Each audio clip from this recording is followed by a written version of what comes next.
Hello, crew.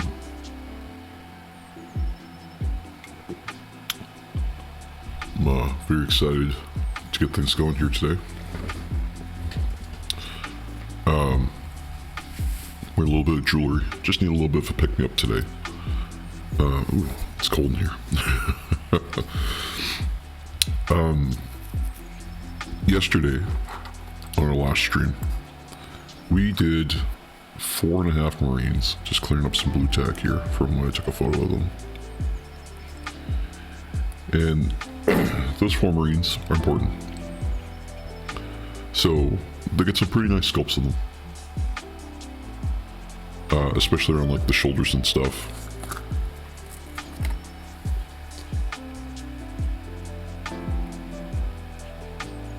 Just some cool stuff. We gave one a sword. This guy is going to be named after the commissar. And, we just generally did some pretty cool stuff here. Bolters and everything. And then we had to kit bash this guy a little bit just to fix the connection point on him, but we got it done. This is our 0.5. This is where we left off. This is 0.5. And we're doing great with our progress here. It's still a bit of a slog just to work through these. But we're building Chaos Space Marines. I just noticed a little bit of blue tack here. I use blue tack when I'm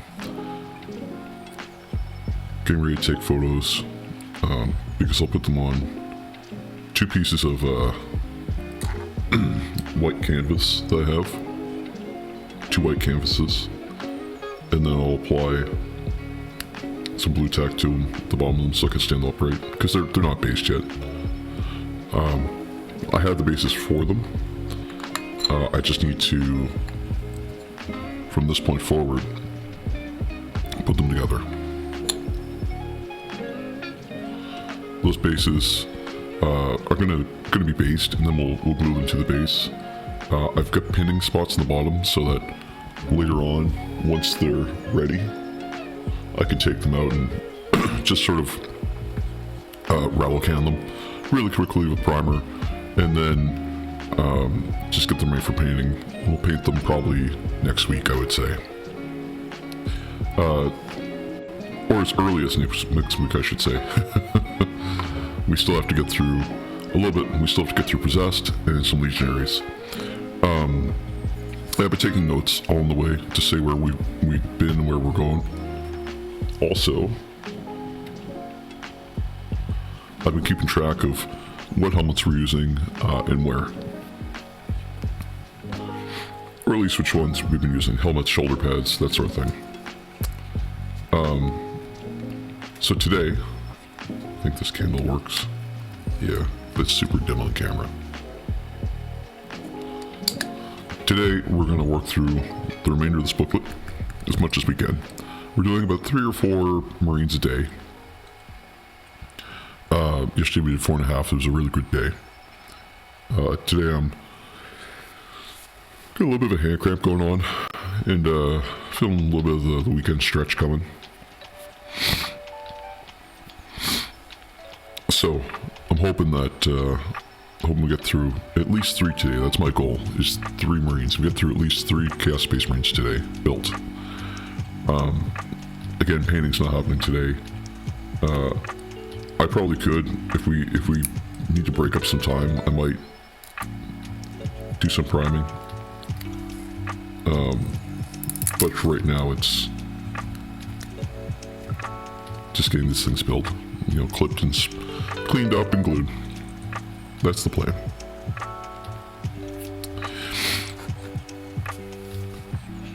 Get my hood up here, just cold. It's cold in this room.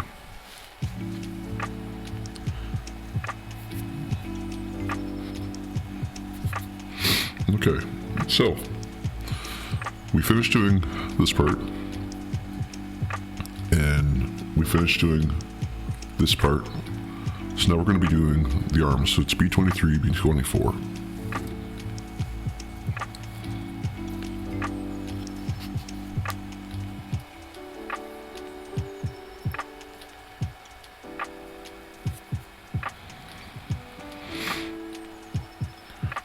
hard part with these is just finding half of the pieces.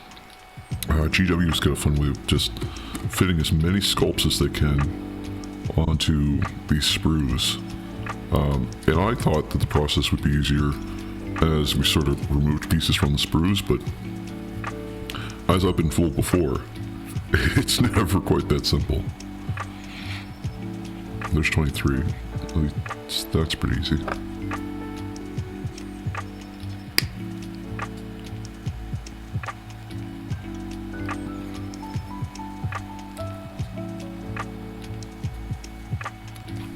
Ooh. 23. I just need 24.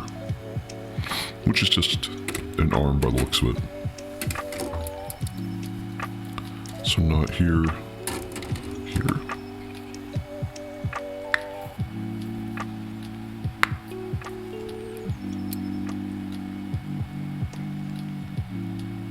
I see 14.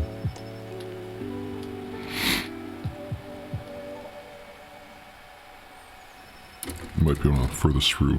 This is the other thing too, is that you think it'd be nice if GW were able to confine everything to the sprues they have, but sometimes they run out of space, and so they have to find space on other sprues for them, which is slightly annoying at times, because when you think you've got everything in front of you, they have a fun little way of surprising you and just putting it in a totally different space.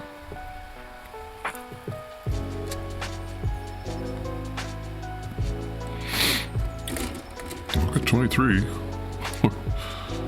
I see him on this part. This is all possessed sprue. I see.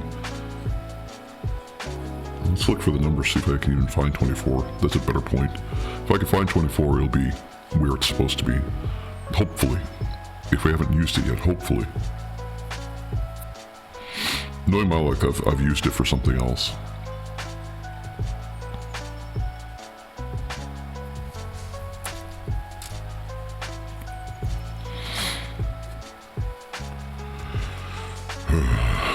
Let's see here. 24, 24. I see 54.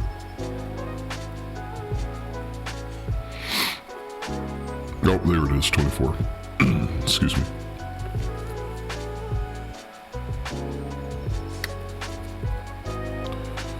Alright, just gonna clean these up real quick. Just using the back of my knife just to... Actually, I'll use the God Hand tool here. Just the sprue line cleaner.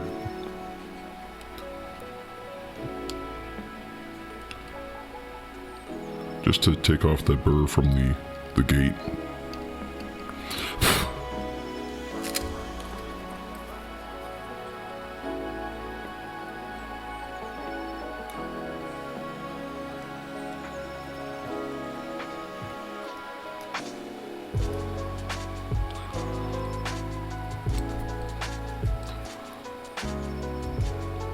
And just using the back of my hobby knife just to clean up. The only downside about using the back of the hobby knife is it wants to go flat.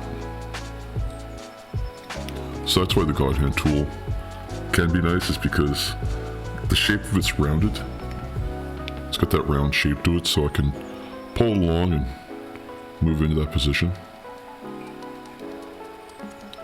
And just keep that rounded position there. And I'll just do that along here as well.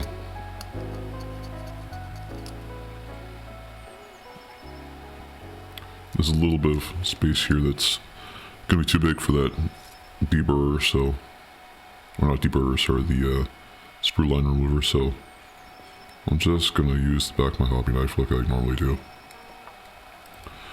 Excuse me. Okay, that's 24, 23. Similar thing. Just use my hobby tool here. Or not hobby tool, the sprue line remover to remove any lines like this. And then I'll take a 600 grit sandpaper and then just run it across on like a smooth panel like that, just to return it back to smooth.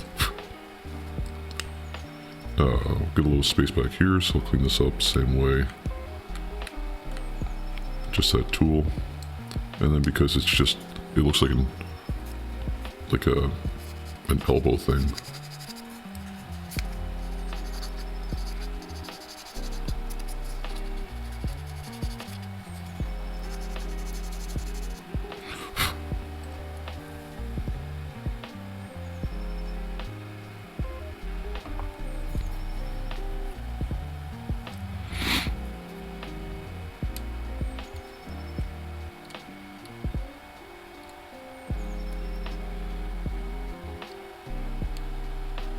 And again, just using the back of the knife. There's a spot here on the back of the gun that I just want to clean up, just because there's a sprue line there, obviously. So I'm just going to use my knife, just the back of it, wherever it's smoothest, just to pull off that, that sprue line.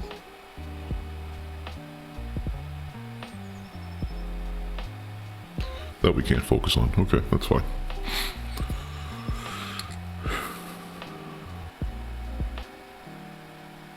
And there's just one on the back of the gun here, just near the butt of it. I mean, these are Chaos Space Marines, they don't really need to be perfect anyway, but why not?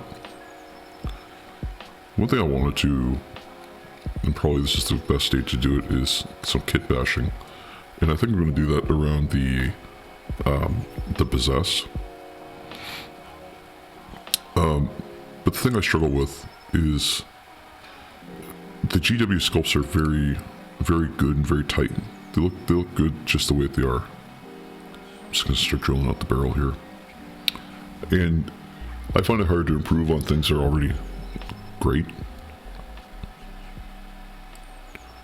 Not that I'm trying to say they're particularly perfect. I mean, someone probably could do a lot better. Or probably will do better, I guess. But I'm just not that creative when it comes to kit bashing. Okay, I'm going to start really spinning this out here. And kit bashing is one of those areas I just need the skill for.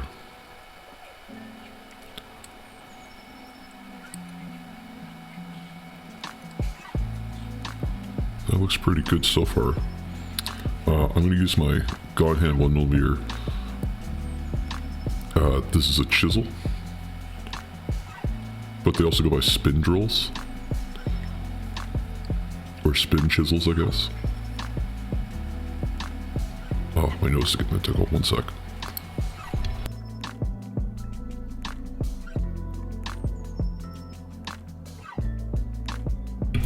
There we go. And I'm just going to keep drilling out the barrel here with this. Keep removing material as I go. Just because it makes it a lot cleaner if you clean up the barrel as you go. It's the same thing with woodworking. You can drill straight through the piece, but you'll bind the bit. So instead you want to go in so far, back off, go in so far, back off, go in so far, back off. And you're just taking up material so it doesn't bind. For me, if I leave the material in, because the pressure I'm applying, because the way that the drill is, it'll actually remelt into the plastic, which that's not what we're aiming for.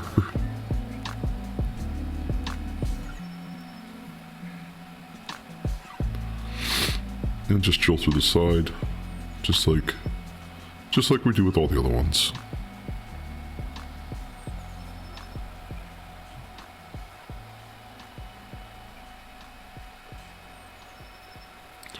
Let's just come over the other side and just move through there as well. Just because I find if you start on one side and you want it to look even, you go through both sides. Then we'll go back to the center, just like I was talking about, and just clean up just the center a little bit more. We have to be extra careful now because we're in a part where if we flex too much we could break the barrel.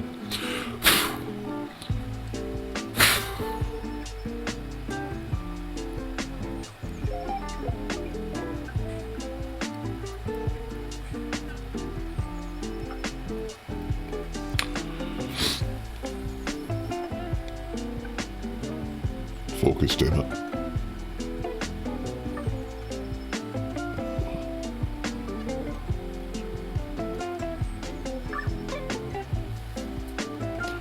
Focus.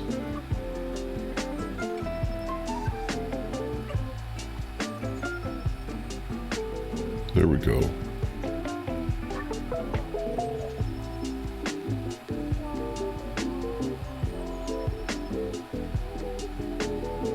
We're all the way through the barrel. So that's good. Just gonna put a little pilot hole on the arm here, just to give the glue space to pin it into.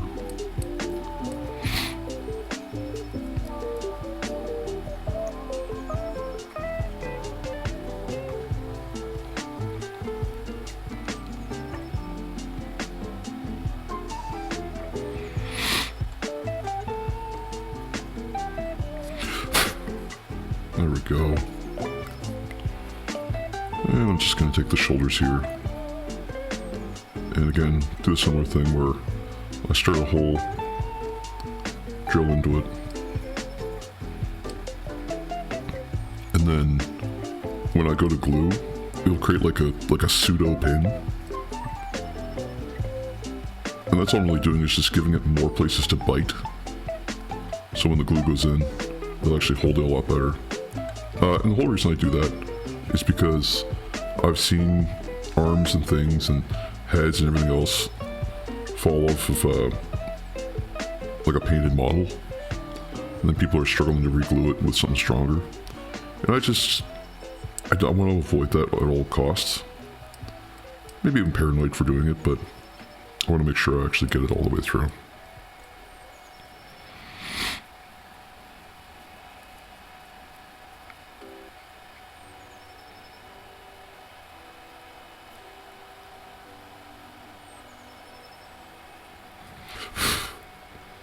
I just wanted to have the best possible chances to hold on.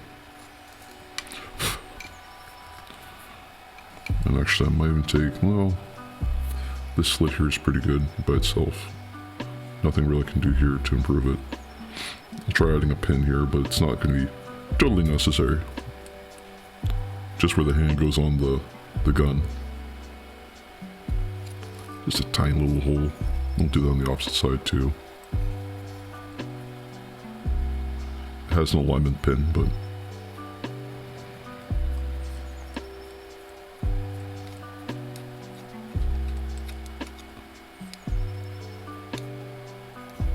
the alignment pin does all the work. I'm adding 2 holes, just for sake thereof, just to say that I've got 2 holes in it. Okay, that's good enough.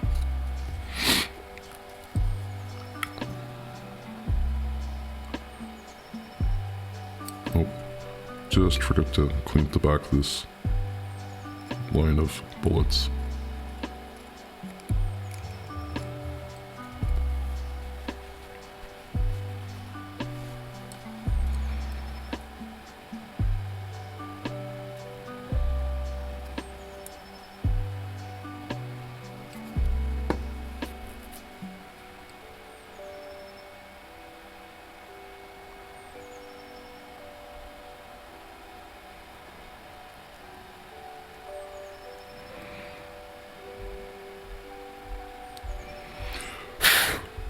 Again, just blowing into it quickly, just to move the glue around so it follows along it instead of pooling and just squeezing out. Just going to give it a few seconds to dry, and while I do that, I just noticed it's got a sprue line down here, so I'm just going to clean that up real quick along the butt of the gun. I mean, is this level of cleanup and detail really valuable on the tabletop? No.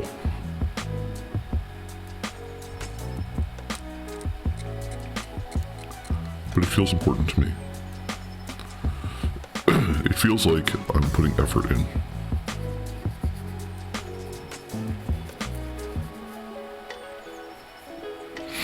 Just clean up the sprue line there.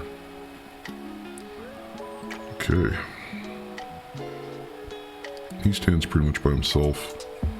So I just need to figure out where these arms go.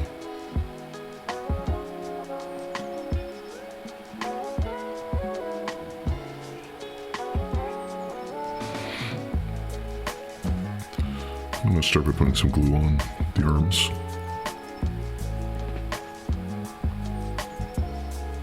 Just because if I figure out where I want it to land, it will already be there. Yeah, the arms I have here are already starting to glue. And I didn't put a pinhole on the right arm, or is that the left arm, I guess, because there's already a hole there.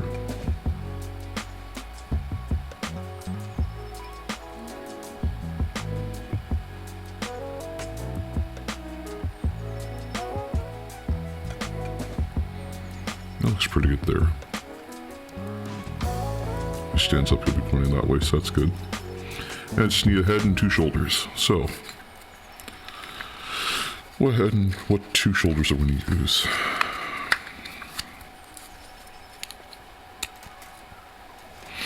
He's got the image, so let's give him I-20 or 120. And then we'll give him, I like this eye, so B72. And we'll just go with 27.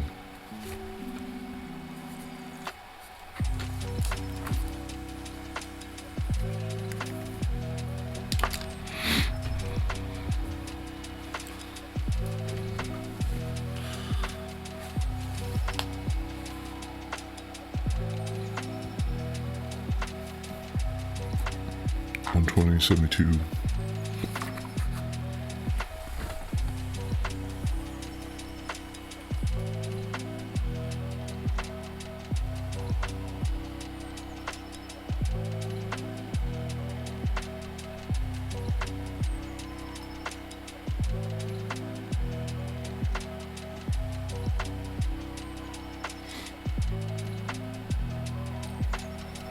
Getting close.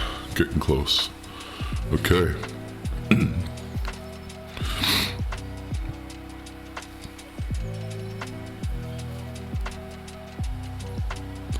$72 can sit in here.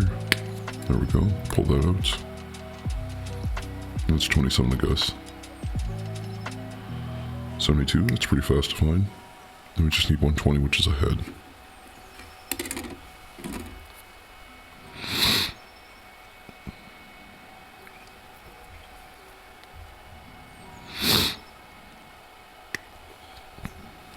Ooh, he's got these extra sprue pieces here.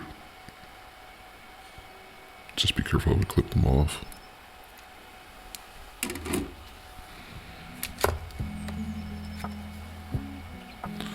Just like I always do, just clean up the bottom of the head a little bit. And then take my hobby knife, clean up the sprue line, just because it'll help it rotate a little bit when I go to glue it in. And just take my knife here, and just the smallest amount of pressure, we're just going to pull off those gate markers.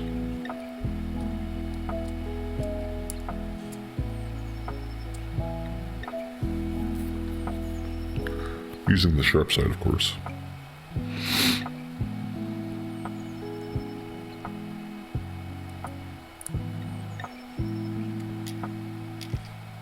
Just clean up this line, sprue line that's along the horn. Just because the horn is relatively sharp, but also rounded. And if I paint it with the primer, it won't sit correctly.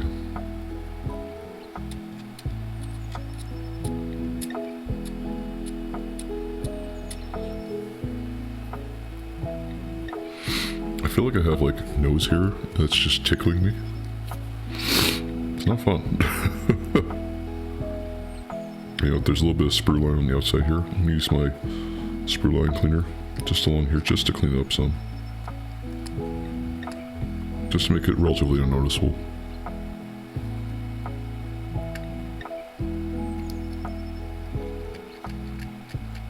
have to be careful because it looks like the glue is starting to let up. Or sorry, the sculpt itself is a little loose.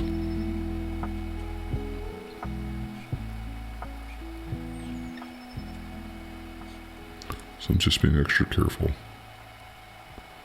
Just using some extra time and care. There we go. Okay. The head is clean.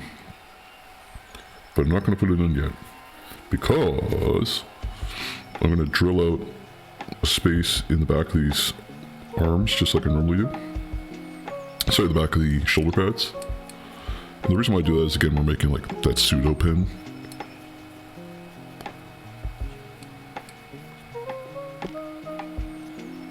Oh man, that nose hair is driving me bananas.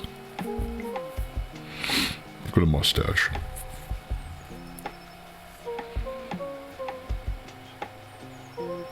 And just having a little bit of nose hair in there drives me crazy.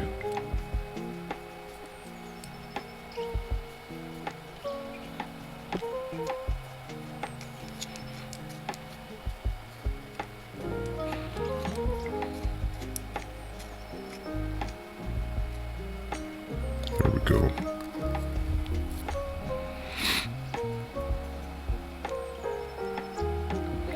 I'm just gonna pop a hole on the shoulders just like I normally do. And that's, again, just creating that pin. So I'm putting a pin on the shoulder side, a pin on the shoulder pad side, so the glue just squishes between the two. And again, it just makes, like I said, like a pin shape. They don't have to be perfectly aligned. They can be off center or like on opposite sides of the earth. All it's doing is just giving it a place just to bite.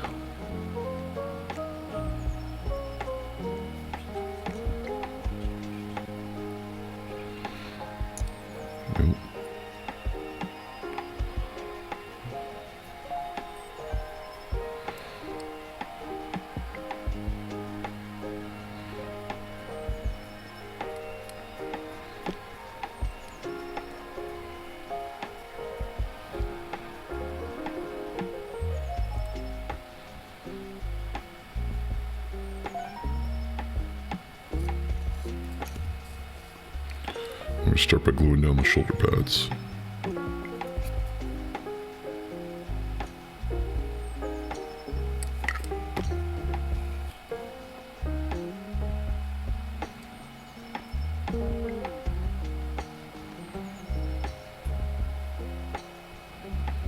The nice thing about doing this is it goes on relatively quick, because the glue's got a place to work into and hold to. So instead of wiggling it around and trying to hold it in place and waiting for that to dry, the glue's actually doing all the work for me. Like it's already setting. Oh, you know what, I gotta carve out the cavity hole for the head.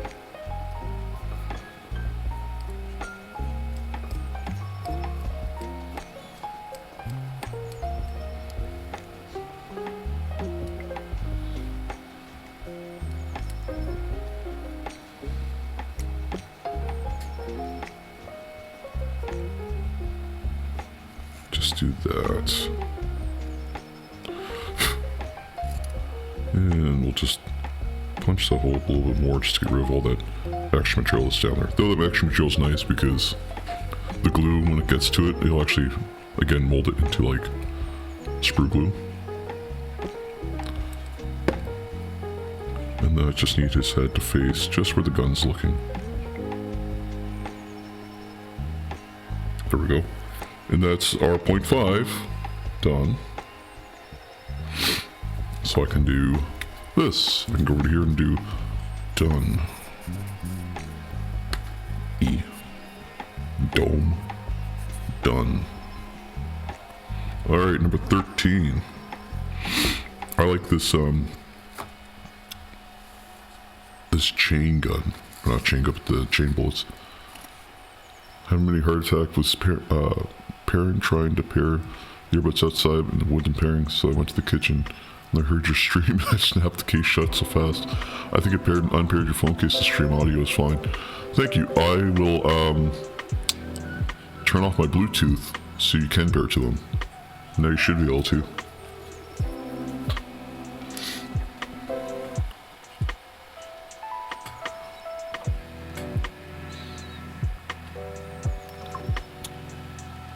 It's paired? Okay, good.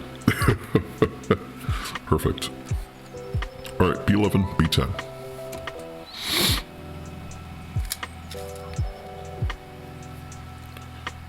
Also, thank you for joining my stream. Was wanting to listen while I worked.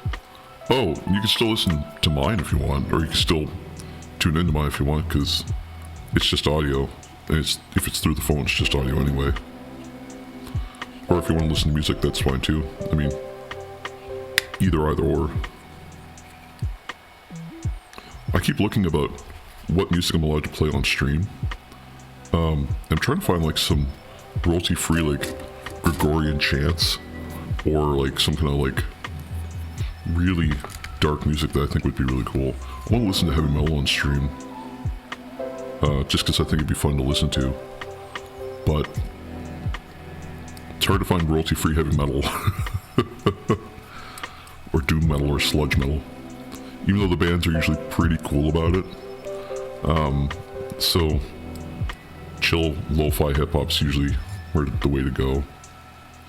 And it's sort of a fun juxtaposition too, because it's chill lo-fi hip-hop painting body horror. Just creating my pinholes in the bottom here. Let's see if we can find some. I know there are some that have a stream license. I'm hoping, because I would love to listen to more than just the same lo-fi beats to chill and want to kill yourself to. Sorry, to chill and want to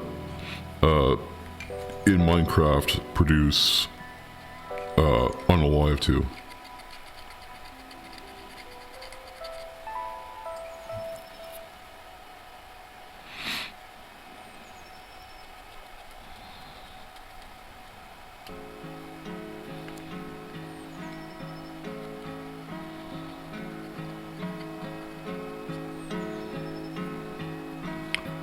There's a gate line here. I don't know how that happened. I mean, I know how it happened, but I'm not quite sure why it happened. Drop loot too?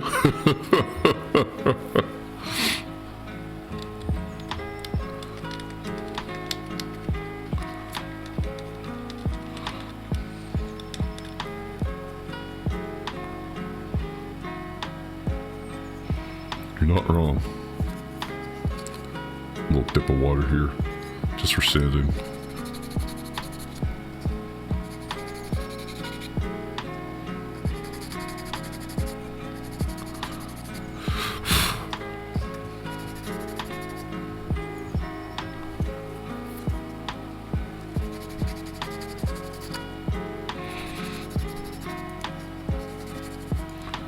There, just a little sand on that, just to clean it up, just so it's smooth.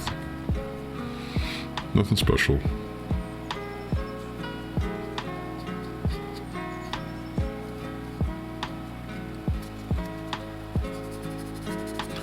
Kind of excited of watching another streamer on Saturday who's going to the Warhammer World in Nottingham. And I was trying to push them to do an IRL stream, but they said, I don't know if I can do that because X, Y, Z. And I said, oh, come on. I know you can. Come on. I believe in you. And I'm hoping that they do because I want to see Warhammer World, but can't really do that from if they aren't willing to participate in that. But they did say they're going to take pictures, so I joined their Discord because I want to see the inside.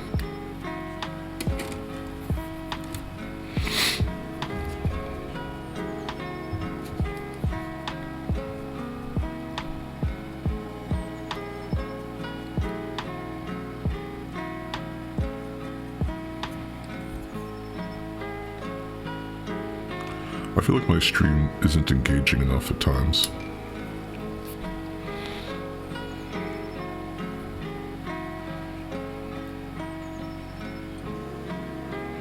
Like I'm just not tickling the right part of people's brains. Or maybe I'm in the wrong category, I don't know.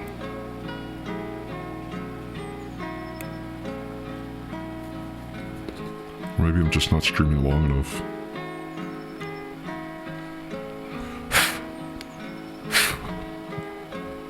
Good.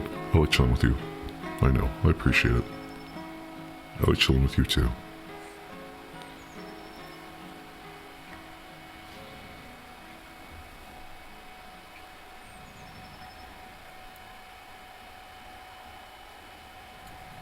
No press and release, just on that part. B12. Wish I had a way of texting in chat while my hands were full. Yeah, I know. It's fine.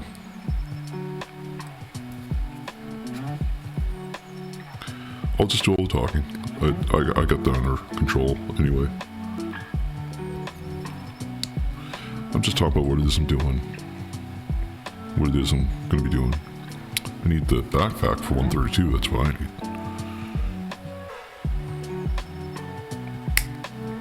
Here. And here. And here.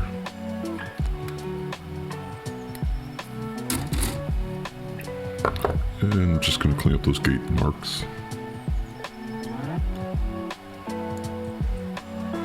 Just because they really need it.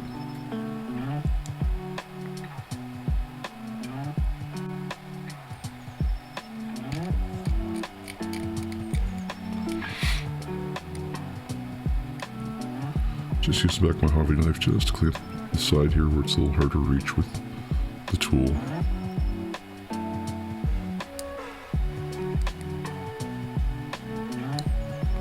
Again, clean up this other gate mark.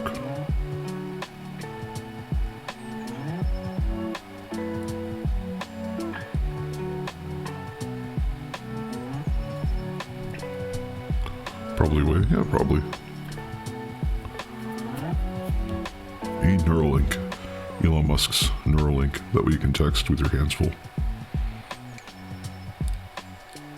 Although I'm sure if you had Neuralink, he'd find a way to put a license fee on top of it.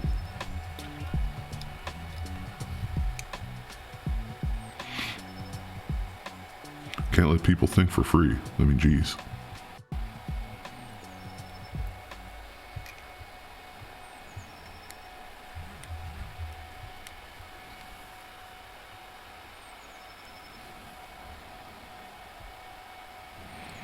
Use the line scripper here. Just take off the line on the outside. It's going to leave a little bit of a burr there, so once I take off both, I'll use the sandpaper just to clean up that burr.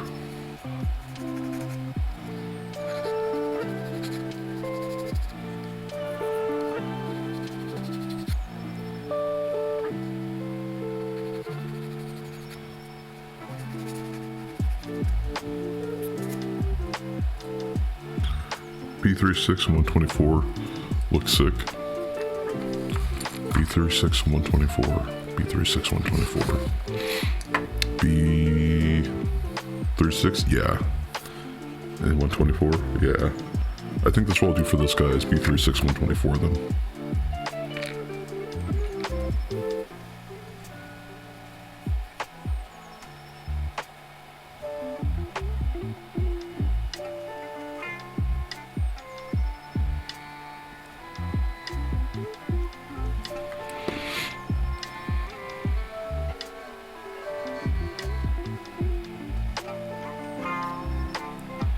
Squish and release, squish and release, squish and release. Just creating the sprue glue. A little bit of wiggle, squish and release, a little bit of wiggle.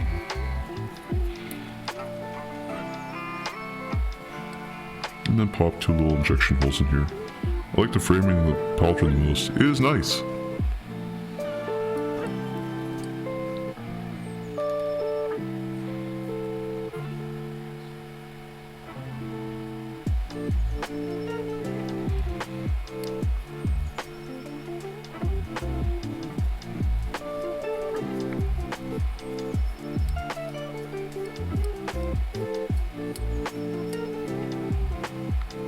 That, ooh, glue my fingers together, of course.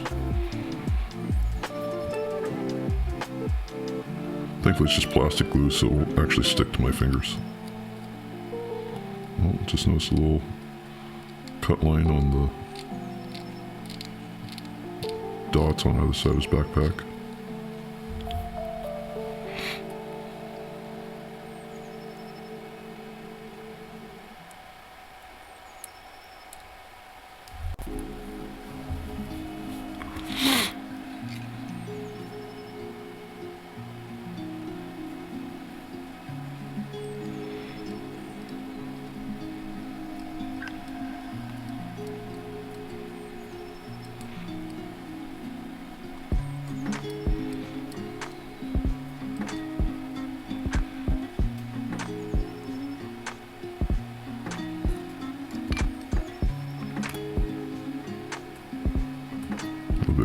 here.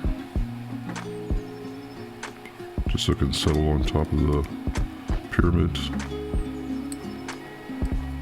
I'll put some glue on around the backpack too.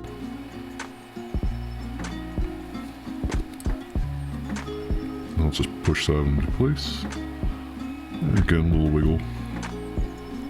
And that press, and then release, and that's good. I took a look away for 2 seconds.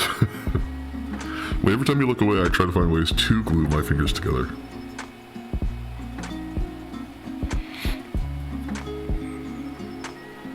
Oh my god, this mustache here is bothering the crap out of me. I'm gonna have to cut it off. B15 and B14 and B13. Oh, Lord.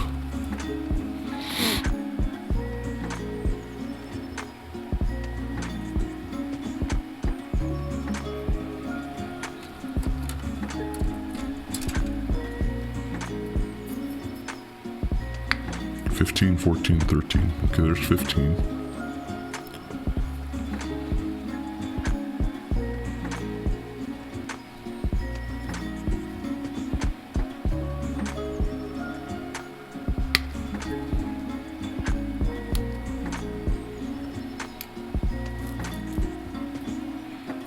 $124, because we're gonna need that later.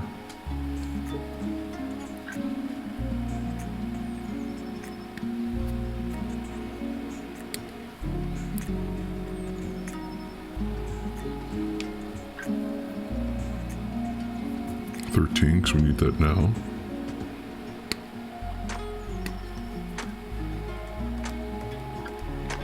So 15 and 13, but 14 is what? Just another arm? Okay.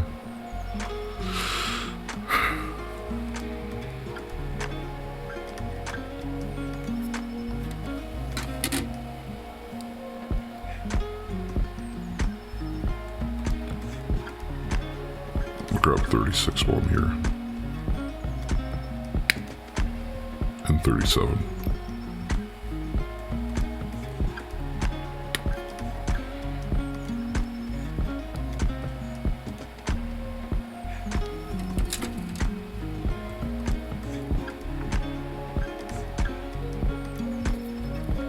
Ah, there's 14.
Just cleaning up my sprue lines.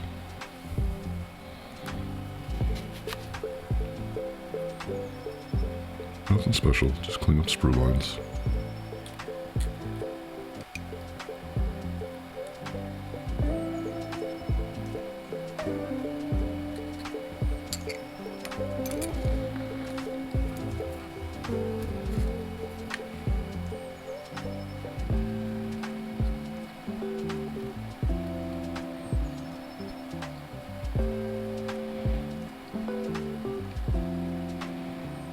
Just using my sprue removal to just clean this up a little. There we go, clean up the shoulders and the elbows. Just sand it just a hair. Just to make it pretty.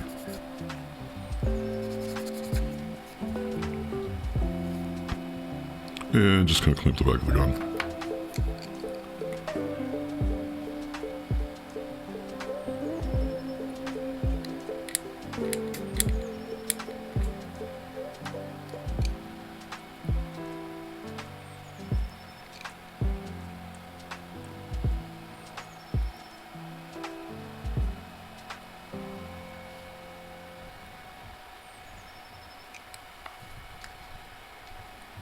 I look over for 2 seconds.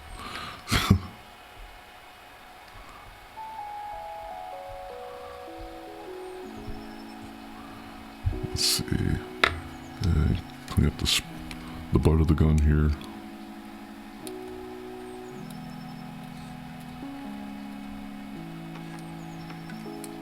And we're just going to start carving up the barrel here. This is the way.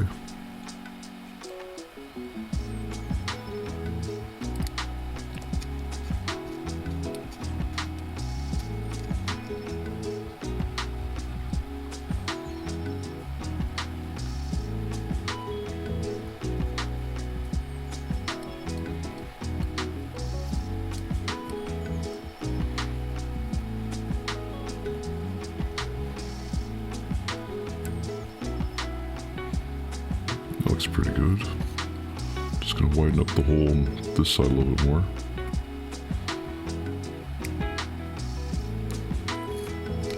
Grab my 1mm tool here.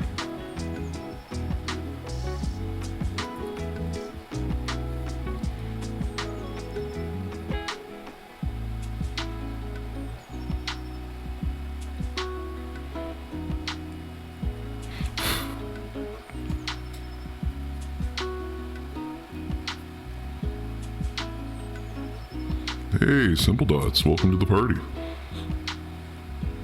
I was wondering when I'd see you.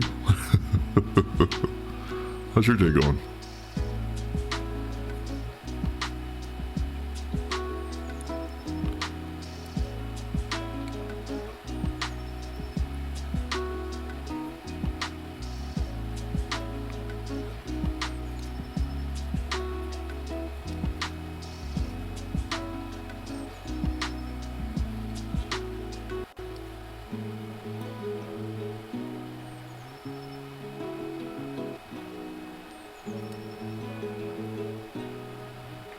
I might have weakened the structure of the barrel over here a little bit.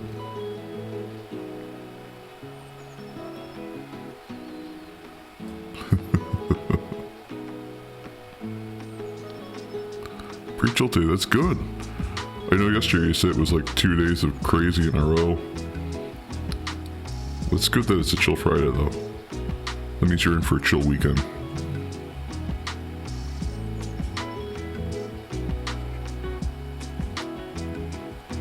Used to hate hectic Fridays.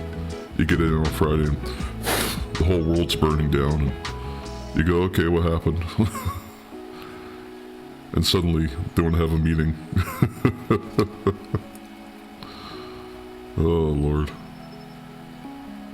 Then the meeting comes up and it's literally them just saying, oh well, we think what we want to do is this. What do you want to do? Well, we think what we want to do is this. So are you volunteering or volunteering? Finished working on the server and kind of clean my desk and starting a little. Nice!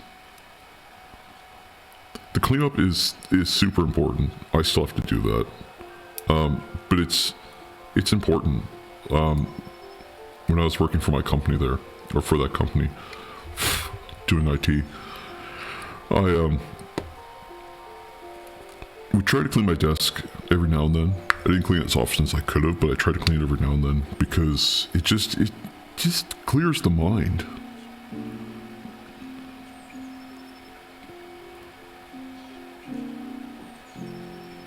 Still have to organize my painting space a bit though. Yeah, I mean, me too.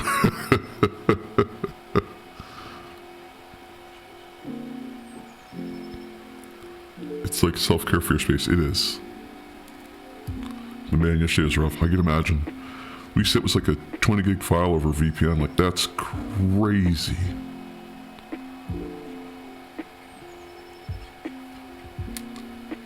Like, I've never had to do that, and I can't, like, I would imagine someone would be like, there's no way.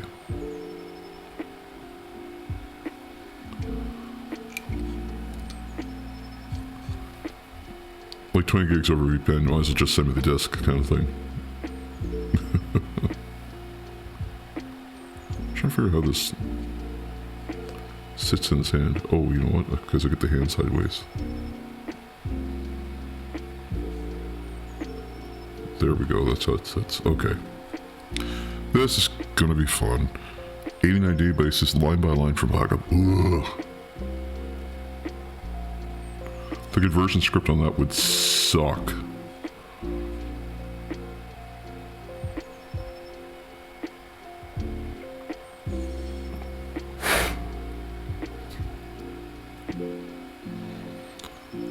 I would not want to be in your shoes trying to rebuild those. Especially restoring them. Oh man.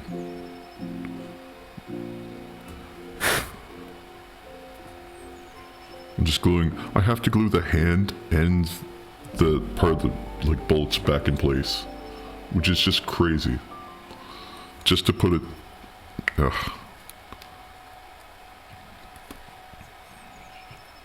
GW Sculpts be like, they'll figure it out. I'm working on Linux. MSQL is Microsoft SQL. It only accepts only line command per line. Oh my lord. You think you could automate that with like a shell script?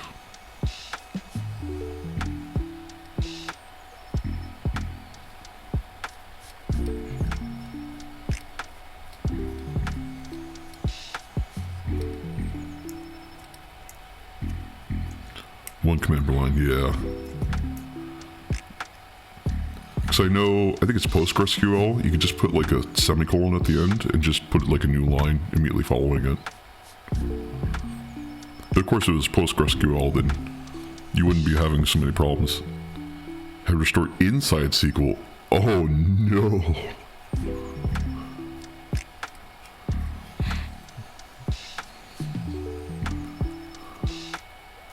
That would be easier, way easier. PostgreSQL would be a fucking dream in that scenario. Line by line, man, I do not envy you at all. That is... Oh. They say not all heroes wear capes, and I would say this is one of those times where not all heroes wear capes, because that is crazy. This is like an old video game magazine where you had to write it out yourself and save them to your floppy. Yeah. Similar in nature, but like... This is restoring, so it's like you're waiting basically for all the databases to come up one after another, and if one fails, well, you gotta wait for the next one. And then you gotta rebuild it. Or not rebuild it, but restore it, and find what's wrong. Fix the query table. Or at least the index table. If that's gonna be able to be recovered.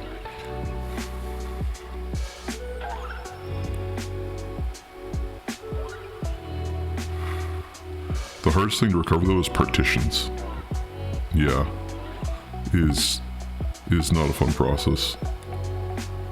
I've been with the DBAs when they do it, and it's like, okay, this one works. Okay, does this one work? No. Okay, on to the next one.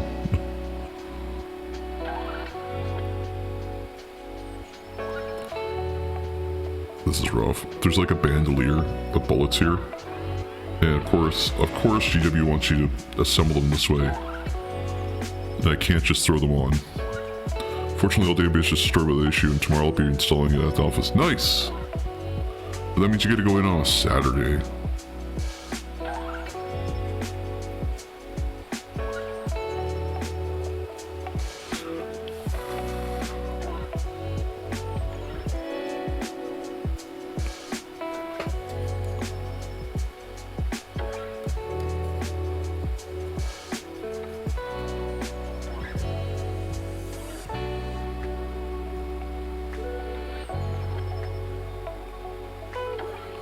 I'm just gonna try and attach these arms and hope that they don't fall off while I'm doing it. Oh lord, don't fail me now. Oh, this is not fun. Okay, hold. Realign the bullets. Hold. Hold. Hold. Find the position. And hold. Oh, this is terrible. Oh no. Oh, I don't like this. Oh, I don't like this.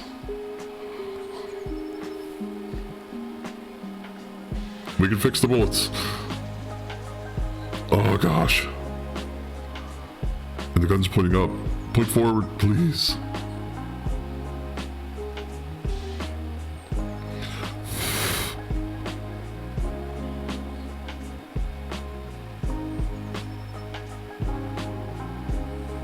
Okay.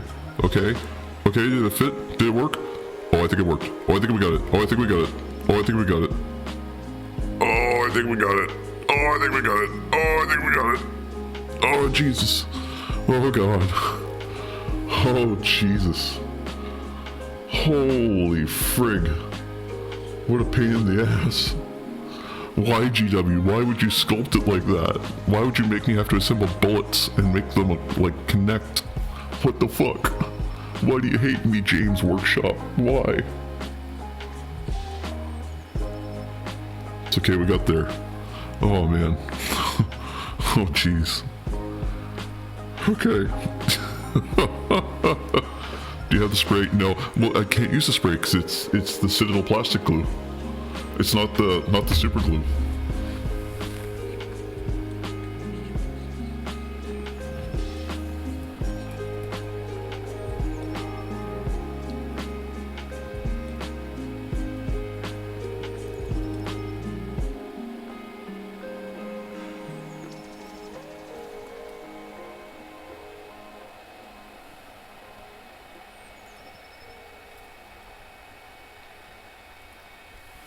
Okay, we're doing pretty good here. We have heads. This head sculpt looks pretty good. Oh, what a challenge. Holy crap. I did not think that the bolts would keep aligned. I was sure that those bullets were going to just come apart and we were just going to have to make it, like, cover it in something and just be like, oh, yeah, there's something there. James and Sarah don't get along, so do they? Sarah Workshop? I know James Workshop, but Sarah? I don't know the Sarah bit. What is that about?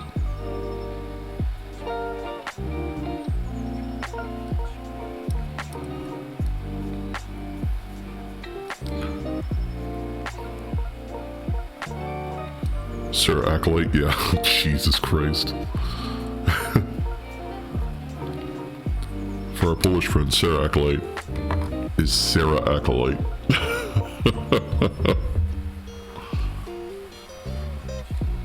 Although I think it's Sina Acolyte. I could be wrong.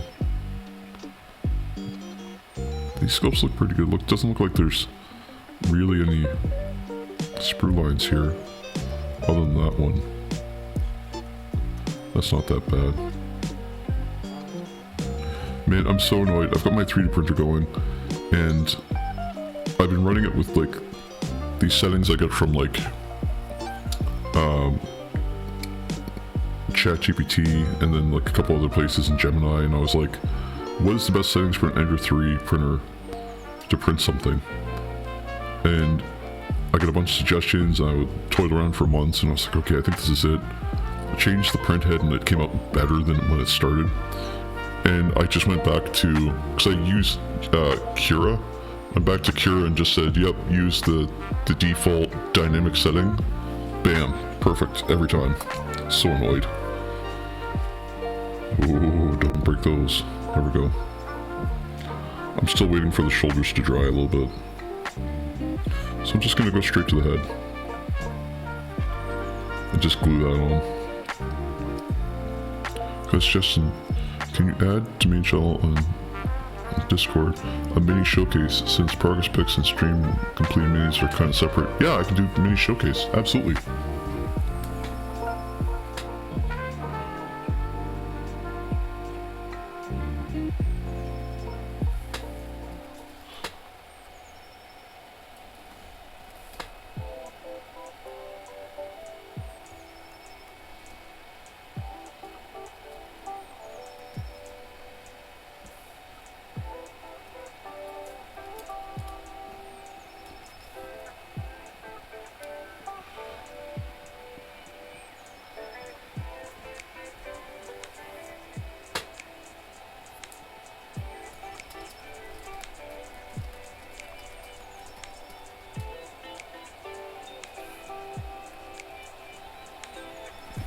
There we go. It would be nice to have the progress pics too. I do have a progress pics channel inside the Discord.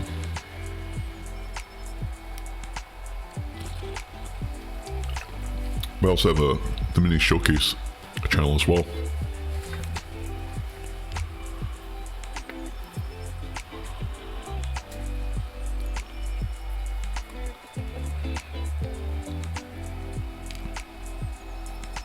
Just gonna glue the head on real quick.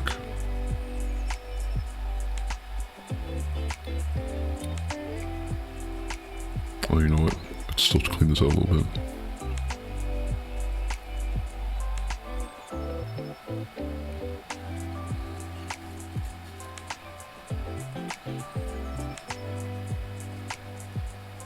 Yeah, thank you for the suggestion. Thank you for the suggestion. I'm still trying to figure out what to put and where, so ideas like that are a good idea.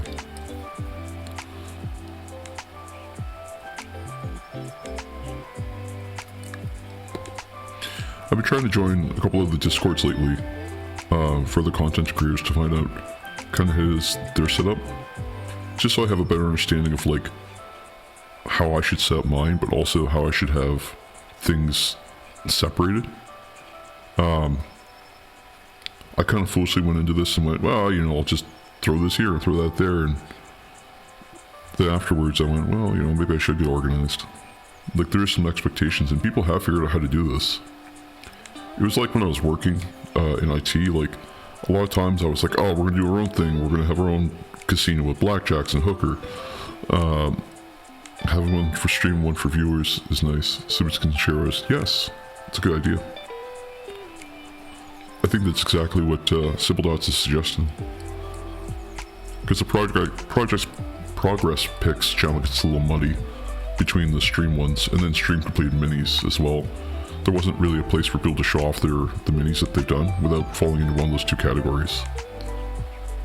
So having a mini showcase is a good idea. It wasn't obvious to me at the time, so, and that's why I need this. That's why I kind of need this Twitch, is so that I have a better understanding of how to show this stuff off.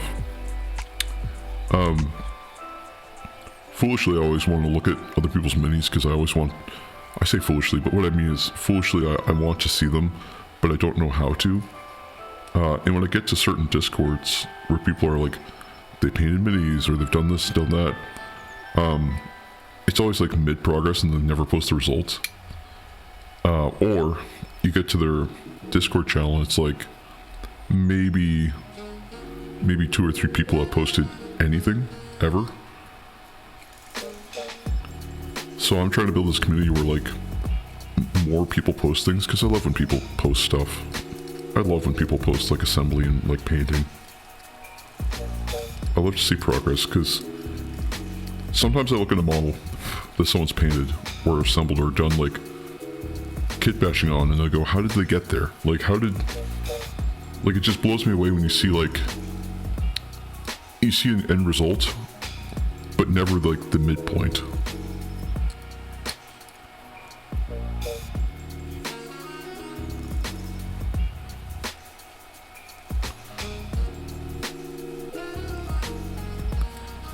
Don't get me wrong, I like to see the end result too. I love seeing people's work. I think that's fantastic too.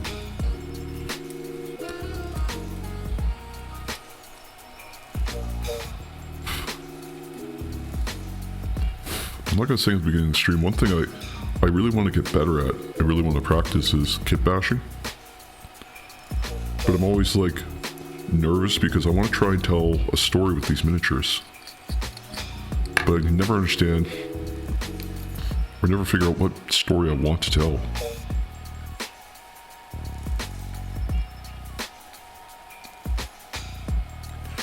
I guess it kind of takes an understanding of like what the miniature is, so I can accomplish that goal.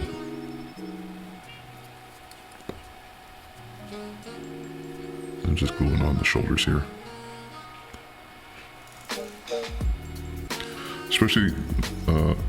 Especially when people just post those insanely painted minis. Yeah, exactly.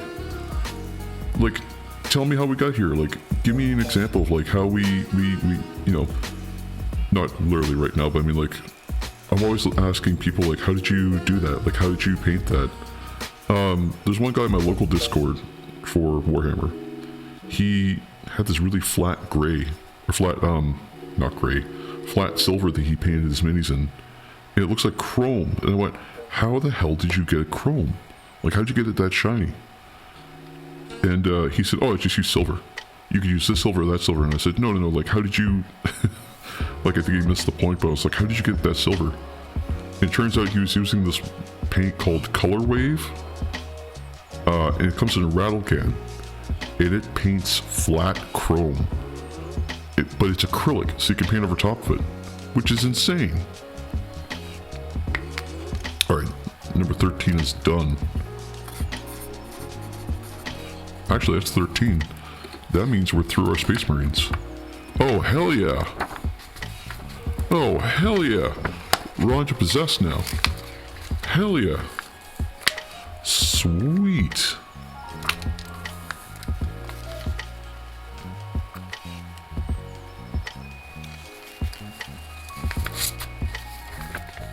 Just make sure there's no special shoulder pads I need here.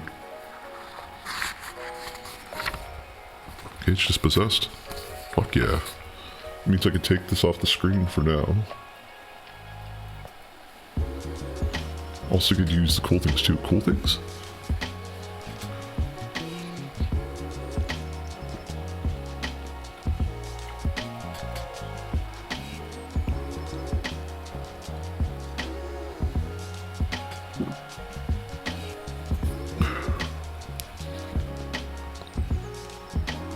Sorry, just grabbing some water. The helmet and pauldrons, yes. And it means I have bits from my bit box. Hell yeah. We'll do the bit box after.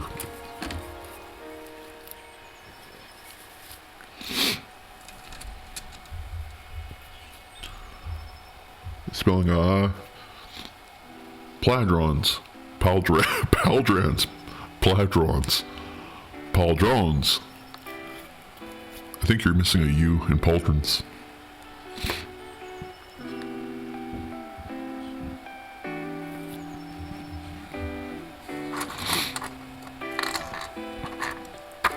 I remember to put these guys together.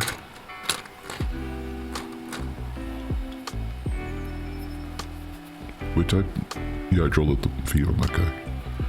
This is really cool because we've got some like basing bits and whatnot here too. Super hype. Look at all these like interchangeable parts that we can have. This is so sick. Don't care, you know? Yes, I do. Thank you. I think, oh man, these are cool. 1 second, I'm gonna sneeze.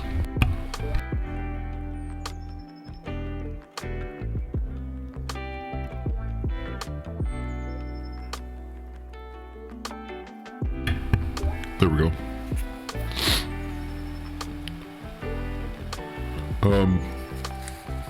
Oh fuck, these are cool. How many do I get?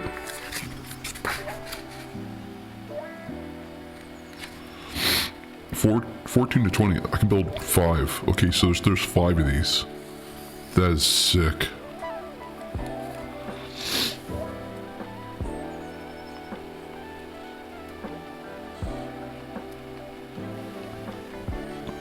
So there's a lot of options here.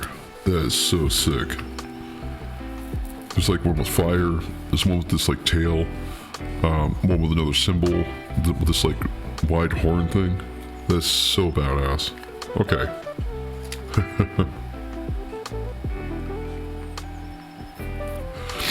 I've been excited for this part for a little while. Sorry. C1, C2. Okay, here we go.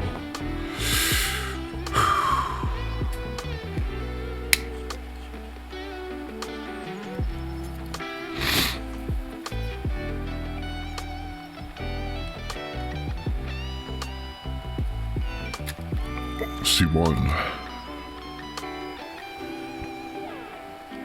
And now we have to find C2.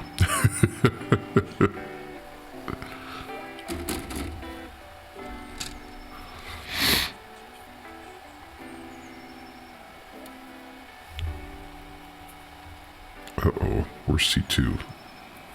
What's C2 look like? It's just a leg?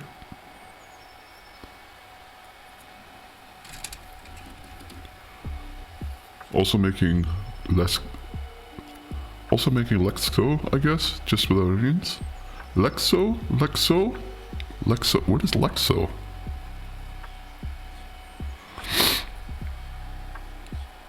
Oh, there's two. What is Lexo? Is it good? Is it tasty?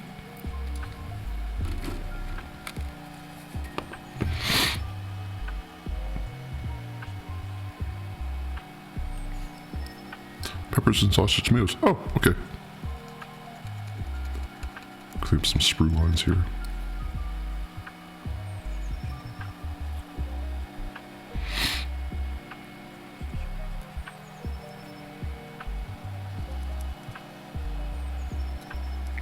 And just clean up those little sprue lines. I will be right back. Sorry. 1 second, please.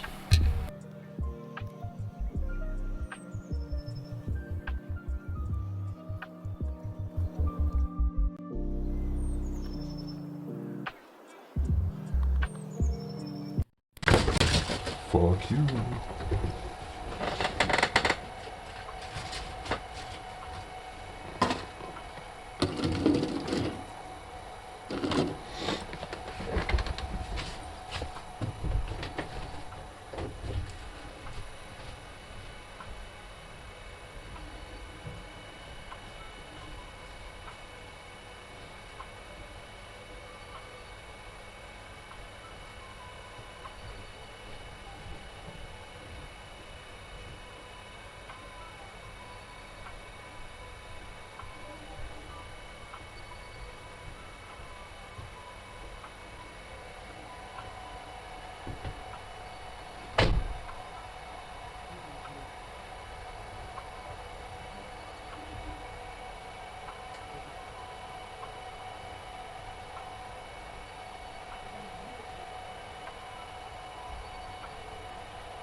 Okay.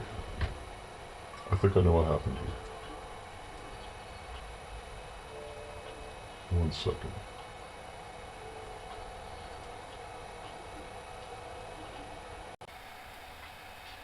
There we go. And then I just need to change desktop audio to return back to here.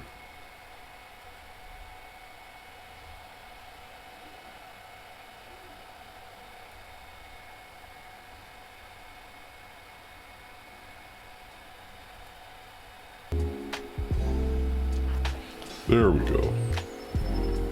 Sorry about that. I was distracted by something, so I had to go resolve it. Not to get too deep into detail, but I had a mustache here and it was causing me to sneeze and just getting in my nose and butt. Anyway, I fixed it. Okay, where we love. C1, C2. Okay. Sorry about that. It just, if I didn't do it, I'd be hyper-focused on it for the next 2.5 hours. And you do not want the Stardies that can't keep his mind together. That's how you end up with a Chaos Space Marine. Or Salamanders. Actually, Salamanders are pretty cool. I keep hearing they're like the good guys of the Warhammer universe. Remove the sprue line. Yeah, a human sprue line.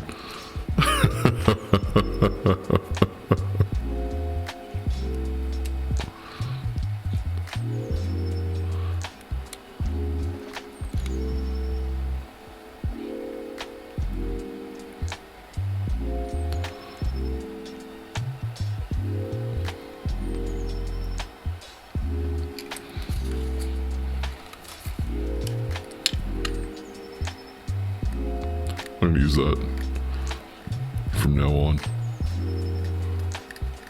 Going up this weekend to get my sprue lines sharpened up. You mean a haircut? Yeah. A haircut. Okay. Alright. Real talk. Real question here. Simple Dots for free to answer. But I have a very new concern that I might rise to the Warhammer community at some point. Conspiracy theory time.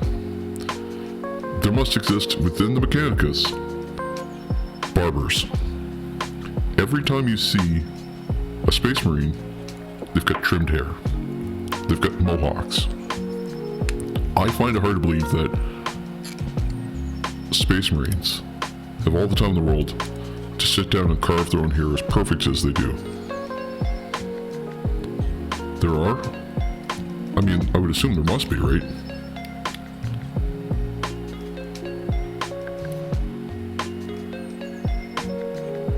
Like, there must be at least initiates that are barbers, barber initiates, or maybe it's like they have a tech priest that just, I'm the master hair cutter kind of thing.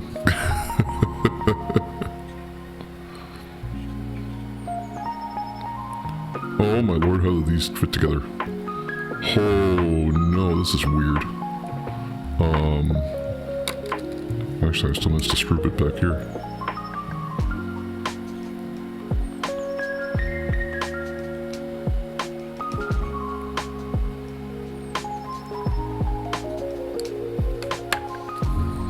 Oh, sorry. Okay, what?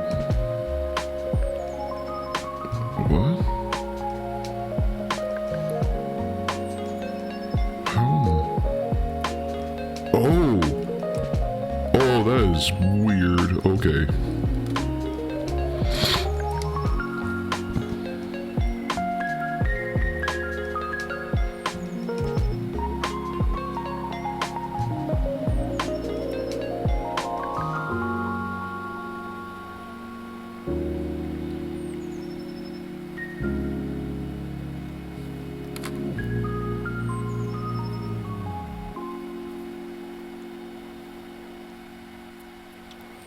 Do you think there's like a Mechanicus barbershop? Where like, they all hang out and they're like, oh man. And they just give each other like, really funny haircuts.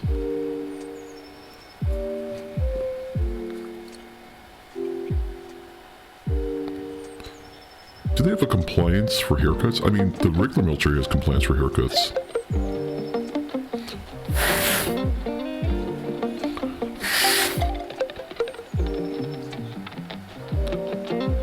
Barber Planet? A Barber Planet?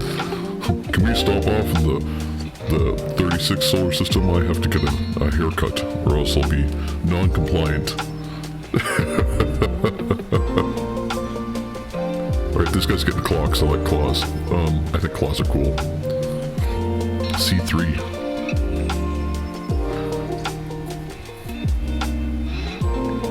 it, it's probably servitors. I never even thought. C3 and C6.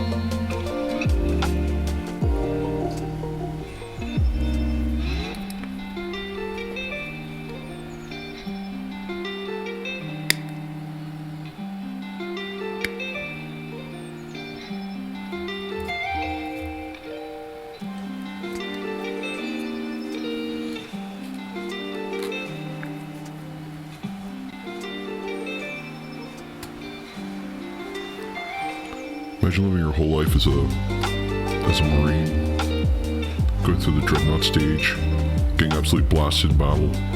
Your unholy devotion turns you into a barber. I mean, it's better than some of them have to deal with, because sometimes the servitors get turned into, like, basically the equivalent of the door knocker.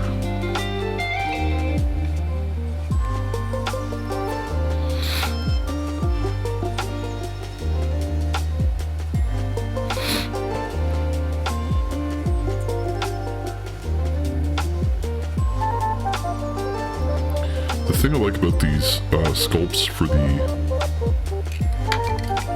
Chaos Spawn, if it is, it should be inside Codex Astartes, and every other haircut would be heretical. 100%. Like, oh god, that makes me want to do one guy with like a face and hair, so I can give him a mullet.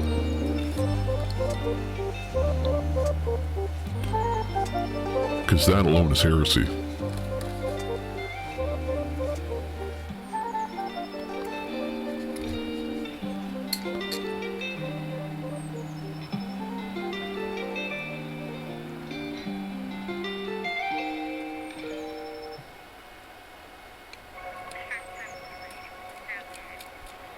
That's probably why the sculpts the way they are.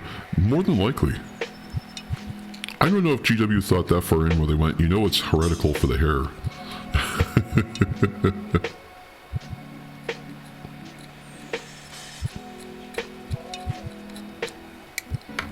But they might have, actually.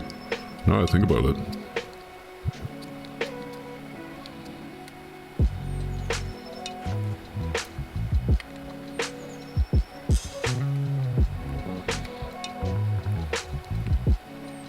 Drop me off at Planet 36, brother. I have a 630 with Servitor Michael.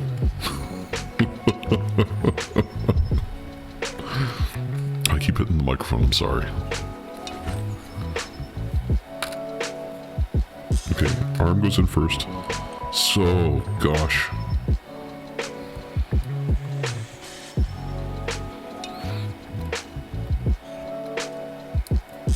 It goes in... What? What? Oh, this way. Okay, so this way and...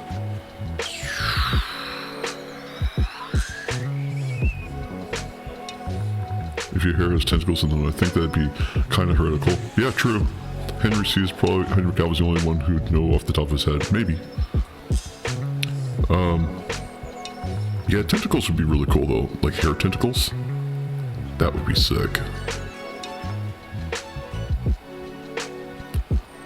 Like Medusa problems. How the hell does this... I understand how this one goes on, I think. So it just goes like that. That part's easy. But fitting this in... Oh, there's a notch. Okay, I gotcha. Okay. Oh, this is silly. Oh, man.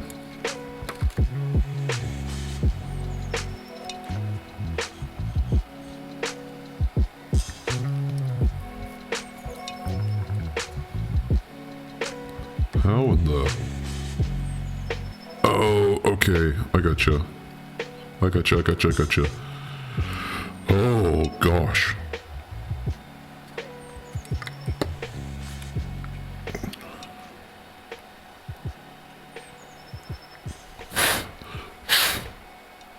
Okay, that part's in now. Oh, Lord.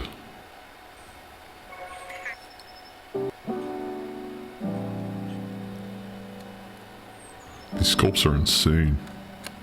I love it.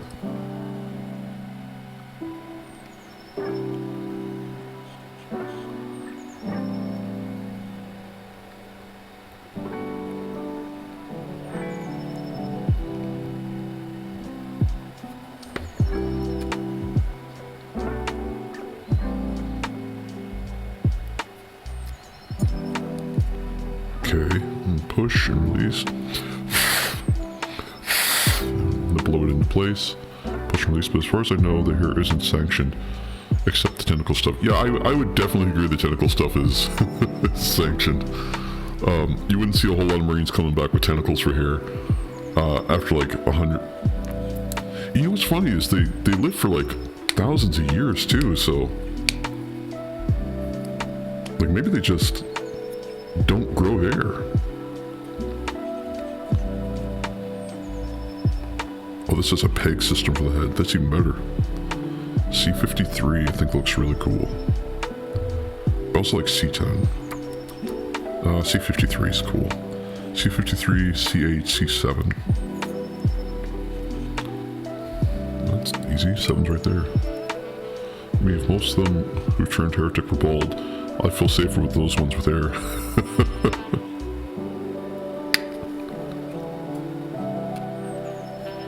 C53 and C8.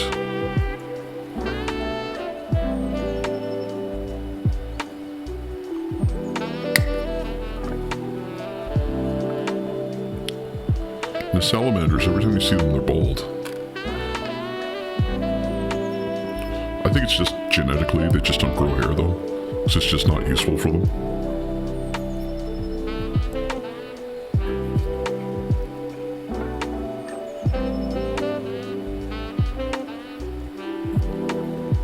Maybe Space Marines just go bald over time.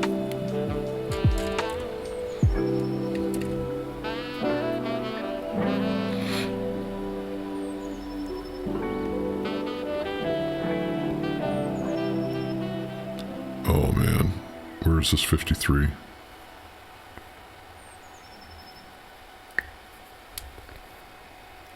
That 56 sculpt is really badass. Pattern baldness from the Emperor.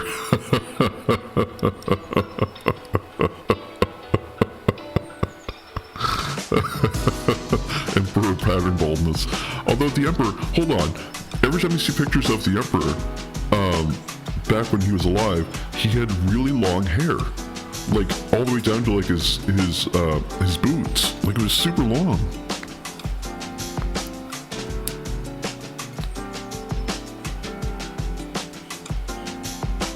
Where the heck is C53? Oh, it's right here. Maybe there isn't a codex compliant in his youth. Yeah.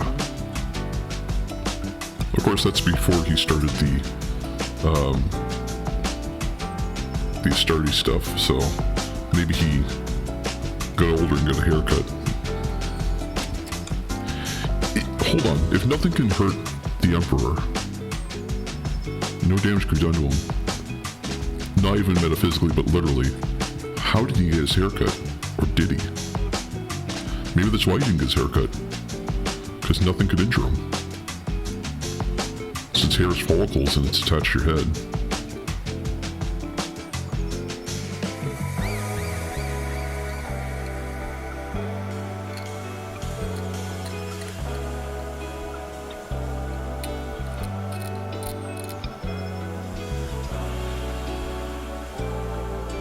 Wasn't Horus bald?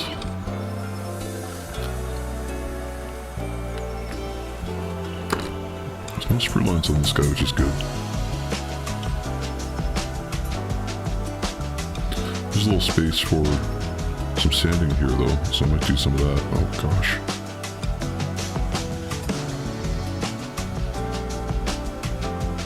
Just do a little bit of sanding on this. He was, yeah.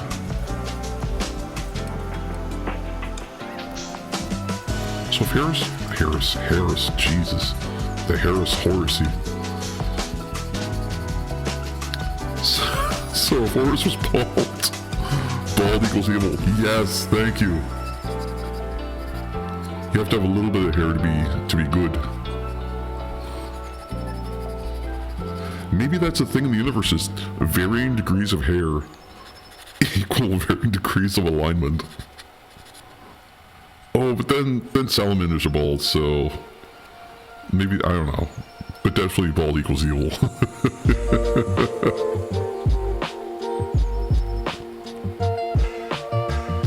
That's my new, I hate to use the terminology, headcanon.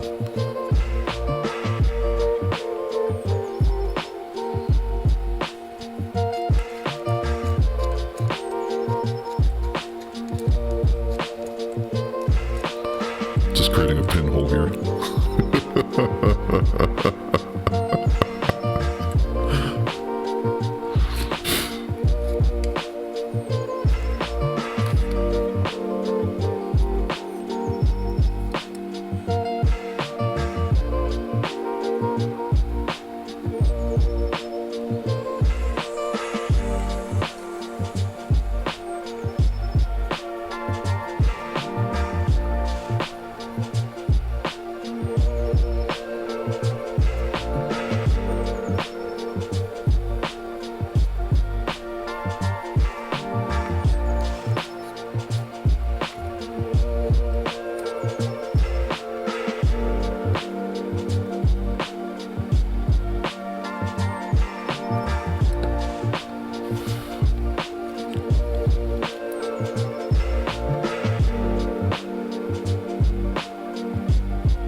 Every time I get close to this glue to breathe on it, to blow it into place, I get the smell of like licorice.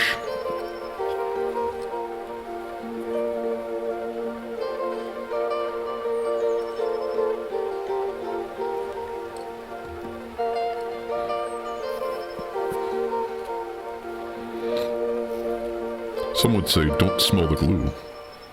But I'm not them. Take chances here. I'm an Astartes. I'm a genetically modified freak.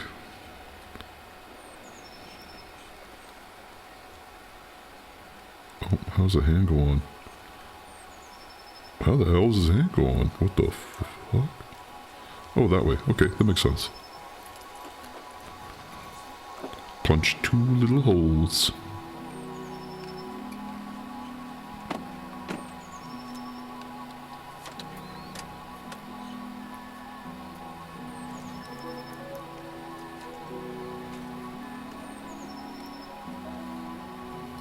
Ew, this might be harder than I thought.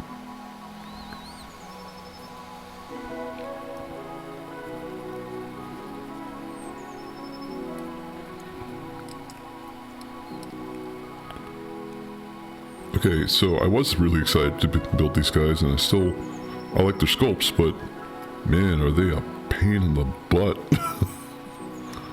Goodness.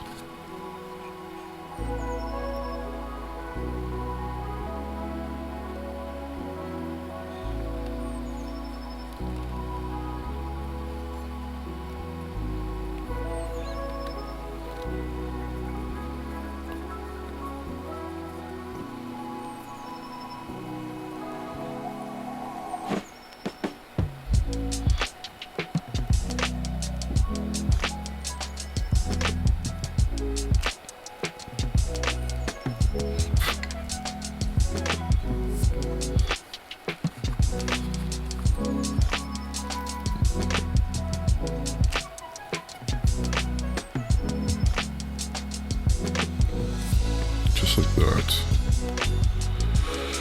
Oh, this is gonna be fun to paint.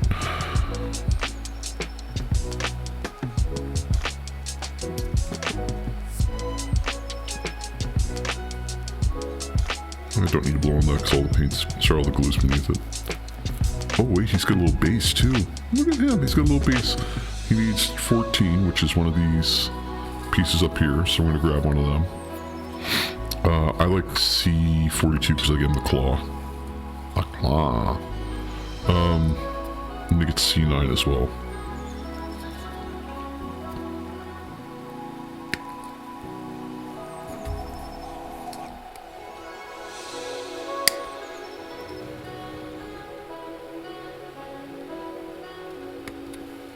C9. And then he needs 42. That's 11. 25. Must be on the other sprue then. 52. 42, here it is.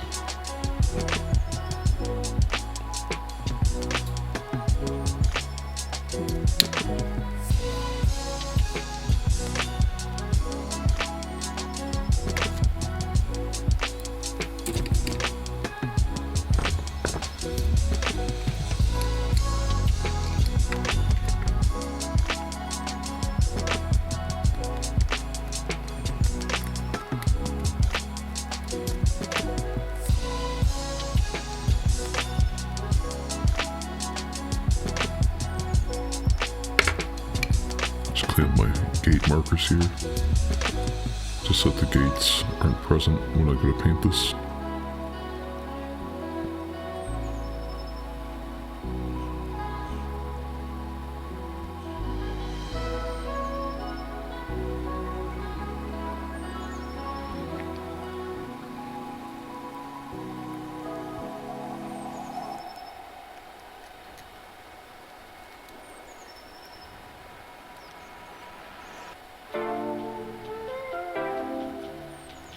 Just a little bit of a sprue line here underneath. Just because I wanted to look as fleshy as possible.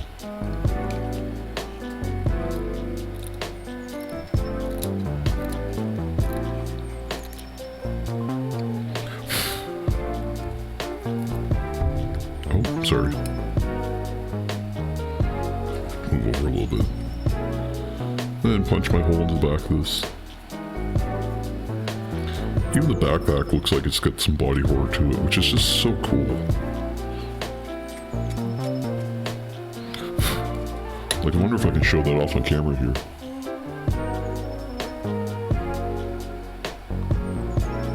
Like, that is so cool.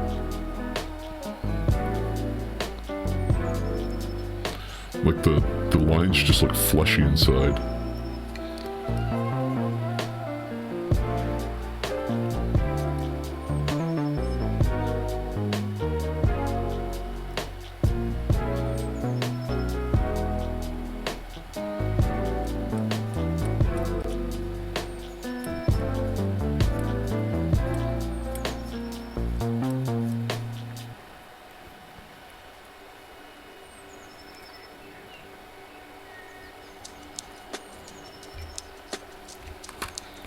Alright, throw some glue in there.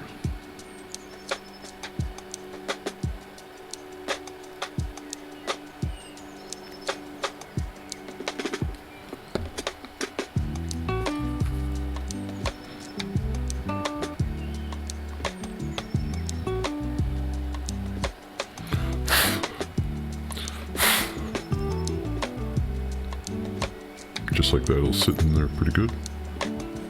And then this part just needs to go which way here? The head facing inwards, which it is.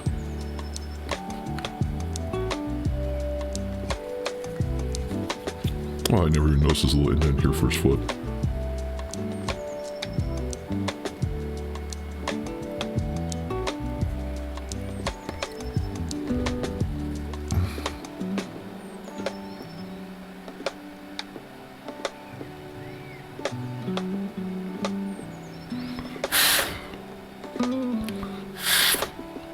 I'm just blowing glue.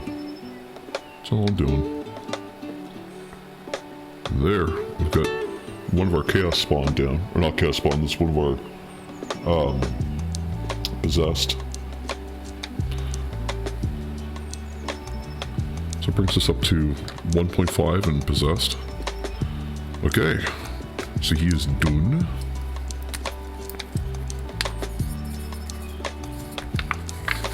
Now to this guy. What the hell is all this? 16A. Oh, this guy's really... Okay.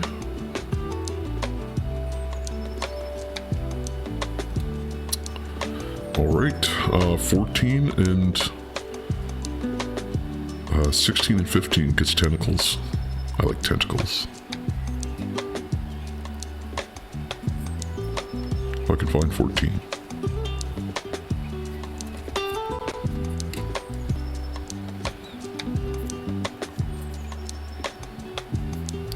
Right here. These sculpts are really nice because they don't have as many like sprue lines. They just have a buttload of gate markers. So areas that make them connected to, oh sweet, that's right next to it. Oh, it's a marine head. That's what those lines are. Okay. That, I thought it was tentacles. It's the head of a marine. That's so cool.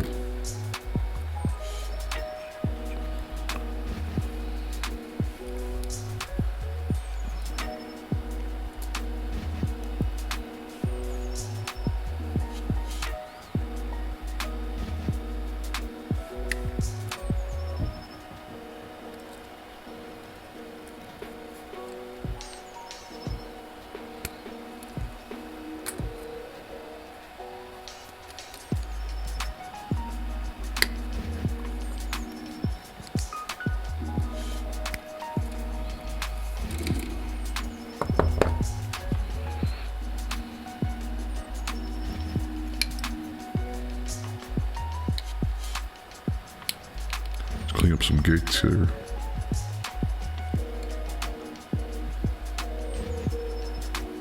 And just some sprue lines, because there is a few little sprue lines. Nothing too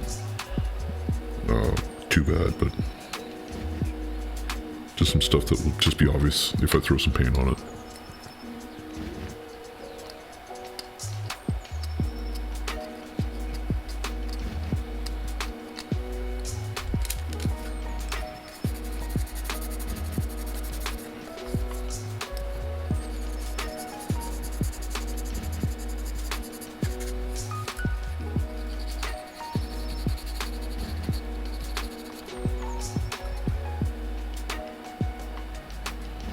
Not too concerned about it being matte when it's sanded because it'll be covered in primer anyway.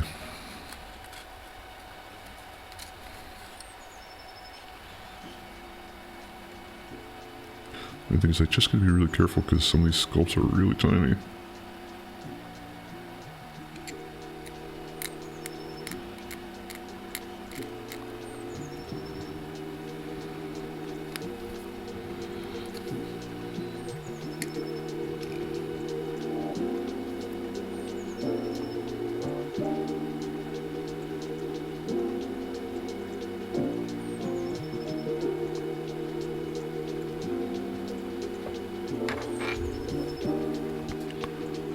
Together.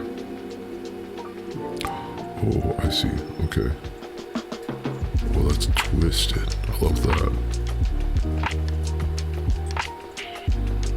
Oh, it's stripped. Just a brain bucket. Oh, it's so cool.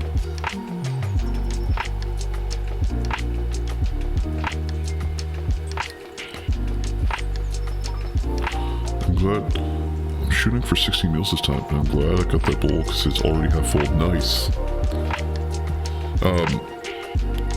The commissar and I meal prep just because it makes it easier to have meals ready for the week, and where I work out too, I like to have meals that are like high in protein and just easy to grab.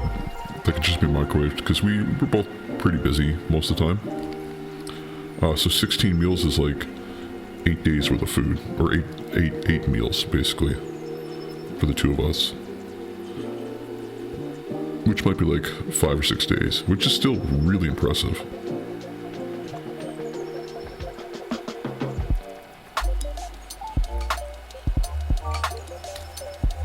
My wife do that too. Oh, also, nice.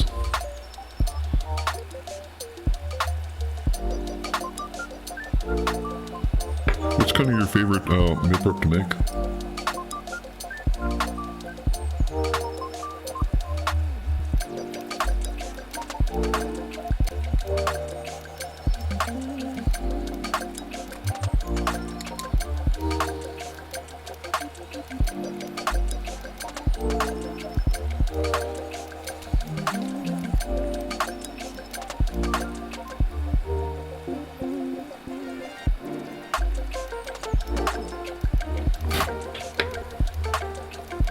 does this hand go on?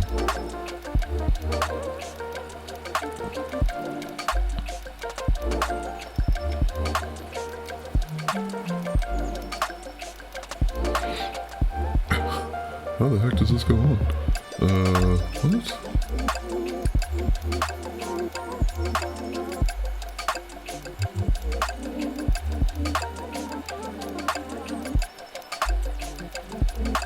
What the fuck? It goes like that? Well, mostly we plan a week ahead. What will be, since I consume so much of that food, really lasts. Nice. We kind of play it by ear, and because the way food prices are in Canada, you sort of have to get food while it's on sale. So we end up getting our meat when it's on sale. We're in the grocery, like, maybe, yeah, I eat everything I get my hands on. Sorry.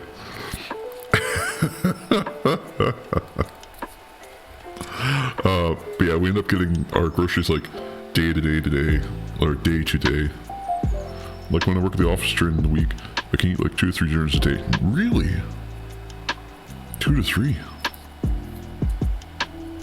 That's really cool.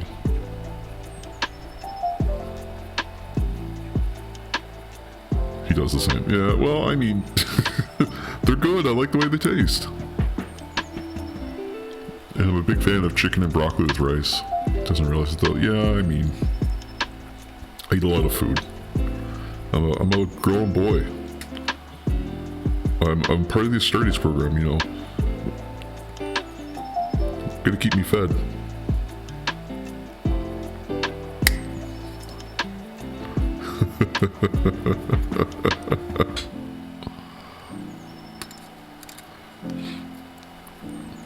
I had a time when I took overnight oats to work. I used to love overnight oats. Oh my god. It's hard to find a container to put them in though. One that like I feel like cleaning, I guess is what I mean to say. So I tried the glass jar and the glass jar just wasn't there for me. He used to do overnight oats. One box was like 1 kilogram oats. Damn. I used to mix up some 0% milk, which is all protein, with some protein powder and some oats, like steel cut oats, and some chia seeds, and that was kind of my thing. We have parfait cups. Are they still good? Oh yeah, I have parfait cups now. Sorry. Yes, they are still good because they're cups. I could make overnight oats in those. That's true. I hadn't thought about that. I don't even have to clean them, I could just throw them out. Maybe I'll do that then. How the hell is this supposed to... God bless you, James Workshop. Oh, okay, it just fits. Oh, golly. Oh my gosh. Would you like 400 kilograms of milks? Fill milk to cover oats. I like 2 bananas to it. Leaf soak overnight. That's not a bad idea.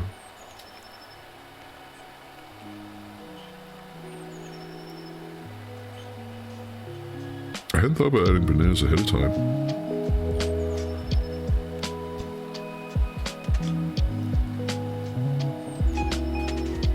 I was adding bananas like as soon as I was ready to eat.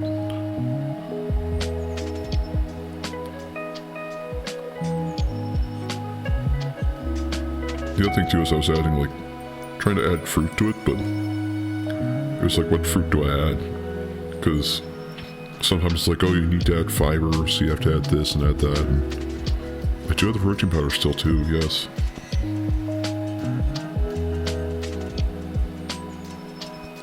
I use pure protein, chocolate protein powder, because it's like 38 grams of protein. Well, 30 grams of protein for 2 scoops. And very little like anything else.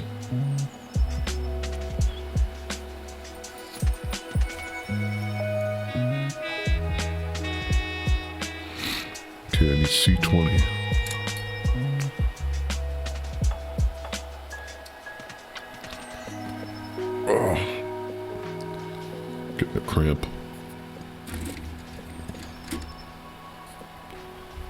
C20.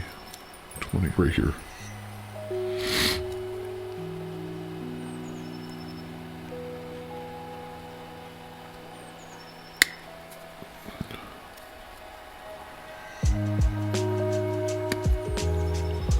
You and I need.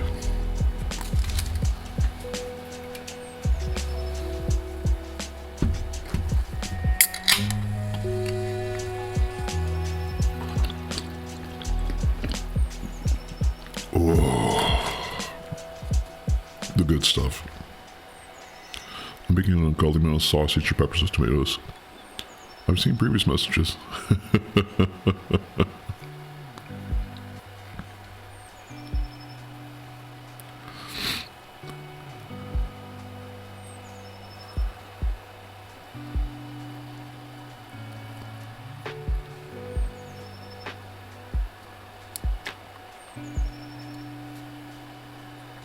Lekso in Polish. Ah.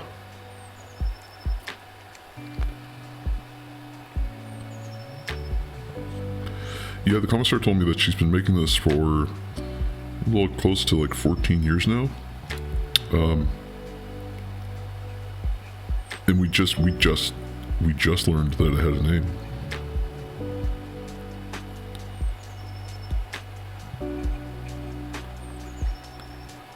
Are there any spices that go into that?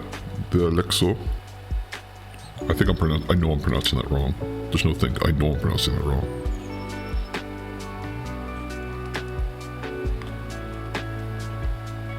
CZ is like ch. Leksho. Or lecho. Okay.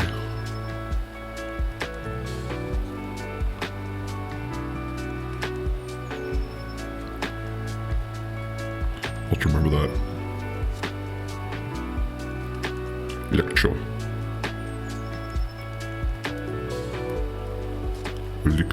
Lecho. Perfect. Not just Italian sausage because spicy, huh? Oh, that's fair. I do like spice, so that's kind of my fault that we're getting Italian sausage.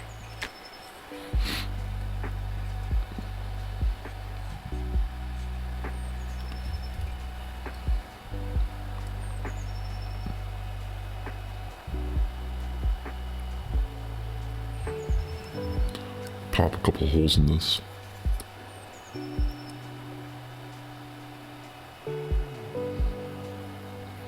Only on the flat surfaces. Oh no, I've always used spicy? Okay. Well, you know, I was trying to take credit for it, but...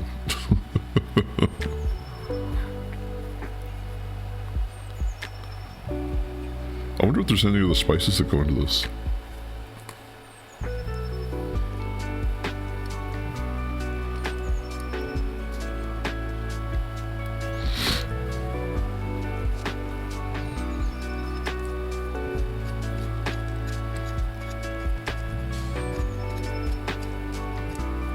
Lecho.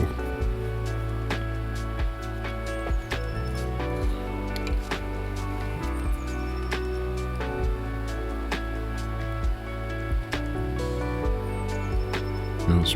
Am I supposed to? I'm literally just following blood instinct. Blood instinct? I suppose you do have a slightly Polish-Ukrainian background, so...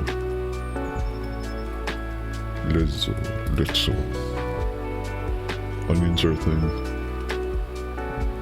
Okay, so it's vegetable stew. Vegetable sausage stew, sorry.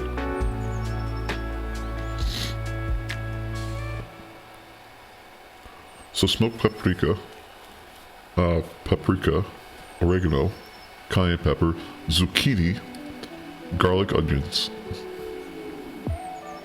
tomato paste, the bell peppers, tomatoes, and kielbasa.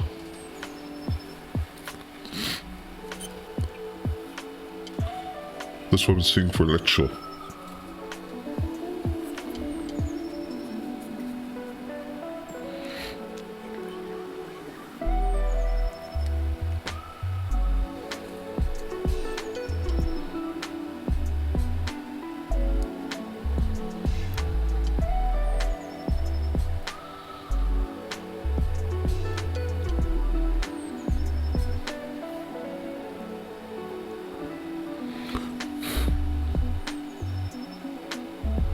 All you're missing is the zucchini, the onion, and the...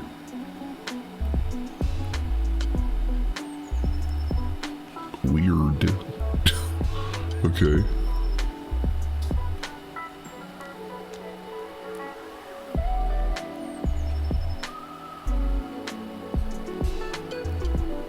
Am I gluing this piece on correctly? Maybe I'll find out in a second here.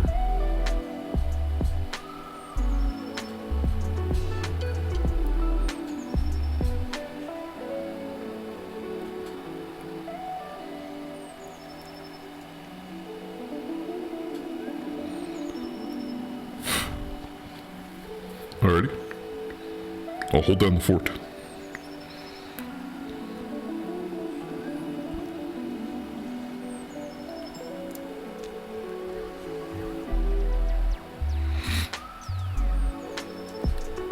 Okay, so we need Space Marine, C-23.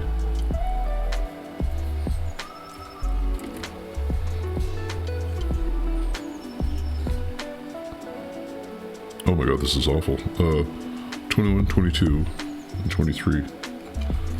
Okay.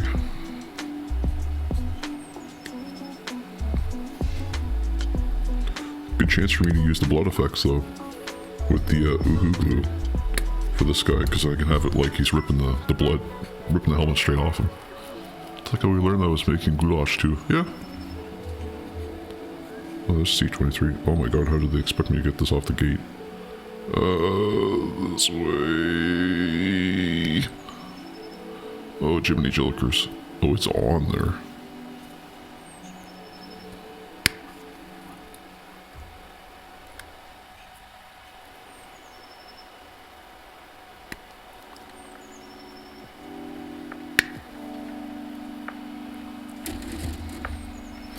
This is such a weird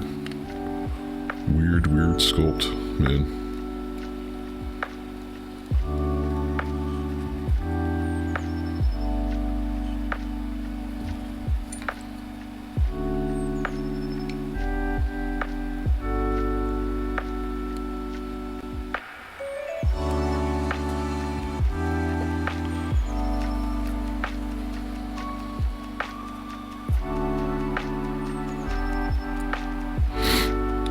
It's very reminiscent of the stuff I started with, because there's like rebar. And that rebar is really cool.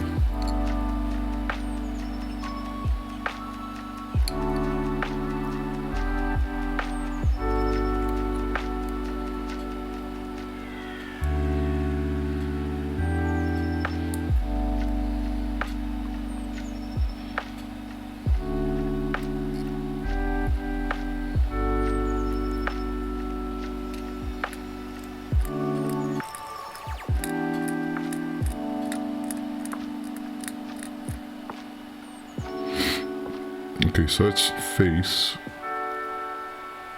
So he's pulling the helmet off, so that's cool.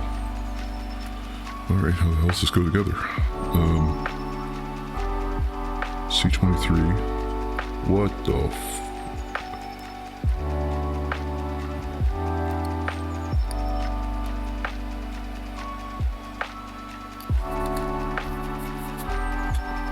Or C-22 and 21. Oh, it's ore. Oh.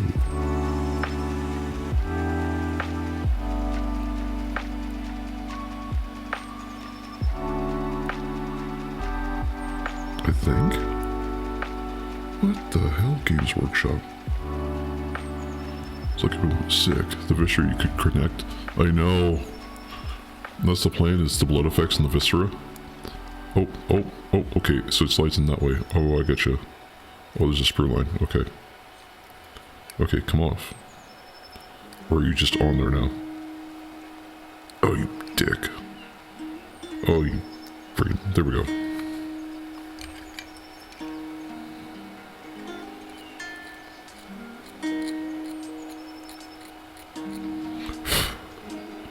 The only thing is, annoying thing is I'll have to paint this Space Marine as well as this guy. But it's like a mini diorama. It's so cool.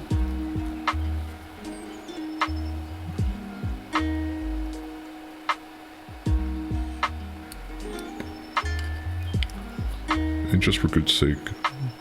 Good measure, I guess.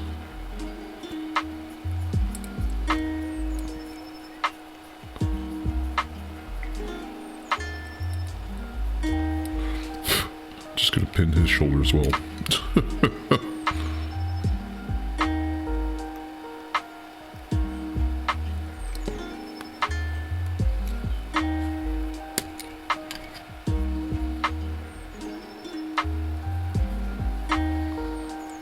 Practice ultramarine colors for color. I think that's what I'm going to do.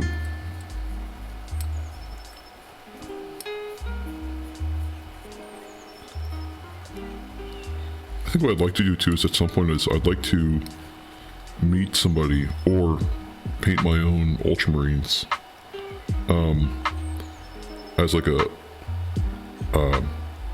combat patrol, because I feel like no one in the city plays ultramarines. And so I think it'd be really cool to be the one ultramarine guy.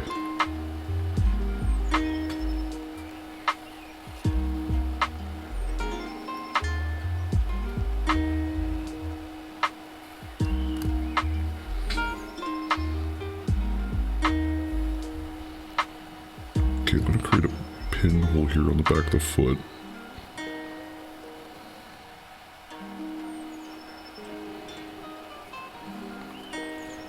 Just because I got a feeling it's going to come out. And I don't want that to happen.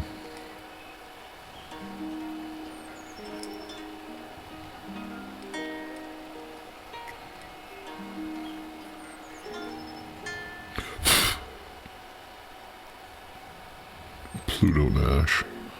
God.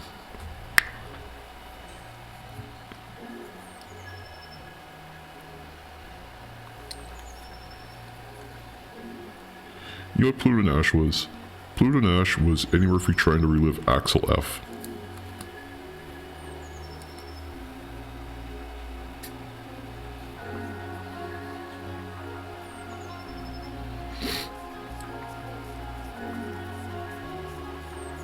Or the Prince from Coming to America.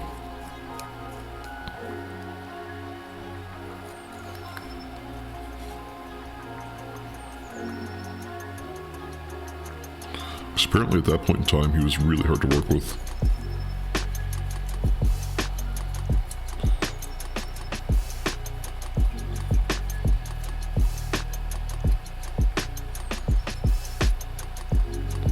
I know. What a terrible movie too. I had high hopes for Pluto Nash, but it just was. It wasn't like I could pause it and be like, oh, this sucks. It was just bad.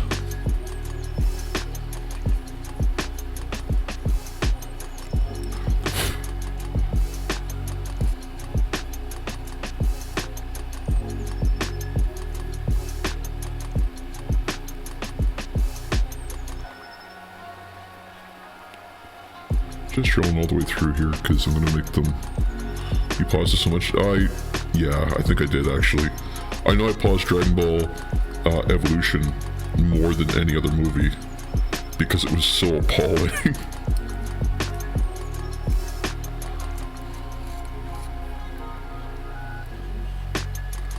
I pause a lot of movies when I'm upset about the plot, but those two were especially bad.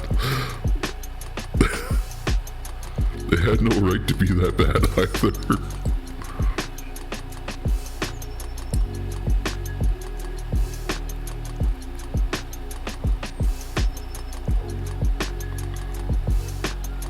Just drilling all the way through so that the holes meet, because I want to create like a almost like a glue hook, if that makes any sense.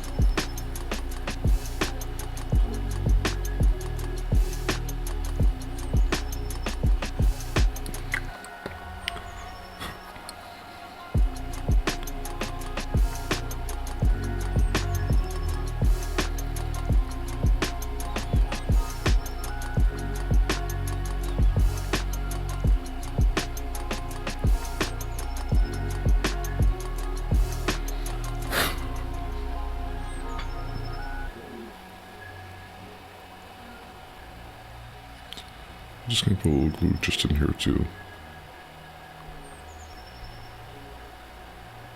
Just to get his feet to stick. And just put them together like that.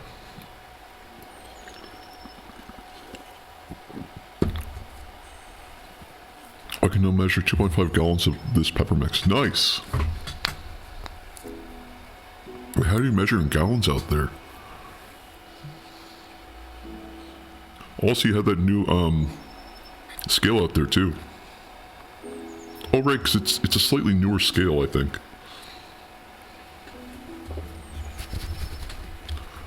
Adjust my chair here real quick.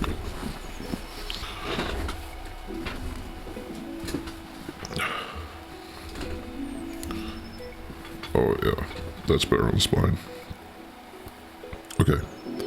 So this is all settled up. He just needs a head, which is C24 and C19 for the other shoulder pad.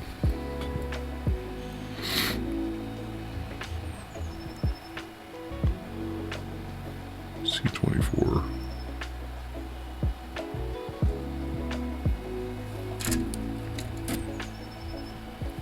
I have a 40 cup Tupperware. Ooh. Excuse me. Very nice. 24 is right here.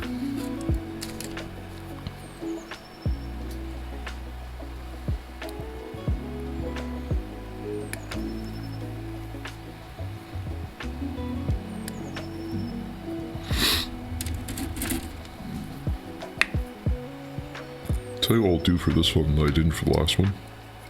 I'm gonna pop a little hole right in the side of his neck peg.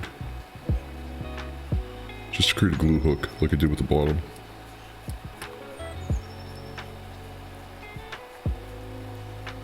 Even though the glue is going to do 90% of the work in both these scenarios, every little last bit counts. I'll do one on the opposite side too.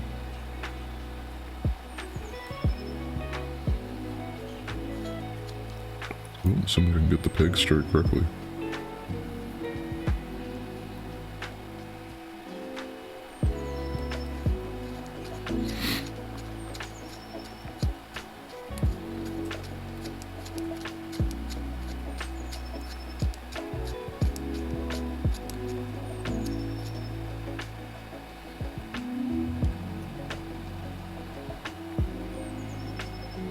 Make sure there's no screw lines.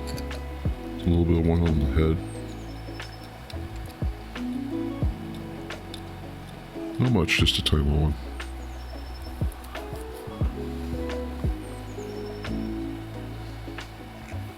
I'm bringing this camera towards me a little bit. It keeps getting tilted back. I don't mean to, just, I think it just hit with something. Just realized you might not be able to see me doing this from where I was. Oh, you still can't. Oh my gosh. A little bit more of a tilt, I guess.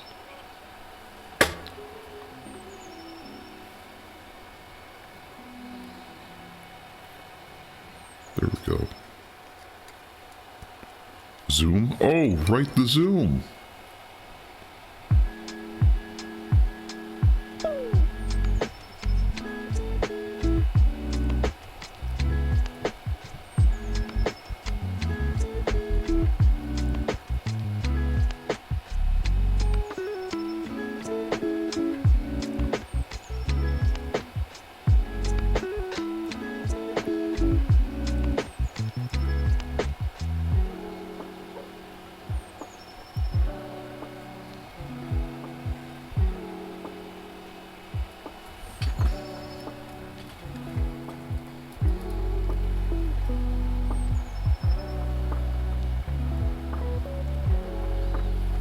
There's a 500 zoom. Uh-oh, where'd the heck go? Right here.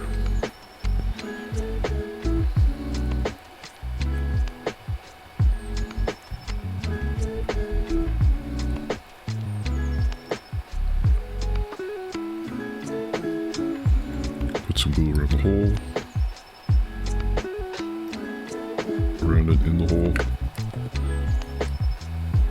heard something about kielbasa before I left. We were talking about the lecho. She was missing kielbasa, but she's using Italian sausage. That way she gets the peppers, or not peppers, but the paprika and the smoked paprika and a little bit of garlic. All she's missing is zucchini.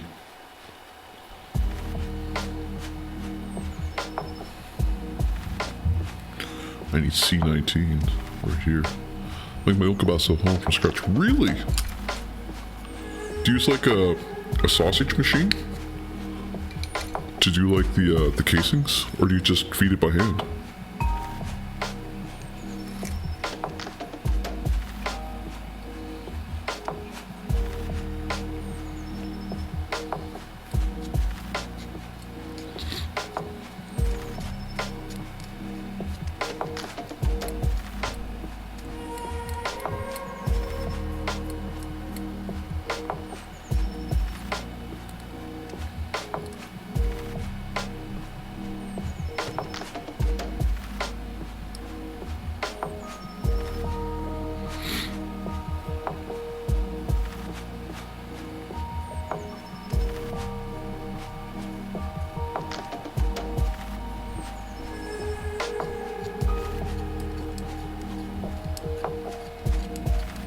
Casings are simply big intestines, and I have a hand filler for pushing meat into it. Oh, okay. I always assumed people had to use the big crank machine for it, or like the attachment for like a KitchenAid.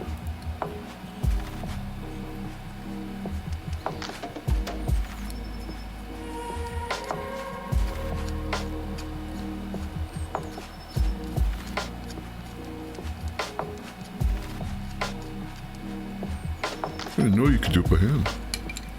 I suppose it makes sense because people have been doing it for, centuries. And I'm a North American who struggles to glue pieces of plastic together. Oh, you've got one with a crank. Okay, then yeah, I'm just dumb.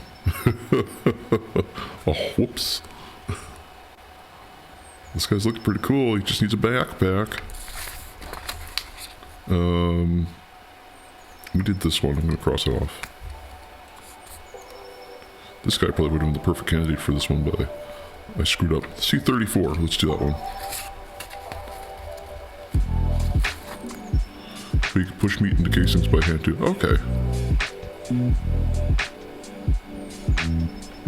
In the grand scheme of things, that makes sense. Just different kind of sausage. Yeah, it's a more holistic sausage, more artisanal sausage if we do it by hand, I guess.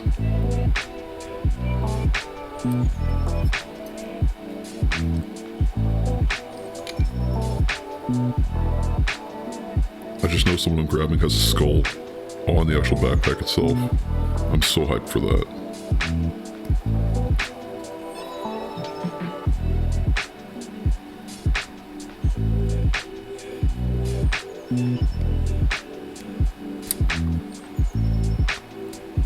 Like, I don't know if you've seen this before, but you've got to see this.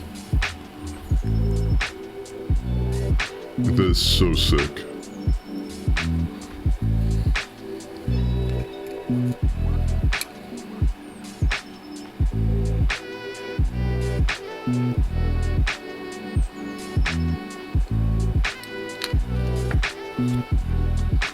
I learned you could use a piping bag. Oh, it's hard to translate in English, but in here it's called something like fingered sausage. Oh, we have a term similar to that. We would call them like pepperettes, or like cigarette sausages, because they're thin like a cigarette. Although someone, if you said cigarette sausage to a North American, they'd probably just say, "What do you mean?" They think you want like a sausage that tastes like cigarettes. But I've heard them called cigarette sausages, or little cigar sausages. Mostly it's like stuff like that. But fingerlings, I think, is the other word. Mostly hear that for potatoes, though, like fingerling potatoes. Pepperettes is normally the other one. Pepperettes is a term to describe small pepperoni sticks. But if you were North American, you said, I'm looking for pepperette sausage, they might be able to point you in the right direction. Or they might have like a bit of an understanding. And the et is the feminine pronoun that we throw on. Because we assign it like a female pronoun because it's smaller and thinner.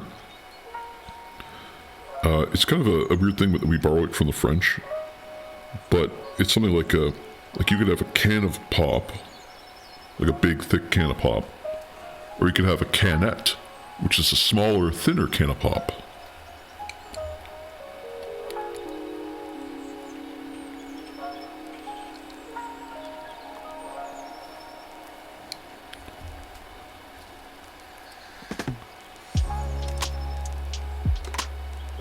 Little etymology for you.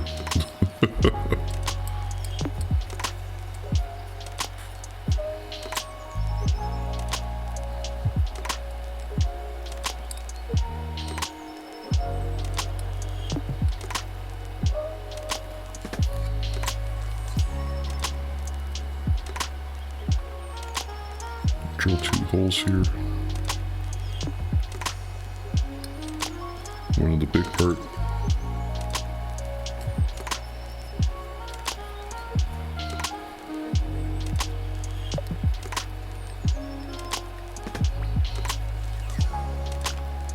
The really big thick peg, and one in the small part with a really thin peg.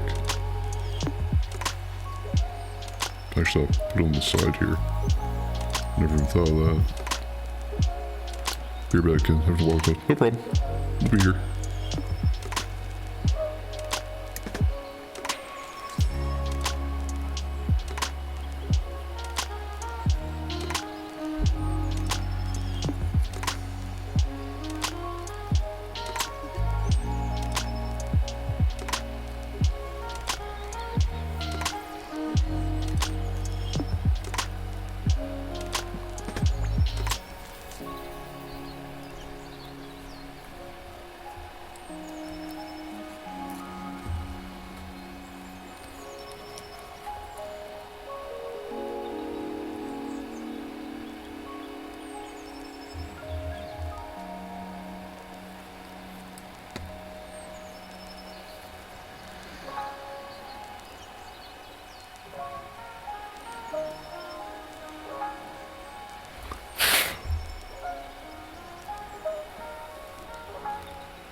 Alright, that's 2 of the chaos spawn painted. Started. Man, we're making really good progress today. Take a quick moment, just stretch. 2.5 hours in. This dog. You know, simple that's with all these breaks you keep taking. We're gonna have to start working in shifts. You're gonna have to start assembling these miniatures for me, and I'll take the dog out for a walk.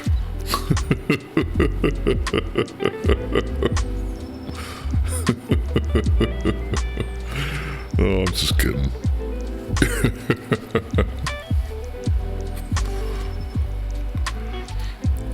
Can you imagine a virtual dog walk? That'd be pretty fun though. Actually, that would be a lot of fun. She was acting up since she didn't receive anything from the plate when we ate dinner. Oh, that's fair.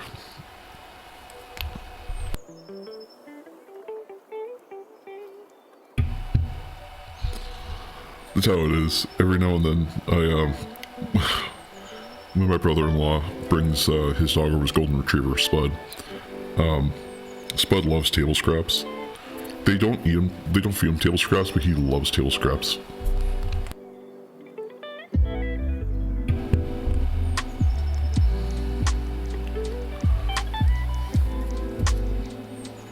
I think I missed a message from the commissary, but I might not have. Nope. I just heard knocking.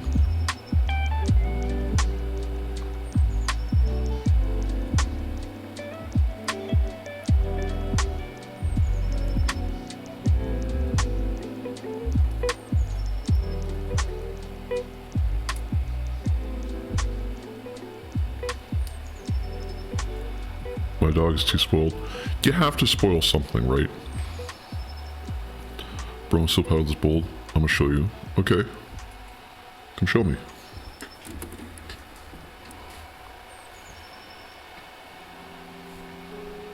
We'll put it on stream.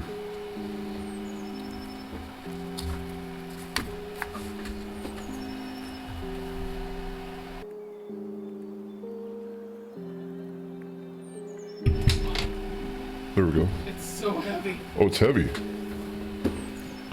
I'm waiting for when it gets warmer. We'll start smoking meat and sausage get nice. Holy crap. Is it hot? It's hot. It's hot? Okay. I can't bring the camera. No, it's not. Yeah, I'm just like, it's so much. Take a picture, put it in the Discord. I'll open up a channel for food.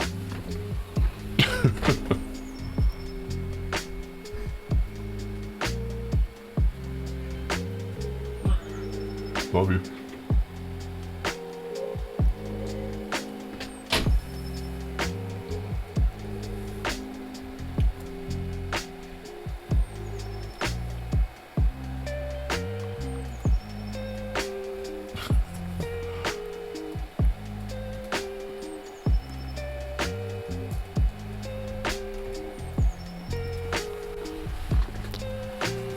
Smoking sausages. I've never had smoked sausage, actually. Well, that's not true. I've had smoked sausage, but I've never smoked my own sausage. But I used to work with a guy who used to smoke pretty much anything he can get his hands on. It's the size of a Space Marine helmet. It is. You could make a codex. You could give him. You could give a.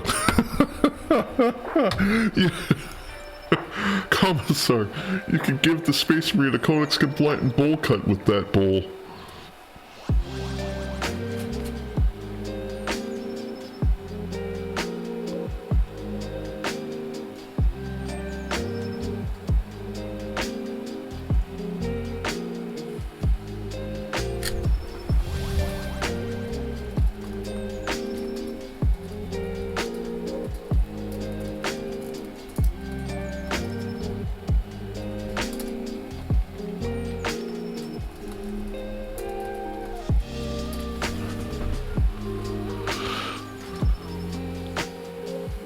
Bought when I made it.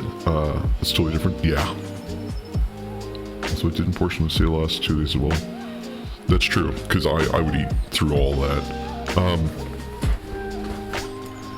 Yeah, when you make your sausages from home, like when you make your own sausage but then smoke them yourself, totally different. And that's what my old coworker was saying too, was that doing it at home by yourself, so, like the taste profile is so different.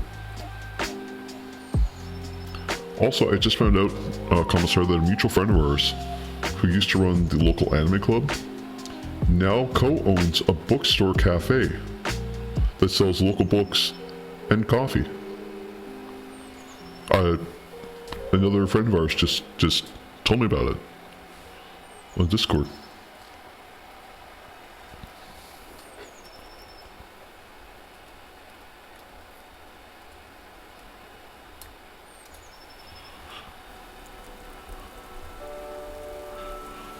Okay, where to leave off? C26. Oh, right, you know what I forgot to do?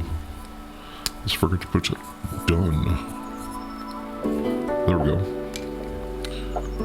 I also use cherry wood to smoke it so it gives it color, reddish color. Really? I always assumed that, that you would use cedar. I didn't realize you could use cherry wood. You know what we have here is we have maple, because in Canada we get maple everything, right? Apple plum and other woods, that would be good. Maple would be really good. Maple sausage. Oh, if you can make your own breakfast sausage and do maple breakfast sausage, smoked maple breakfast sausage, dude. Or smoked applewood sausage, dude. Now I want sausage. You've got me excited for sausage. I'm blaming you, that's awesome. I'm excited for sausage now. Maple smoked is the bomb, yes, I agree.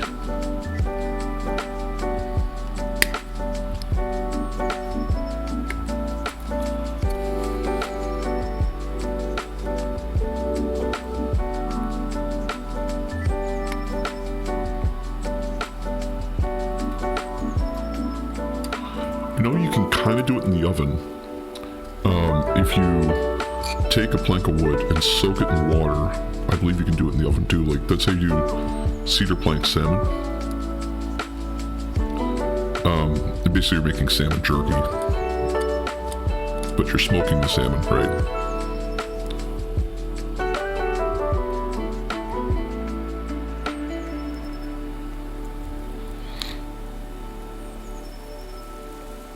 Actually, salmon jerky is really nice.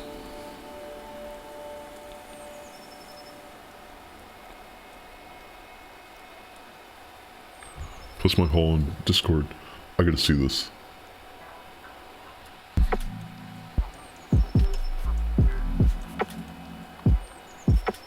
Dude. That's awesome. Holy crap. If you ever feel like sending any to Canada. That's awesome. That is so sick. 10 kilograms of smoked sausage I'd make for Christmas. That's just for Christmas? Dude. Nice. I don't know if that would last in this family. I would eat through probably all of it in a sitting. Well, that's hyperbole. I would eat through most of it. It went in like 2 days. That's not surprising. It looks fantastic, dude. It looks delicious. Oh my god.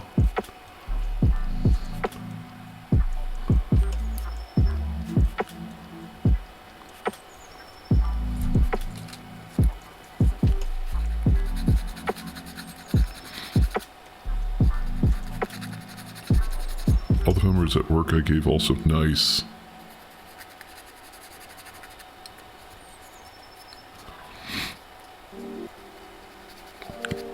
Lucky family members.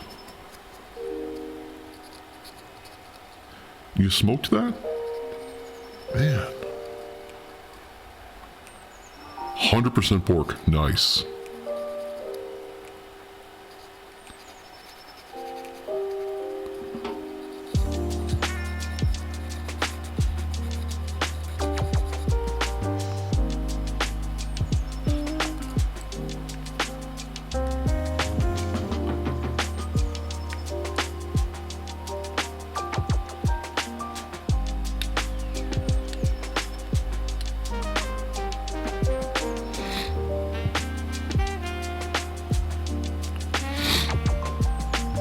Like our 1,000 pierogies handed out to local friends. Yeah, we had a family member come down. I think I've sold this story on stream before, but they came down and they, oh, this is sick. I'm gonna go with C-27 because it looks like a weapon. And we made with them 1,000 pierogies. Like, that was so cool. And they taught us how to make, you know, how to make it, how to make the filling, how to make the crimps. Yeah, pork is absolutely perfect for doing sausages, because you get like a really deep flavor, and like it takes on any flavor you throw at it. So if you throw like a little bit of spice in there, it just absorbs it completely. But you do need salt and pepper in it though, a little MSG, because it just brightens it up.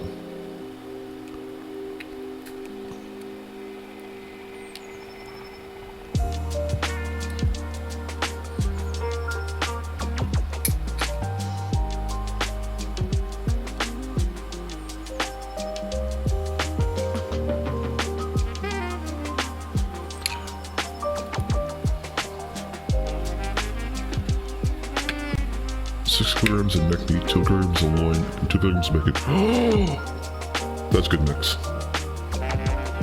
I've seen people do like mostly just shoulder or like just butt, but like if you've got loin in there and bacon, dude, so it's like it's smoky. Oh, half the freezer still full of probies. Nice.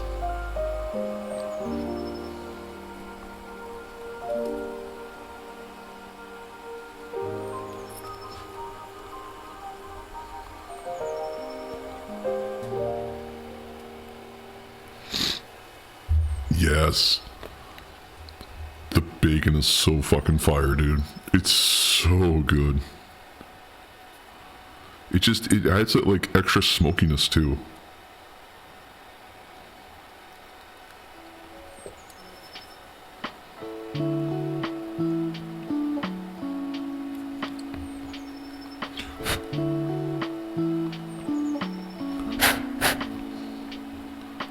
I mean bacon like the whole thing. Oh! Not like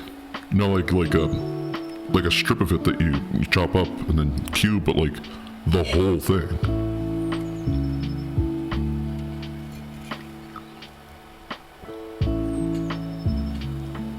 I didn't realize you could buy it like that.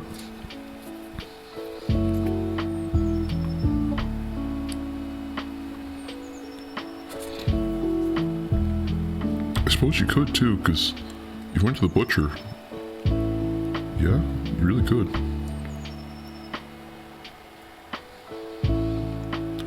Oh yeah, yeah, you got with the bones then. That's yeah. That's the best way to have it then. I find, so I've had steak, so this is the thing, is that bones make a huge difference with meat. I've had chicken, like chicken breast, I've had chicken on the bone, and I find when it's on the bone, all that marrow flavor seeps into the food, and it just, it elevates that protein flavor. And same with steak, like if you have steak, or if you have a T-bone steak or a T-bone steak with the bone in it, that marrow, the bone flavor, really feeds back into the meat, and like keeps it juicy, and like keeps the flavor together. Think about getting myself half a pig and making it into pieces. That's a good idea. If you can butcher it yourself, that's a good idea. I mean, even if you just get it butchered for yourself, because I think like most butchers will butcher up like half a pig for you, no problem. They'll do it for free usually. That would be cool. It really does save a lot, especially if you get a freezer. Save yourself a bunch of money. I imagine the bones being a nice treat for the dog. Yeah, that would be... You say that dog's spoiled, and if you're giving bones to the dog, that's spoiled.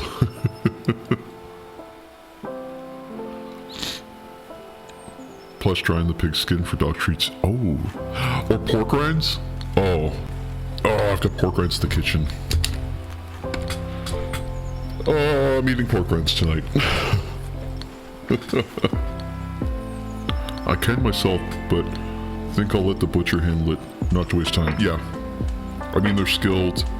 You know, it's kind of their whole job. It's like, sometimes they'll charge, but it's like $20, whatever, you know, no big deal.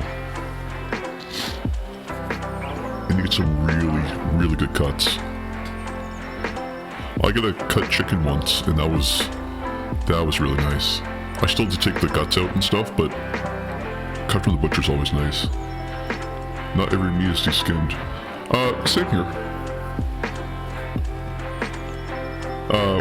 A lot of the meats are de-skinned, like you can get skinless boneless chicken, but you can get regular skinned chicken. Bacon's with the skin and other parts. Ooh. Okay. A lot of people forget that, like, the skin holds the other part of that flavor, because it's basically, like, the skin and the bone are the two parts in between. They're the two parts in between where the meat is. So if you have skin on top, it's going to hold flavor towards the bone. If you have bone, it's going to hold flavor towards the skin. So if you have no skin, no bone, your flavor is, you know, it's basically drying out in the package, or it's like it's bleeding out.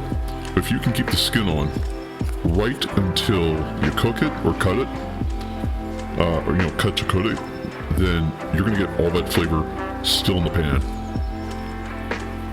We use smoked skin for hunter stew, for example. Hunter stew. I've heard that term before. I don't know where, and I'm not totally sure what hunter stew is.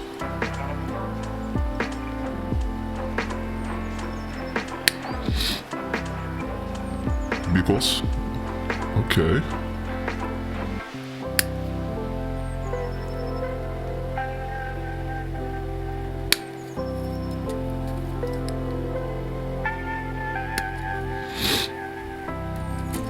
Hunter stew.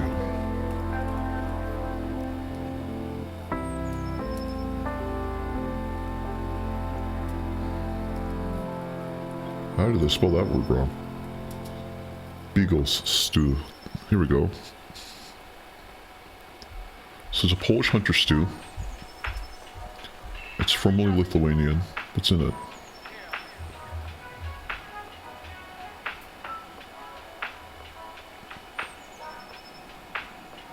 Authentic Polish Beagle stew. Well, Mr. Simple Dots, you're going to help me with this recipe and figure out if it's actually authentic or not. It has sauerkraut, white cabbage, various meats. Most used are chicken. Lamb is hard to come by in Poland, but lamb can be in there too. It has sausage, porcini mushrooms, which would be like just wild mushrooms, prunes. Really? In the pot, heat up 3 tablespoons of oil, add the bay leaf, caraway seeds, allspice, and juniper berries and onions.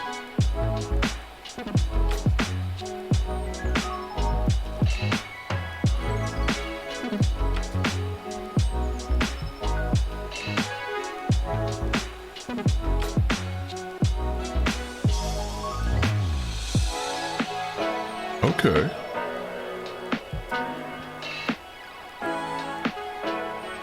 I'm going to post this recipe.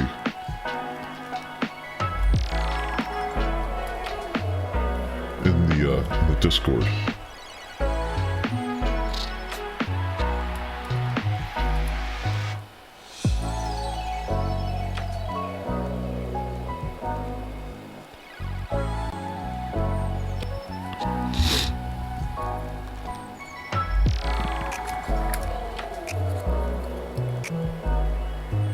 Hunter stew sounds really good, if I'm being honest.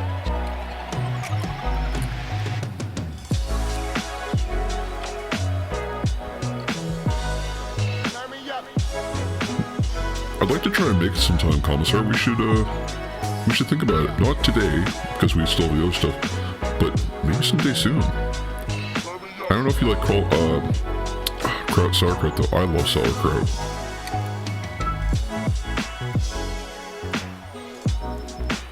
Actually, you know what I started to like? It's great and it holds really long. Good. Probably from the vinegar from the sauerkraut.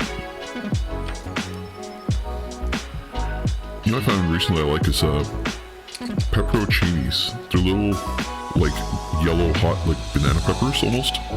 And they are delicious.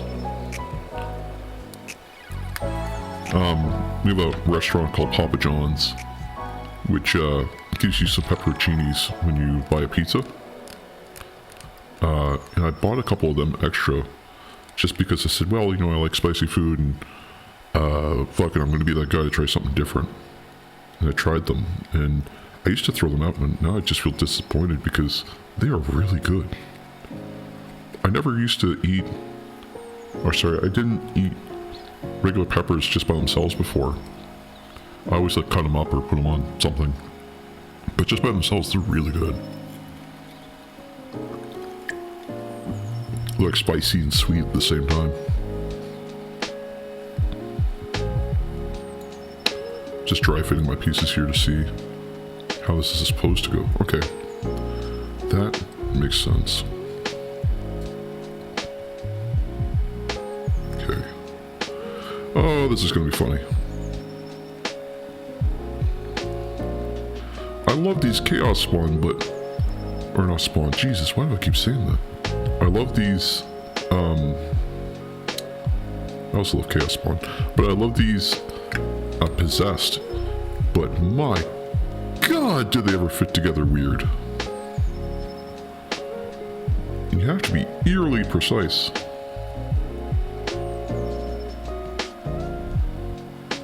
And I forgot to glue the shoulder pads here.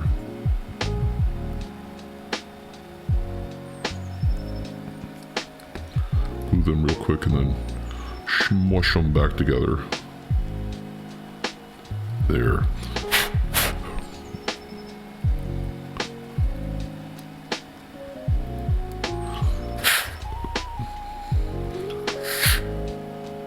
Just pushing the glue around like I own the place.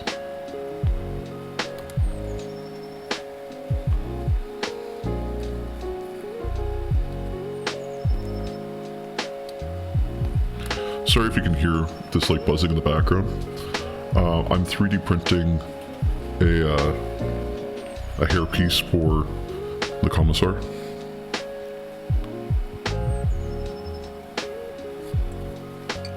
And I finally have my 3D print settings kind of in a way that work, so I'm taking the chance. I've only got like maybe 150 kilograms, or sorry, 150 grams of filament left. Kilograms, can you imagine 150 kilograms of filament? Holy shit. It's like 150 spools of it. Fill up the room with just filament.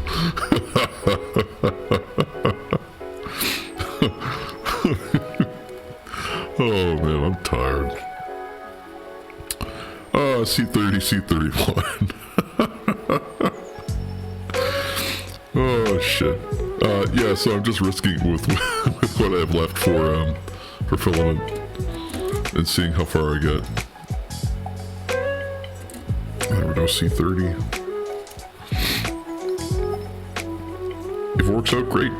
Then I'll get some filler and primer and I'll sand it down and make it look pretty for the hairpiece.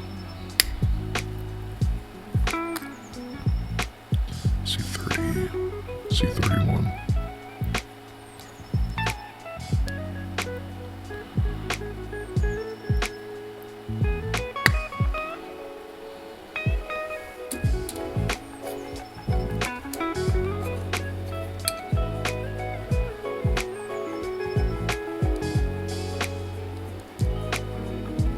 I'll tell you what, if things ever pick up on the stream and pop off in a good way, I'll buy a smoker.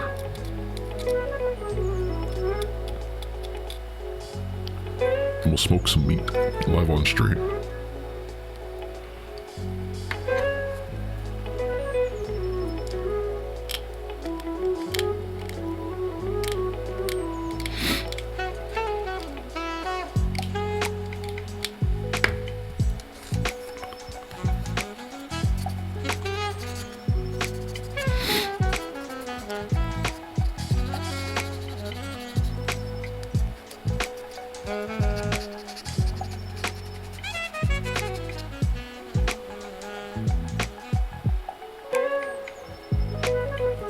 Actually, if things ever pop off, we'll do some cooking streams.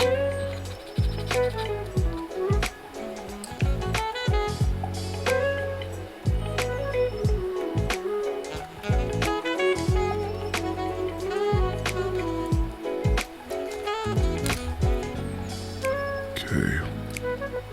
So this knee goes here. That's easy. I can figure that out.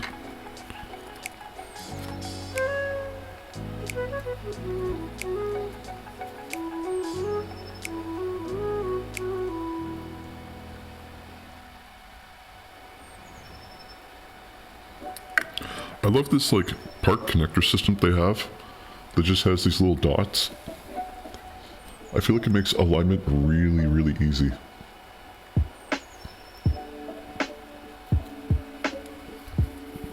It would just be me and him explaining everything I'm doing. Hi, I'm Brother Exhaustus, and today we're cooking. Meanwhile, the commissar explains how we're cooking, what we're doing, and I just stand around pretty with a balloon. I'll be sampling everything that she tastes, everything that she makes, and making sure that it's of quality.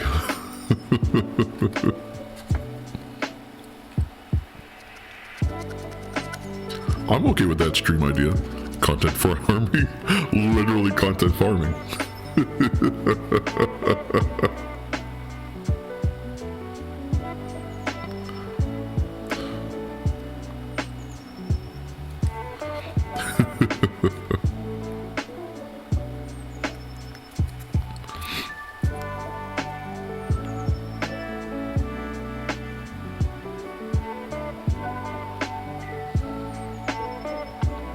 Oh yeah, this is working out really well.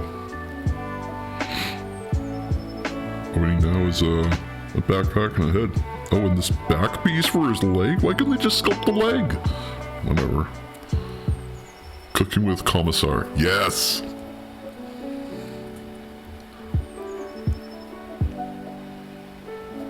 See, we got some great ideas now. I like this. Oh, he's getting C33. Yeah, he's getting C33 now. He's got devil horns. Looks cool. Cooking with Commissar. I like that idea a lot, actually. Not just because I get to eat on stream while you do all the work and I just take all the subs. It can be a lot of fun, actually. I'm sure I'm not as careful cooking as I am with my minis. Considering I've almost glued my fingers, well, I have glued my fingers together many times on this stream now. Considering I started the stream with a band-aid already. And I've cut myself twice today?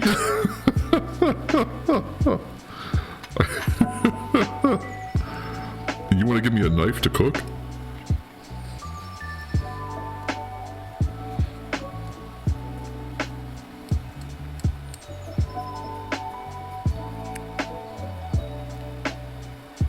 Before stream even started. Yeah. I didn't cut myself on purpose. I was just trying to clean up a 3D print and you know what the funny thing is I have this beautiful hobby knife which can just cut through anything like it's butter, right? And it was the dull nippers. That's what I stabbed myself on.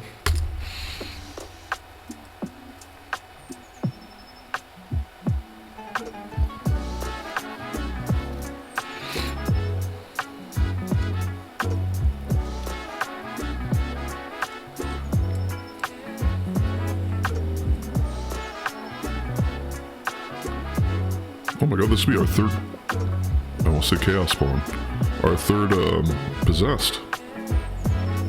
These are just flying. Holy moly. Almost feels like a victory lap. These are so easy to do.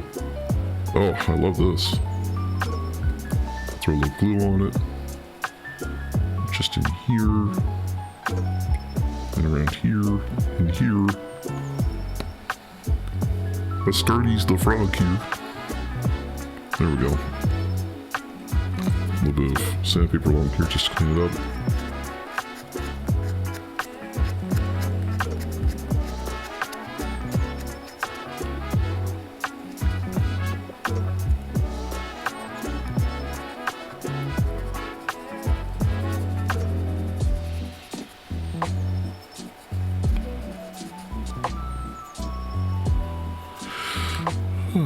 And I need C32 and a backpack. Oh, dude. Can I choose that? Can I choose 11? Is that possible for this? Oh, I can't use 11.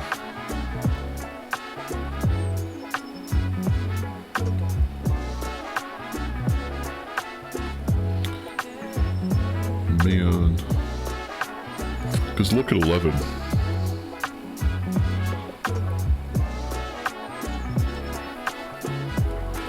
That would be cool.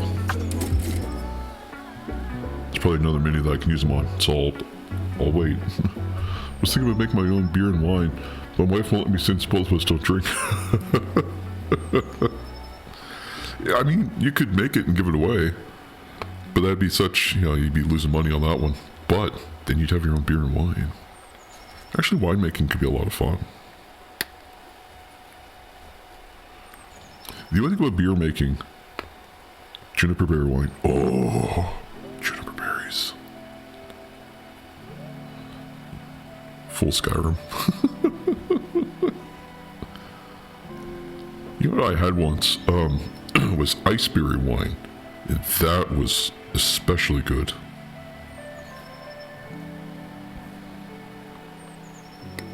I'm gonna mark off some stuff that I did here. So I grabbed... Oh, you know what? That's why I can't use 11, because we do use it later on. My bad. 52 and 34. Oh, no way, I can use 11. 1, 2, 3. Nope, we're going 11. Hell yeah. Hell yeah. But still, yeah. Strawberry, blackcurrant, and cherry. Dude, mixed berry wine. Especially if like... Alright, so hear me out. Mixed berry wine. Great. Awesome. Good. Then, when winter comes, you turn it into mulled wine. Usually done with port, but like, you can make mulled wine of it. And that's like a mixture of warm fruits, like stone fruits. Oh.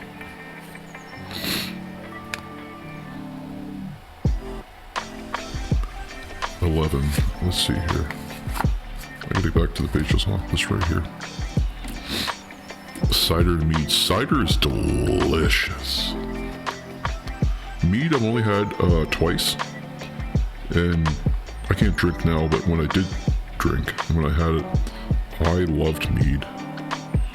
I loved cider more though, but I loved mead. Just good honey wine, especially if you have like good bee farmers. At work I have a friend which makes strawberry wines. Strawberry wine is really good. We used to have, I used to have a friend, her parents would make green apple wine. Bro, if you want to try a wine that is going to blow your mind, green apple wine. You have to order like 3 or 4 months before at least. Yeah, the fermenting takes forever with strawberries. You get really sweet wine, but it just does take forever.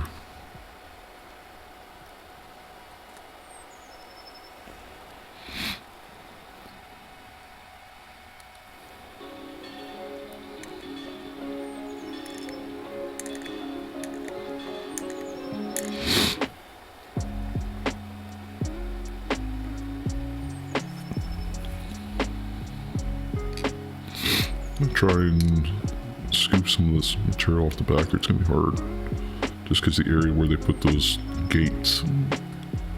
There we go.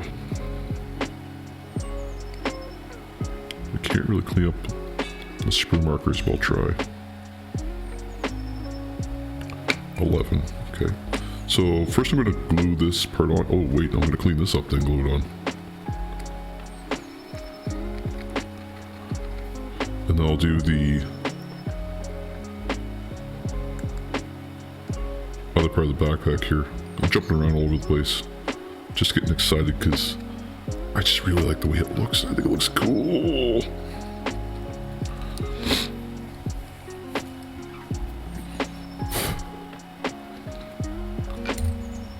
Strawberry wine I found, I liked it, but the problem I had with it was that like, there was never enough of it.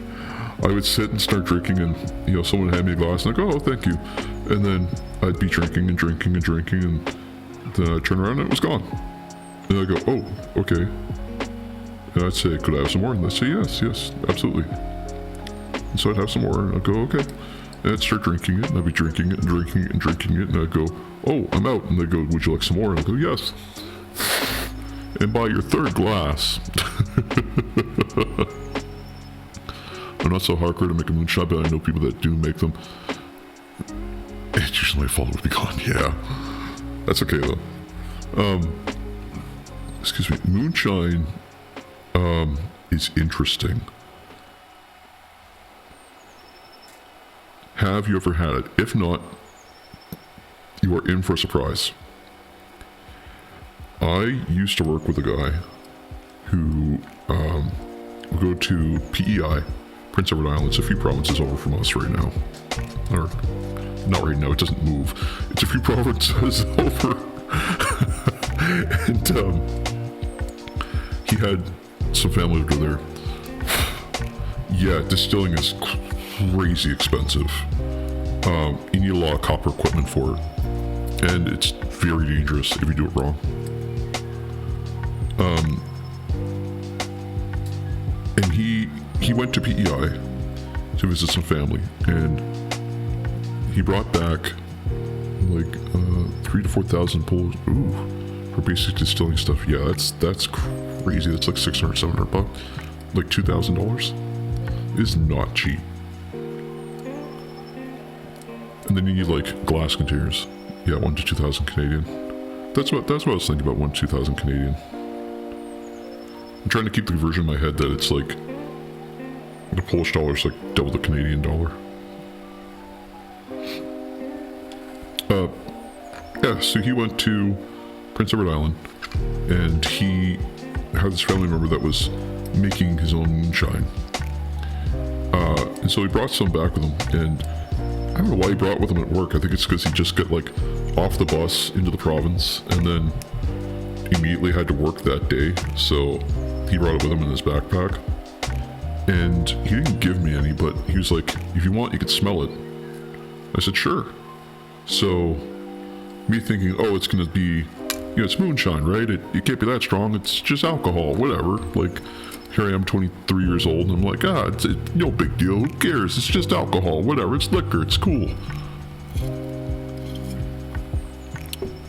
Brother, I gotta tell you, he pulls up this little mason jar, this big, tiny little mason jar. For context, as big as one of these Marines, like as big as one of these possessed. It's got a little glass jar with a little top, like a shot glass almost. And he told me the way you drink it is, he says, you pour, like you use an eyedropper, you pull a little bit out, you put it in the glass, and you mix it with like water or seltzer or something. And I went, what do you mean? And I opened the jar, and I took a sniff, and it was like sniffing pure alcohol, like pure rubbing alcohol or jet fuel. It was so strong, I reeled back, and I was a little drunk just from the scent alone. It was crazy. I had to sit down, it was so strong. Oh my god. I almost fainted, it was so strong. All I did was just I'll just... And I just went, whoa! And he said, I told you it was strong. Damn him. Ooh, do I want horns or do I want... I like this one because it has chains. Moonshine is... It's one of those rare things. Well, strongest alcohol is from Poland. Go try that. I have no doubt, man. Oh man. I've had moonshine gin before, which is just people make gin in their bathtub using lemons. It's like a World War II thing. A pre-prohibition thing. But Polish moonshine, I can't even fathom how strong that would be.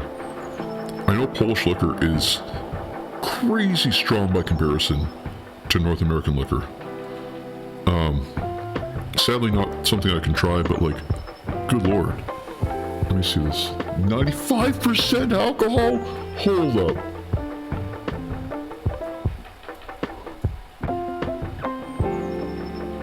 Bro, it's just bottle of...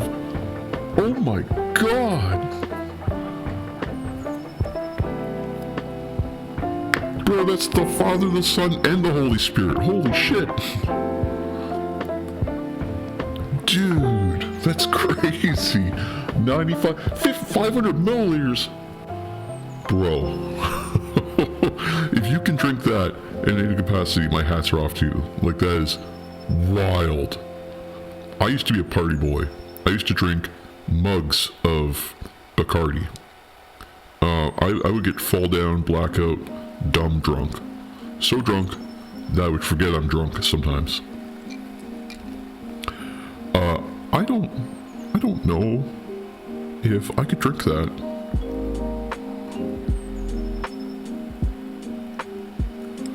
But it's mostly used for making like other alcohols. Okay, if you combine alcohol that would use to make other alcohols, that is strong. I think that goes without saying. That is crazy. We can get fruits and soak them in spirits to make flavored alcohol. That's a cool idea. You know, there's this guy on YouTube, MGTV, and he experimented with making flavored alcohols at one point. Basically, it's what you're suggesting, you just soak it in. Still around 68%. 60 and 80% would be much more manageable for my weak little body, my weak little sturdy's Terran human mega soldier body. Yeah, Mike MGTV, check him out. He did, I do have to forewarn you, he is gay, and there's nothing wrong with that, but he's, you know, very openly and loud about it. So just going into that for his YouTube channel. That said, the content of his videos are amazing. They're a little hectic sometimes, but he did these alcohols once where he mixed bubblegum with vodka, and he was able to get bubblegum flavored vodka, and that's dangerously good. Everclear is 190 proof grain alcohol. I have seen Everclear. I watched a guy on YouTube once called Shoe Nice. Shoe Nice drank Everclear. It's okay. So Everclear is like 98% alcohol. And it is terrifying to me that in America, it's 95%? Okay. My apologies. It is terrifying to me that you can purchase alcohol with this strong of a content. Because I know there are people who will just drink it. Just the way it is.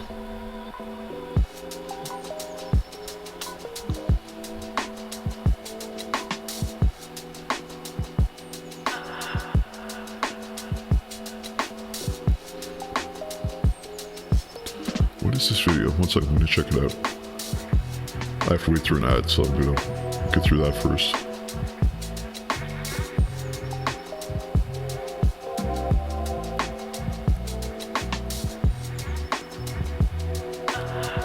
World's strongest beer.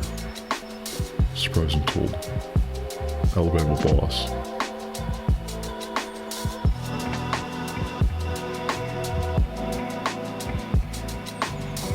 Oh yeah, that's the stuff. The way he just reels back when he smells it.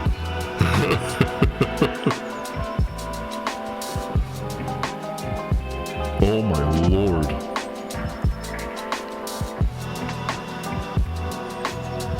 He takes a drink and then has to chase it with another drink. That's crazy. Dude, his face went red immediately. Oh my god. Bro. And here's some people do, but they rarely, mostly like drunks. Yeah. So it's funny that drunks would drink super high proof alcohol there, because here alcoholics are slightly different.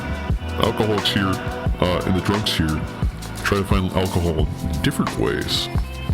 For example, mouthwash. They will drink mouthwash. 17B is done. it's efficient to get drunk. I would say so. I would have to agree. We have 2 more possessed to do here. Number 18 and number 19. I'm going to run to the bathroom really quickly, so give me just a second. I'll be right back. And I think we can get through these 2 on stream. That'd be awesome.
We're stuck midway in the elevator. Well, I'll tell you what. We're climbing out of the elevator, guys.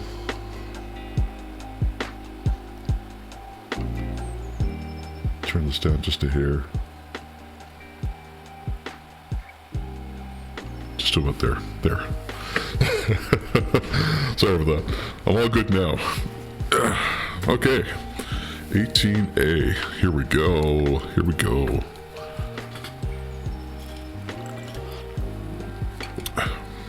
Not me to just make you scared on the barrel of the energy drink here. Finally, it arrived. Hey, the elevator may be at the top floor, but that doesn't mean everything in my head is.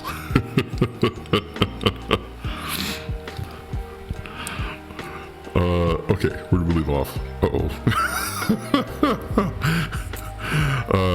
Uh-oh. Here we go, C35, 37, 36. Oh, man. It's gonna be a fun weekend. Big plans for the weekend there, Simple Dots?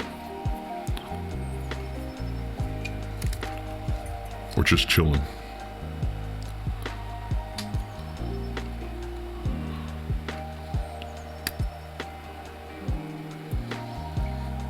$35,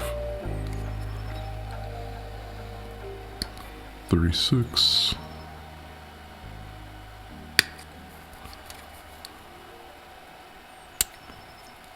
As I excitedly clip, and then 37. Really, it's just one claw? Okay.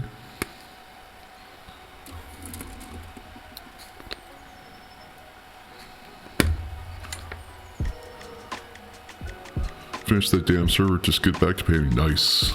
Nice.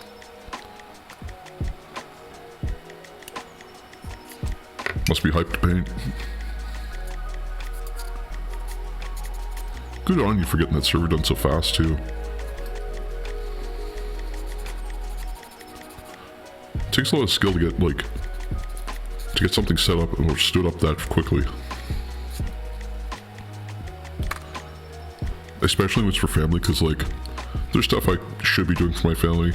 I say should, but what I mean is stuff that I agreed to do and still haven't done yet. But at least I'll get to work on it from morning. So the rest of the day will be free. Oh, yeah.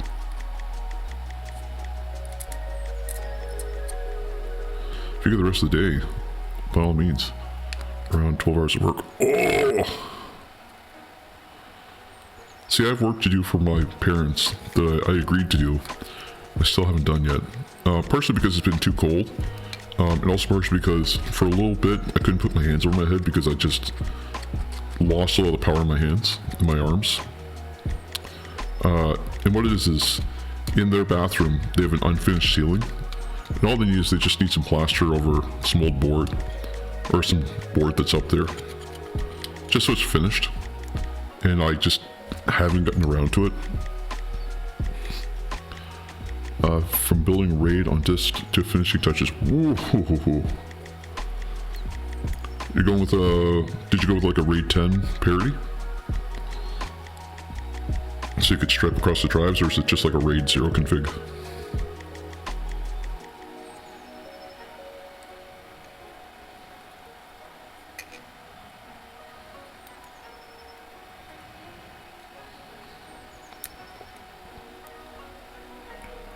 Raid 1 on raid controller. Oh, it's on raid controller. Ooh. I've done software raid before, and software raid is so annoying. Because it's not really safe to do it on software raid. But on raid controller, that's money, man. That's nice. Dell perk H310. I'll take a peek at it.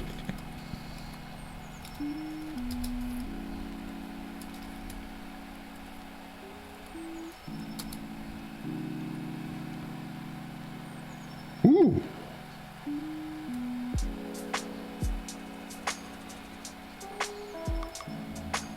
That is a beautiful rig controller.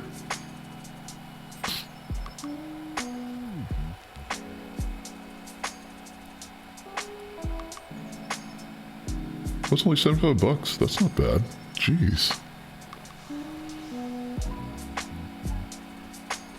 8 ports. 8 port PCI Express. Holy moly. Good choice. And it's got the heatsink as well, so you don't have to get one of them separate.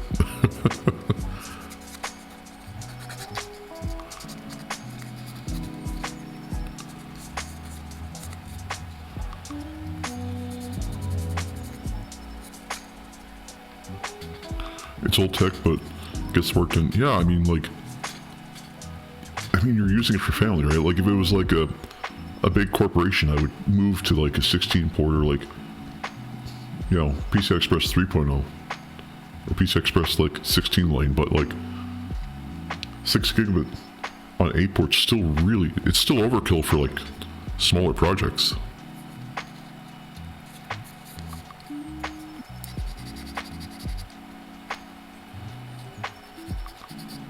Just clean up my gate lines I have here.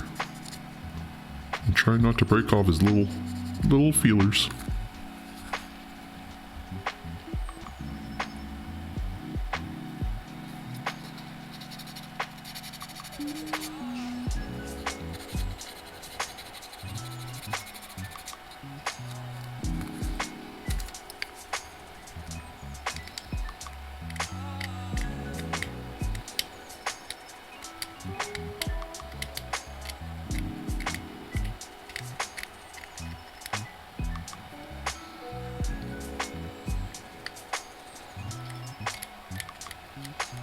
I had a server laying around and family needed hardware and a SQL server.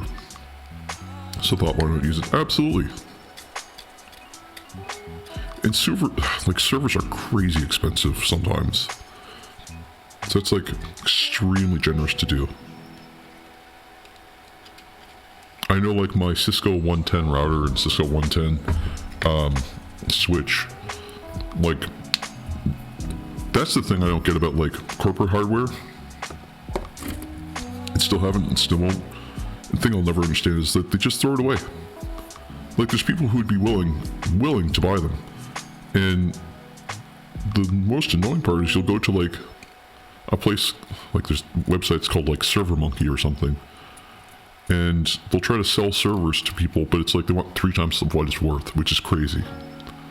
Still 2 servers lying in here, but those are 2 unit and really loud, so not running those. Yeah. See, that's what I kind of expect is like the big loud servers.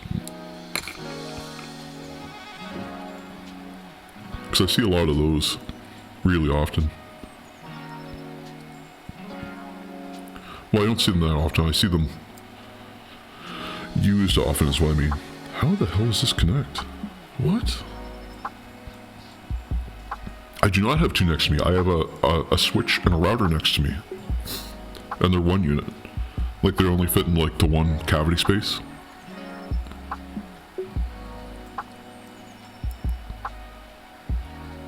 Oh, that's how.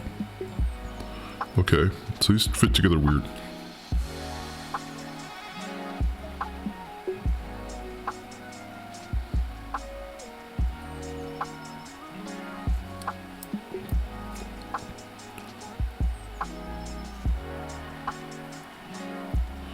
I'm going to put some glue inside of the little spark hole as well.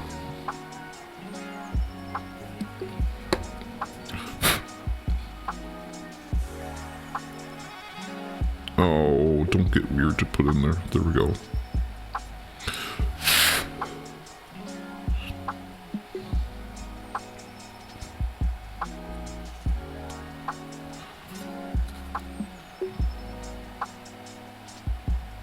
Okay, put some glue along there.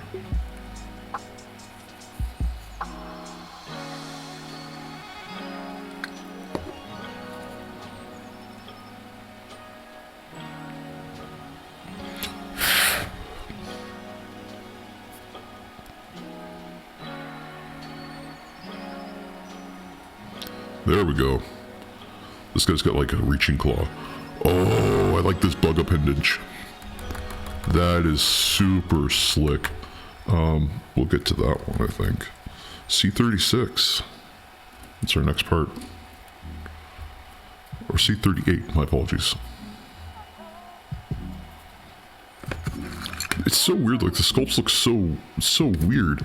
And then when you cut it off and glue it together, then it kind of starts to make sense. The possessed are just really, really sick.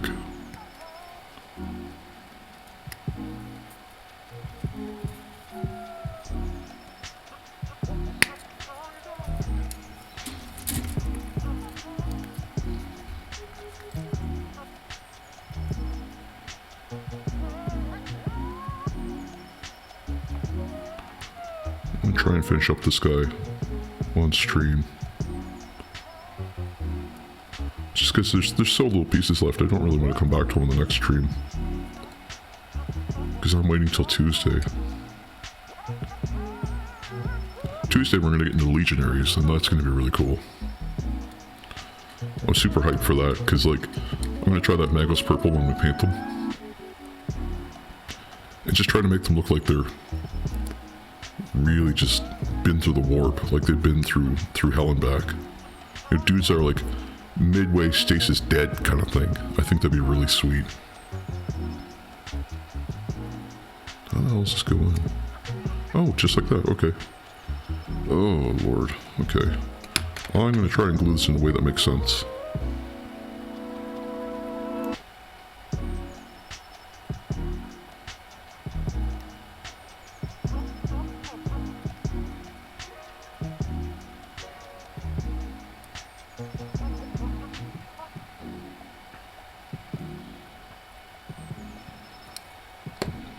Okay, I think that makes... Okay. Okay, it fit together once really well. Do the press and relax every now and then on this. I try to get the glue to hold.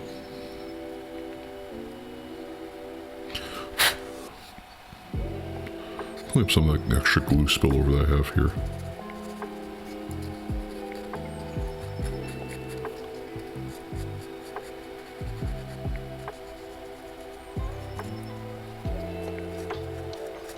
Just because the glue gets a little heavy in some areas. Yeah, so Tuesday, we're gonna dip into the Legionaries, and hopefully we won't have this guy left to do, but we might. So I'm trying to get through these, not too fast, but just with enough precision to get to that point. And actually, this would be 1, 2, 3, 4.5 again today, maybe 5. I mean, we're getting good momentum here, which is awesome. Not that I'm trying to do a victory lap now, but like, I think we're doing really good. I'm super pleased with the progress I'm making on these. And I'm super pleased that like, this just, like, the sculpts are just coming along. Like, despite the fact that these are so weird, and they are weird. Like, I don't mean weird as in like they look odd, because they do, but I mean weird as in like the way they fit together is just peculiar at times. Like, you sort of have to look at these and go, how the hell does that go in there?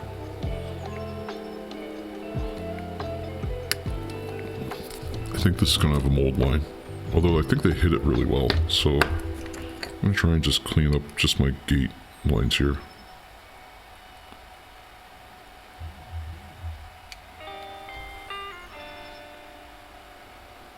Sweet.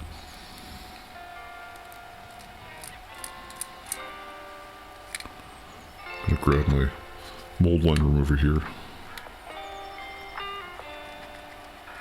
This is really good at scraping down right to the plastic. It gets it smooth, like you can't feel it with the back of your thumbnail. There's another mold line here. It's pretty easily gone. And then scrape off this gate here that I just put on. Okay, then that glues in. How's this gluing? See, that's what I mean, like sometimes it's just like upside down or just weird. Weird.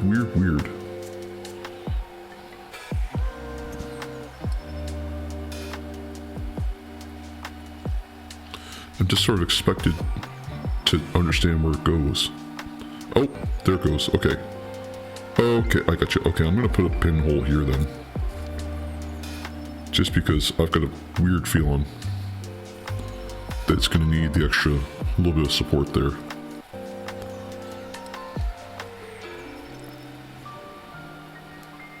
And actually I might make it a pretty wide pinhole.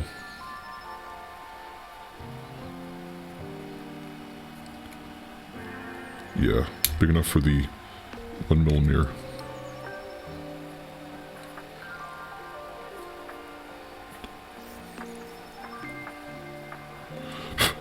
There. And I'm gonna slather this in glue.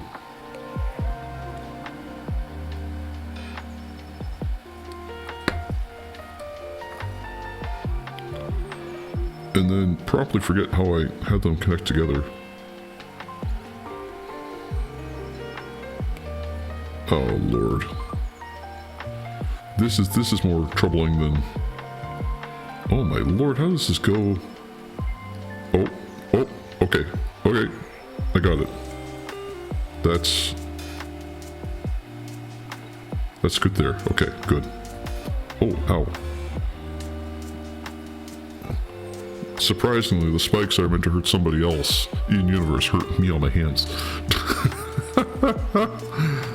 Oh, I love them because they look like they've got this like mantis look, almost like they're like Necron, or not Necrons, Tyranids formed into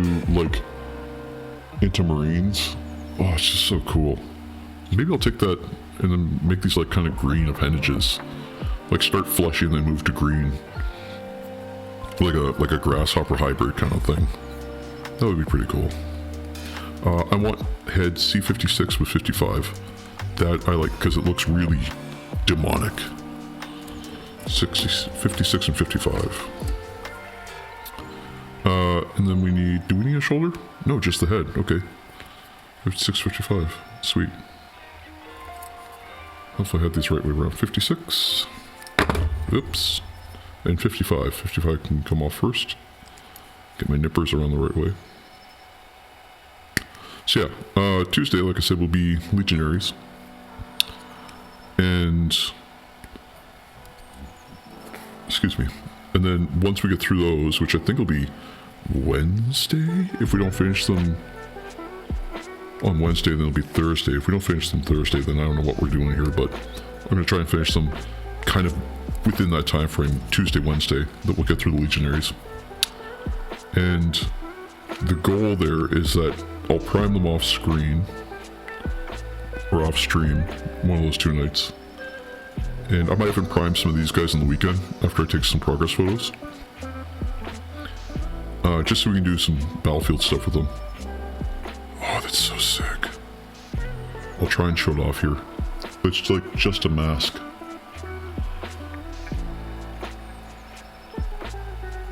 Focus.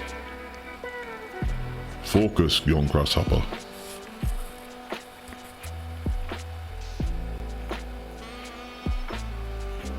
There we go. It's just cool. It's like he's just wearing a mask. Yeah, so I'll get them ready and we'll be able to paint them. Some cool ideas I want to paint these guys with. And I think for these guys, just because I have so many of them as well, and because it's a whole combat patrol, what I'd like to do on stream is a diorama. So I'd like to start planning out and thinking about a diorama next week. Probably on Friday, once we start painting. And that's simply because there's some really cool options we could do here. Oh god, the sculpt looks so badass. I've said that about all of them so far, and I'm so sorry, but like, GW just hit it out of the park with Possessed. I don't know what it is, but they did a fantastic job.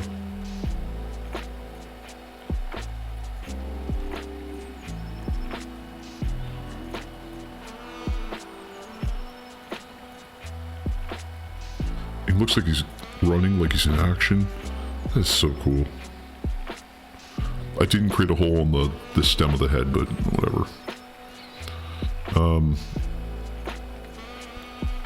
That said, diorama ideas, because these guys are they're warps, so I might have like I want to have like a rocky battlefield where they're coming off like a warped hole, I think.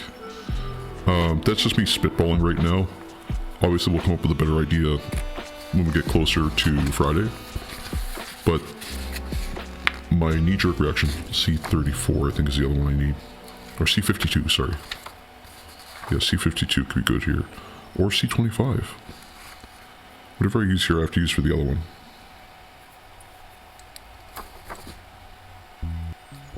Let's go C25. We'll use 52 for the last guy. Yeah, I like the idea of them kind of coming out the warp and being prepared to fight, and you know, maybe some of them get horribly disfigured because of the warp kind of thing. So maybe we'll take one of these guys and we'll have we'll put like a purple gel around some of them so that the dioramas are on the bases, but not the core diorama. The core diorama will just hold them in their positions as they're coming off. So we could do some really cool stuff there.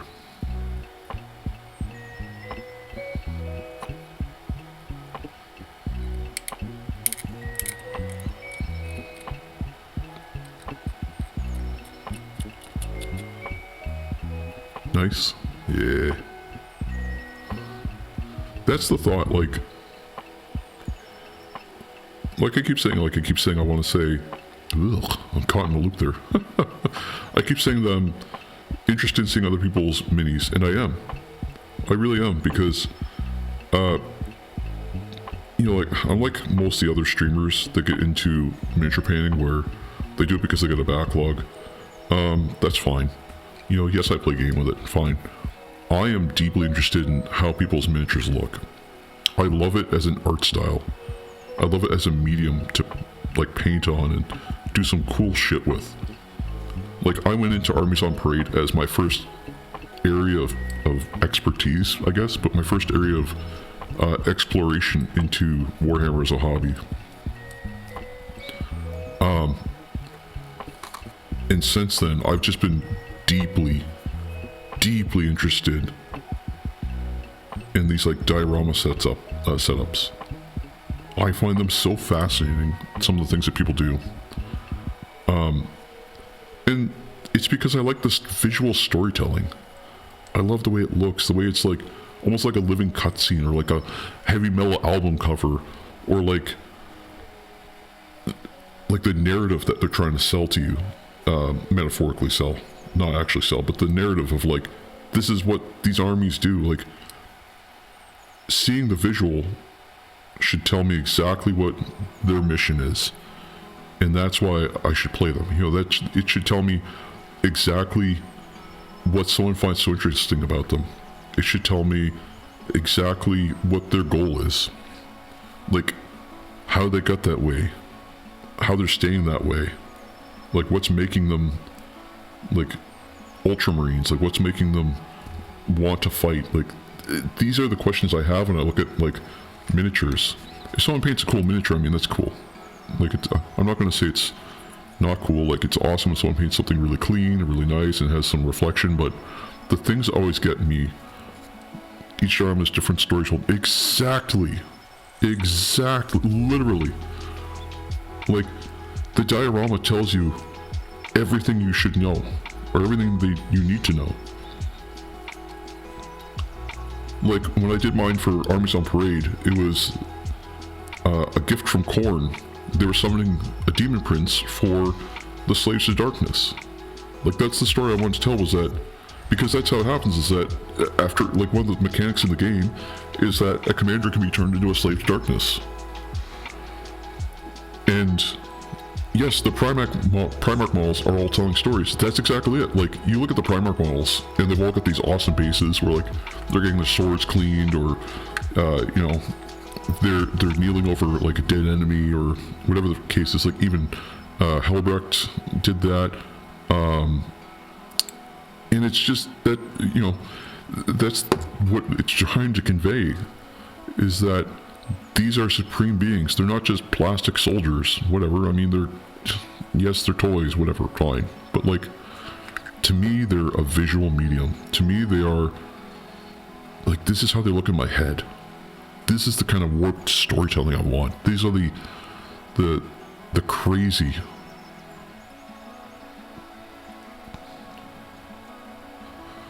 I want things to look like there's I want it to look like as if it was reading, I guess, or if it was a movie. Again, I come back to the heavy metal, but, like, Warhammer 40k and heavy metal just go hand in hand, and a lot of people don't do that. They paint their miniatures and they do very base colors, you know, hey, this is bright and clean, and then throw it on the tabletop, and I go, okay, that's cool, it looks good. I hope mine will tell its turn when I finish him. Your Mortarion looks fantastic. Your Mortarion has that, like, coming out of, like, grunge, like, dirty and filthy. Like, he is coming to be a plague bearer, if nothing else. That's what I get from your Mortarion, and he's already starting to sell that.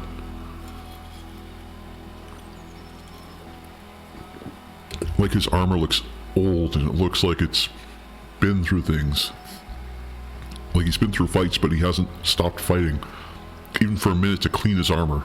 And so you know, like, as he comes to you with his gas mask, he's bringing with him poison damage. He's bringing with him potentially disease. You know, like, if you interact with him, Mortarian, I mean, it's going to be dangerous. That's what I want. I want the element of danger in these minis. I want them to look... It's like punk rock music. I want it to feel dangerous. I want my punk rock music to have drugs and alcohol and violence. And I want these minis to have that too. Oh, I want it so bad.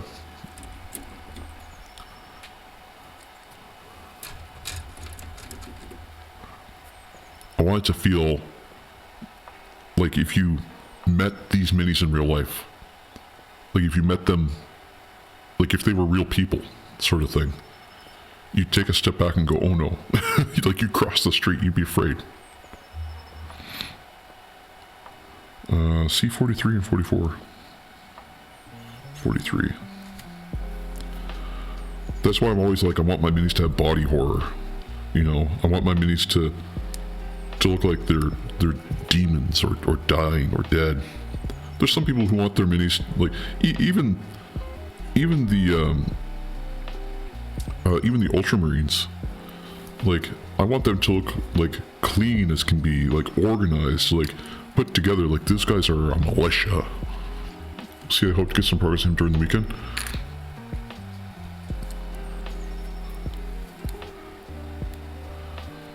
I hope you do get some progress on them, man. I mean, you're doing really well so far with what you got, and it looks so cool.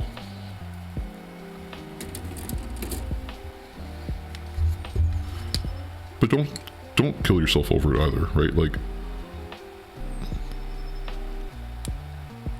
I obsess over really small stuff, so sometimes my minis look like I obsessed over really small stuff. It's a hard balance because on the one hand, I love intricate, really heavy, deep detail. And on the other hand, I also have to stand back a little bit and go, okay, looks good. And so I get this, like, it comes back to me to the Razorback that we did on stream. I want that one to look grungy and dirty, but I have to be okay with it being clean. Because the grunge and the dirt really sell it as like, oh, this thing's been in a fight, this thing's ready to kill again. But that's not always necessarily needed. How the hell does this go on? What the fuck?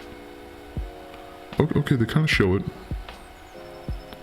Whoa, how the hell does this go on? What the hell? What the what? Oh, okay. Just like that, I guess? Oh, okay, in there. Alright. Oh, I gotcha. Oh, okay, alright, okay, that makes sense. Clean up my sprue lines first. We need to make Pierogi's chaos beat, make the Pierogi chapter. I could.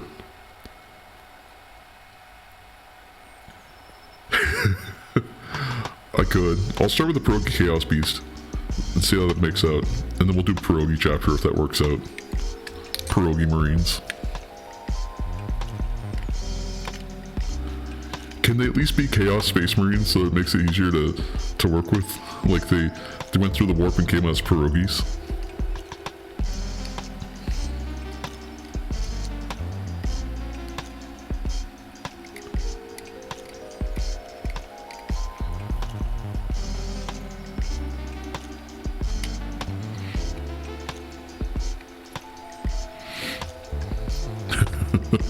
Spin-off Plague Marines, Pierogi Marines.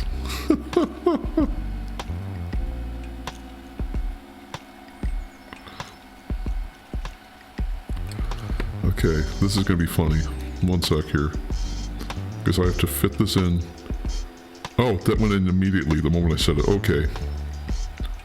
Oh, no, I glued too high. Oh, frig. One sec, I gotta fix the glue here. Glue, glue, glue, glue, glue. Right here. Uh...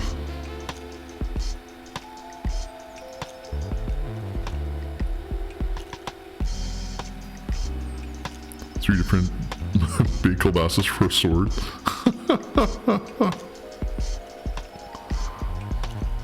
Wait, how the hell?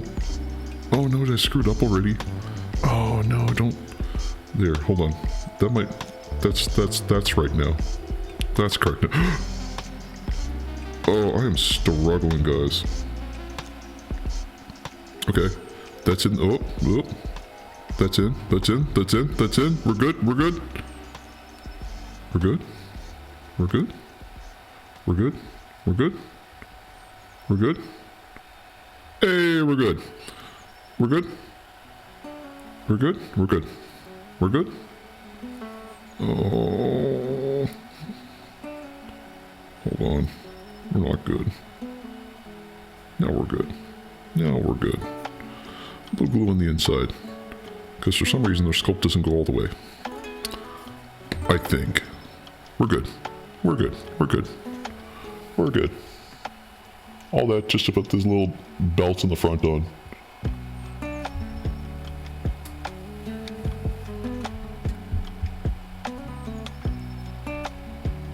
Crazy.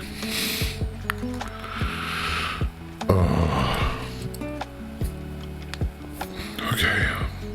C45. I think we're going to finish this Marine and this will be the last. Oh, sorry, this Possessed. I keep saying Marine, I keep saying Chaos One, I keep saying everything this isn't. We're going to finish this guy and it'll be the last one we do on stream. Oh, you can tell this Marine is getting tired. Oh, golly gee. I'll tell you what, if I suddenly get 25 followers on stream, you know what we'll do is we'll marathon.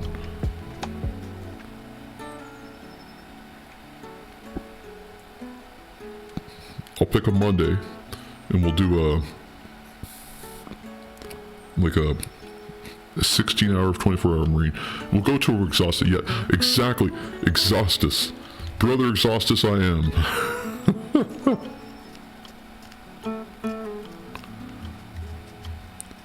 Face it, you guys are here for the chaos.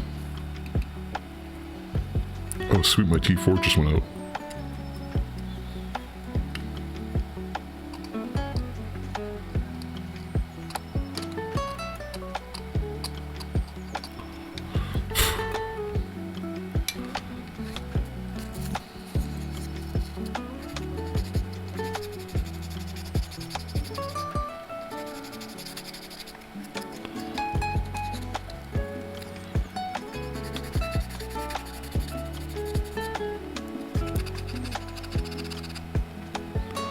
Cleaning up sprue lines.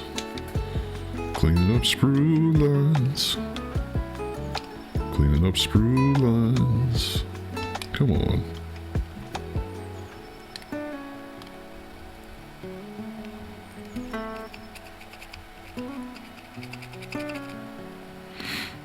Okay. That looks good there. That looks good there. Okay. A little bit more down here just to clean up this line.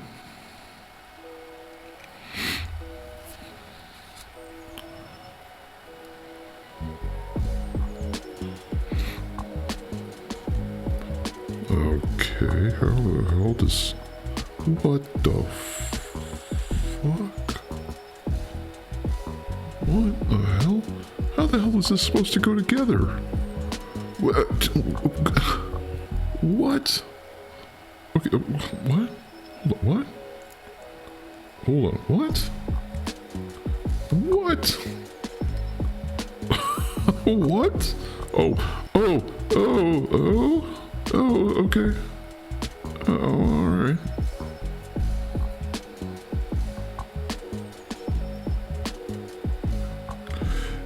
These sculpts are wild, man. Like, I do them up, and it's like, how's that going? How's that going? Where's that go? How the hell is that going?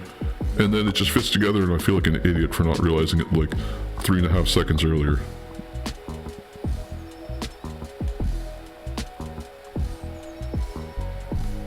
gets me every time. Because it always seems like how the hell is that supposed to? And it's just this. It's just like that. Oh, drives me nuts. Drives me bonkers. Oh. But it's in. Yay. Alright, C46 to C47. Oh, my hands are getting cold. Alright, GW, this isn't fair. Look at how they did the sprue line here. Like, right here. Why would it stick out so far? Am I just supposed to... I guess I am supposed to... snip. Snip. Snip.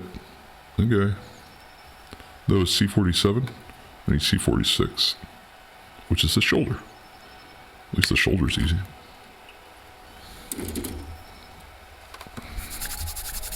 Rub my hands a little. Okay. This. Scrape this down a little.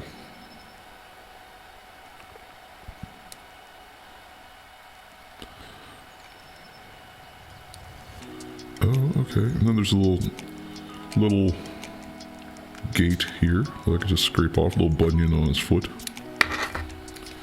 And scrape this part of his foot, sprue line off.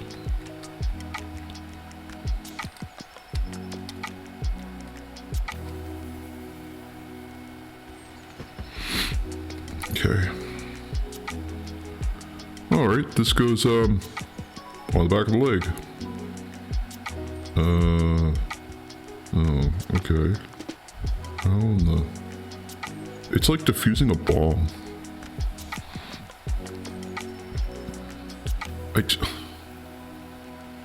Oh, no, okay. I'm just an idiot. Oh, okay. Alright. I'm gonna drill a little pilot hole here. Just because I want the glue to flow up into it. Oh, I didn't drill out the bottom of their feet. Ah, you know what? I'll do it later.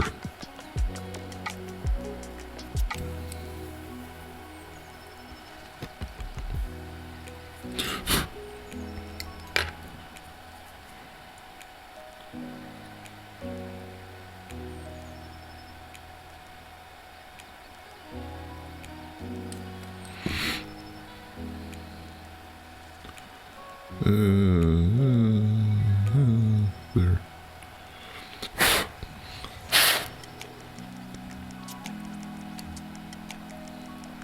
There we go.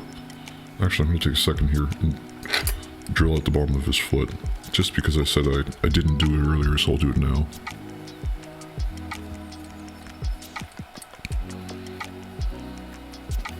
Just to make him ready for pinning. Just so I can pin him later.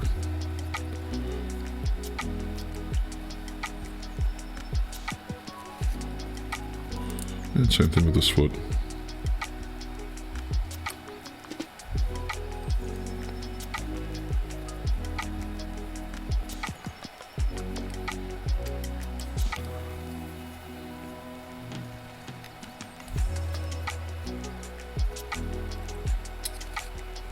Just grab this.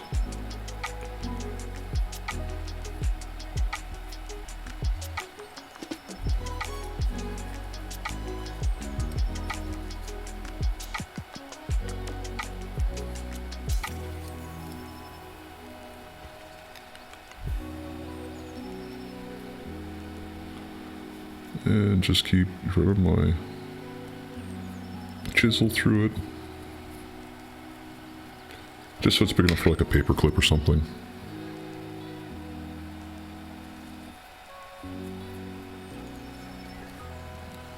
And I'll go back and do that to the other ones later too. Okay, so this is going to sit around his shoulder, so I'm going to have to drill a hole in this.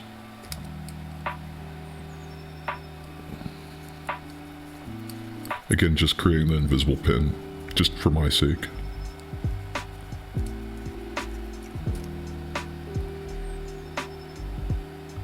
Oh no, I cut all the way through it. Well, it's a good thing you won't notice it once there's glue in it. Maybe that's a good thing.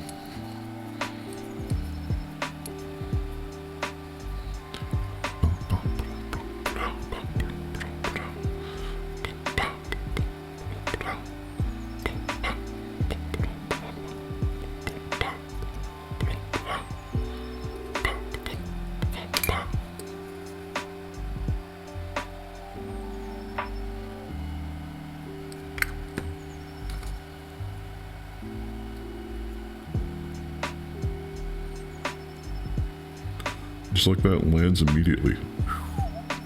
That is awesome. The glue went all the way through. Sweet. Holy moly, that was fast. Okay. Now what? C50. And I'm gonna give him C49 because it's a nice little spear.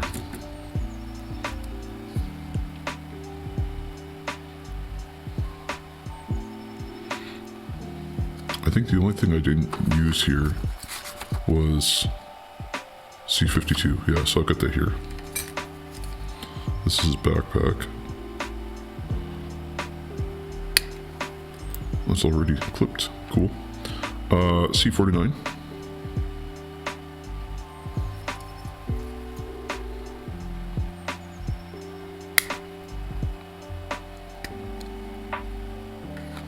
And I need C50. Just right here. I might as well grab his head while I'm here, which is C51. That's 41. 51's right here.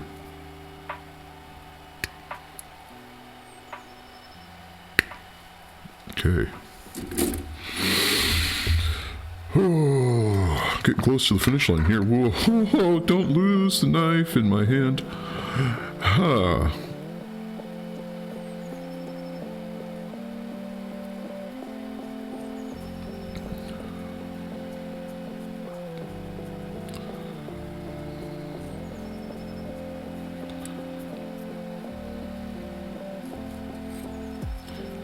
If I cut myself, promise me you'll post it to LSF, live stream fails.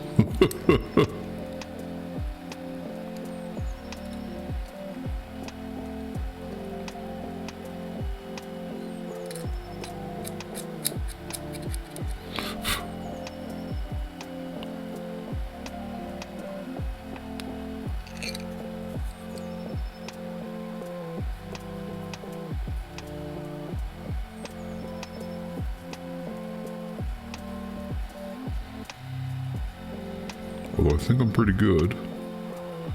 Oh yeah. There, I got my two little guide pegs. And also clean up the back of this arm. Use my sprue cutting tool. Or sprue cleaning tool.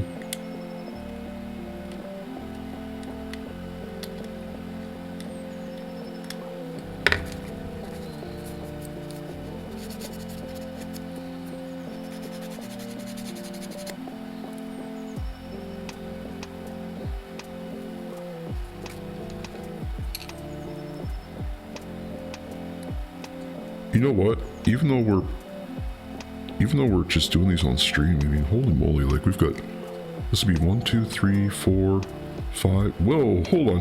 1, 2, 3, 4. There's no way I did 5 today.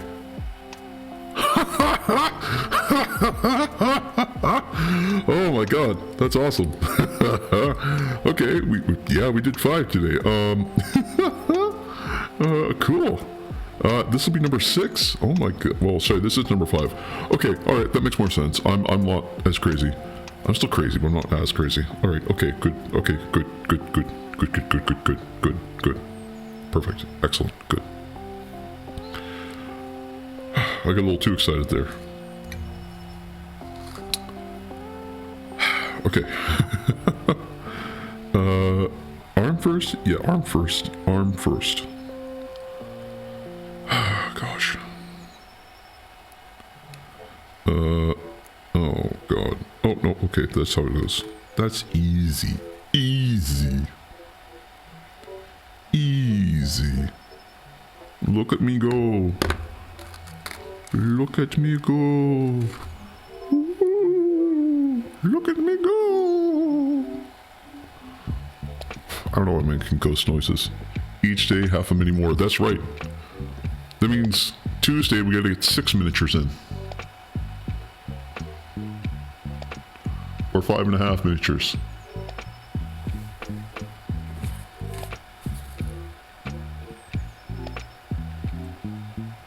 Hell yeah.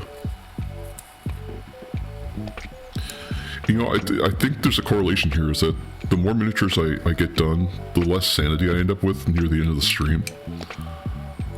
Like, I start off the stream pretty confident and calm and just, hey guys, how's it going? You know, welcome crew, and I hope you're having a great day, and, you know, I hope you can relax and take some time to just grab a cup of tea or a coffee and just sort of pack it in and settle up with me. And then by the end of the stream, I'm screaming my brains out.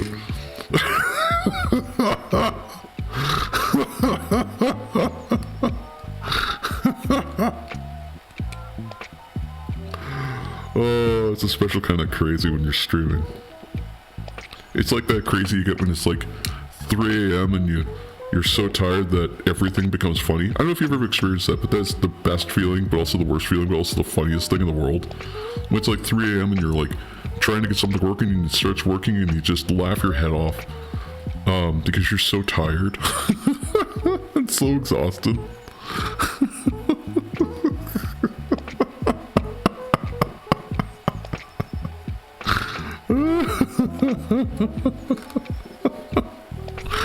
Oh, I'm laughing with a knife in my hand. This can't be good. Oh boy. Boy howdy.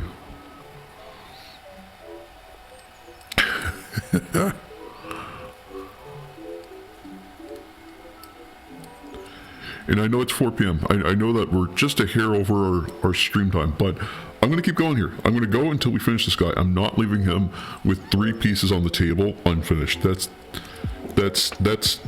that's not fair. I have to get through this. I'm almost there. It's just gluing at this point. We run till dawn. That's exactly it.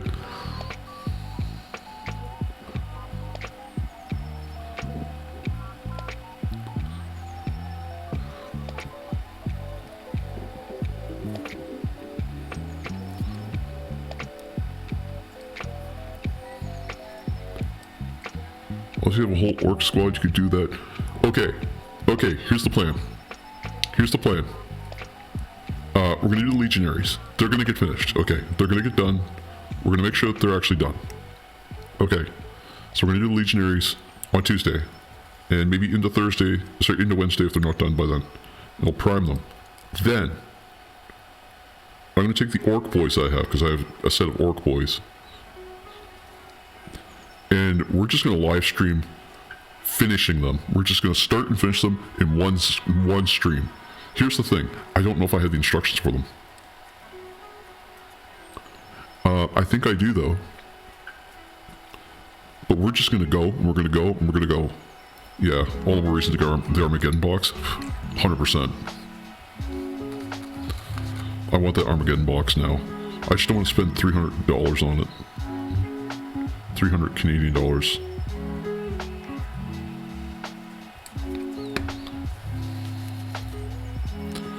But we're just gonna, you know what, when it comes out, when Armageddon box comes out, we're gonna live stream putting it together. That's what we'll do. We're gonna do that. Because, I mean, why not, first off. But also, because my sanity is expensive.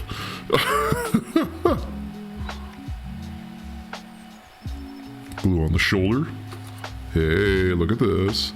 Look at him. Uh-oh, come on. Oh no, I should have aligned it first. There. Go. I didn't put my pin in it. Whatever, it's fine. It's okay. It's okay. Sorry, I am losing it. Oh. Simple Dots, help me. I'm going crazy. Okay, this is the last piece. Oh, yeah. Oh, it actually looks really cool.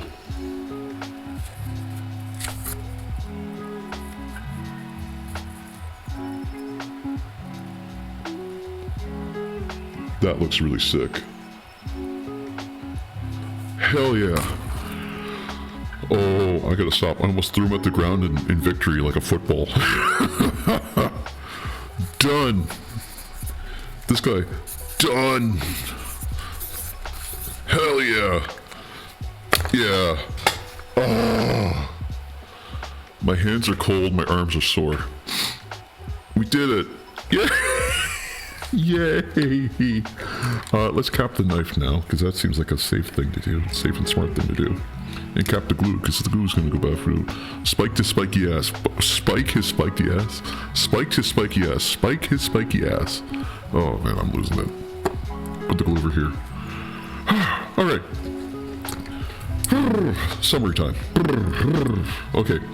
We started the stream by finishing this guy off. That was really cool. We got him done.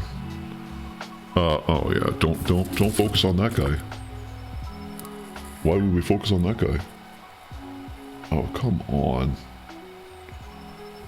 I believe in you. You can focus on this guy. There we go. So we finished the stream. Send coffee and good vibes my way, please. So we started the stream by finishing this guy up. He was important because we finished last stream with him half done, and this stream we got halfway through him, the other half, and finished him. This stream, we did 1, 2, 3. Oh shit, we did him too. 4, 5, 6 miniatures today. Oh, we did 6 minis. Oh, I forgot about him. Oh no, we did 6 minis today. Uh-oh. That's why I'm crazy. Oh boy. Yeah, alright. So 5 possessed. 6.5. Sorry, you're right. 6.5 a mini.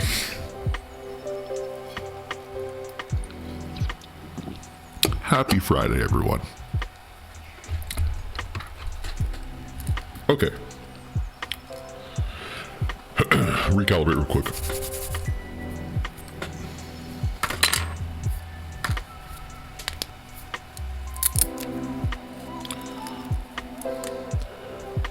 Today's Friday. I'm fried today, but today's Friday. And we did half of a miniature, a whole guy, a whole mini, and then 5 more possessed. I'm going to do a 360 video of just the gray guys. For all these guys first. And then a 360 for these guys as well. And I'll do progress pics because this is crazy how many we got through today. Like, that's nuts. On a Friday, everything went so well. Everything went so well today that we got all of our momentum in one go. That's amazing. That's incredible. That's fantastic. I have all these loose bits I'm going to have to clip off stream. And then we have our Legionaries to go through Tuesday. Not tomorrow, because tomorrow's Saturday. Tuesday. I'll tell you what's going to happen after we finish these Legionaries. After we finish these Legionaries, I'm going to do a 360 video and progress pics. After we're done clipping and gluing them, because it's one sprue. I say, which sounds like my famous last words. It's one sprue. It's one sprue. It can't be that bad. It's just one sprue. After them, the mall's done on stream. Steam will jump so fast. Oh yeah. It's gonna go through the roof. Like this, if it's one sprue, I mean, here's the thing. This was this many sprues to get to this point. Like that's 1, 2, 3, 4, 5, and we didn't even clip and use everything. So I'm gonna clip all my bits off and put it in the bit box, and we'll call it there for those bits. But we've got these guys, and this is a lot in one sprue. I'm seeing like 1, 2, 3, 4, 5, 6, 7, 8, like 10 people on this thing. That's crazy. Some cool looking Legionaries too. Getting into a loop here.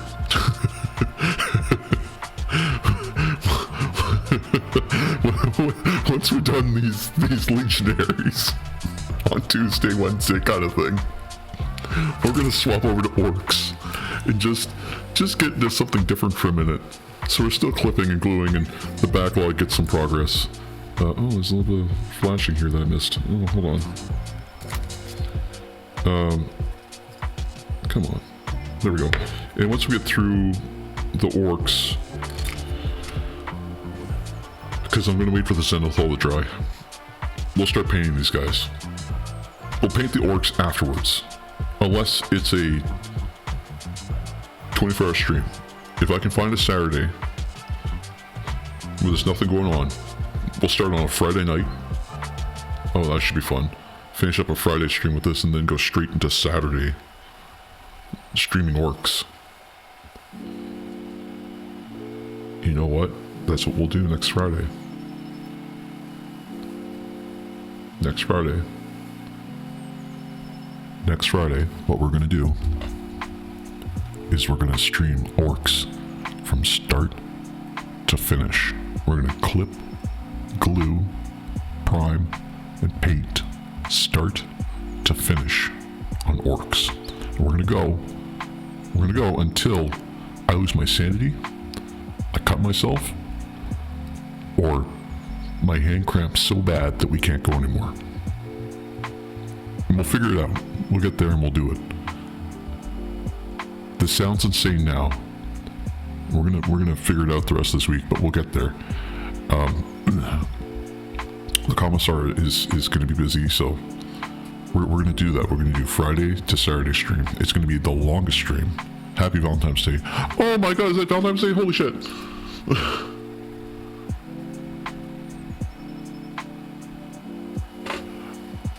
Okay,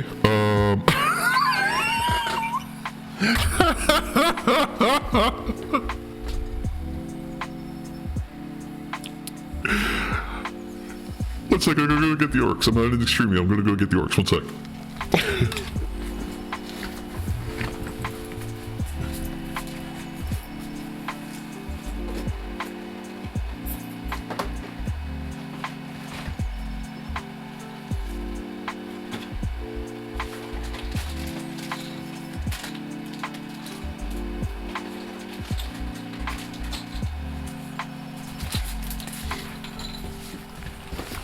Okay. Oh, you work that? You work next Saturday? Oh, well, that's terrible. We'll have to come see after work. Okay. So just so we know the scope of our orcs, this is what I have. This is a boy's sprue. This is what I got in the mail. I bought a mystery box in the mail one day. Sorry, I bought a mystery box online. It came with a bunch of minis and stuff, and it came with a bunch of 40k stuff in it. And one of the things it came with, move these guys out of the way real quick, was this package of orcs. There's no instructions. So we're gonna have to find instructions. This is just a repack. Like, this is what they gave me. This is all they gave me. Just have fun. Here's some sprues. So I have no idea how these go together. There's 2 sprues, so it's not a big thing. We're not gonna go too crazy. Do you want Dark Angels? I have, oh no, there's 1, 2, 3, 4, 5, 6, 7, 8, 9, 10. However, there are 10 minis in this. What? I don't even know what these are. They're just orc boys. Just called boys. Alright, so if you want to see the boys go crazy, because we're going to go hard with the boys, I would recommend tuning in February 14th, or sorry, February 13th, because we're going to go till they're done, start to finish, 13th to the 14th. I'll make an announcement. I'll put it in the Twitch. Sorry, I'll put it in the Discord chat. I'll put a stream schedule up for special streams. We'll make a whole thing of it. All boys stream. Weekends are for the boys. Okay, I've sufficiently gone crazy. I'm gonna take this as my cue to call stream here. And I look forward to seeing seeing you on Tuesday because we're gonna finish up our legionaries. We're gonna start and do our legionaries Tuesday, Wednesday. But we got through a lot today, and we got through all of our possessed, so we did a good job. And as always, praise the Emperor. Bye bye.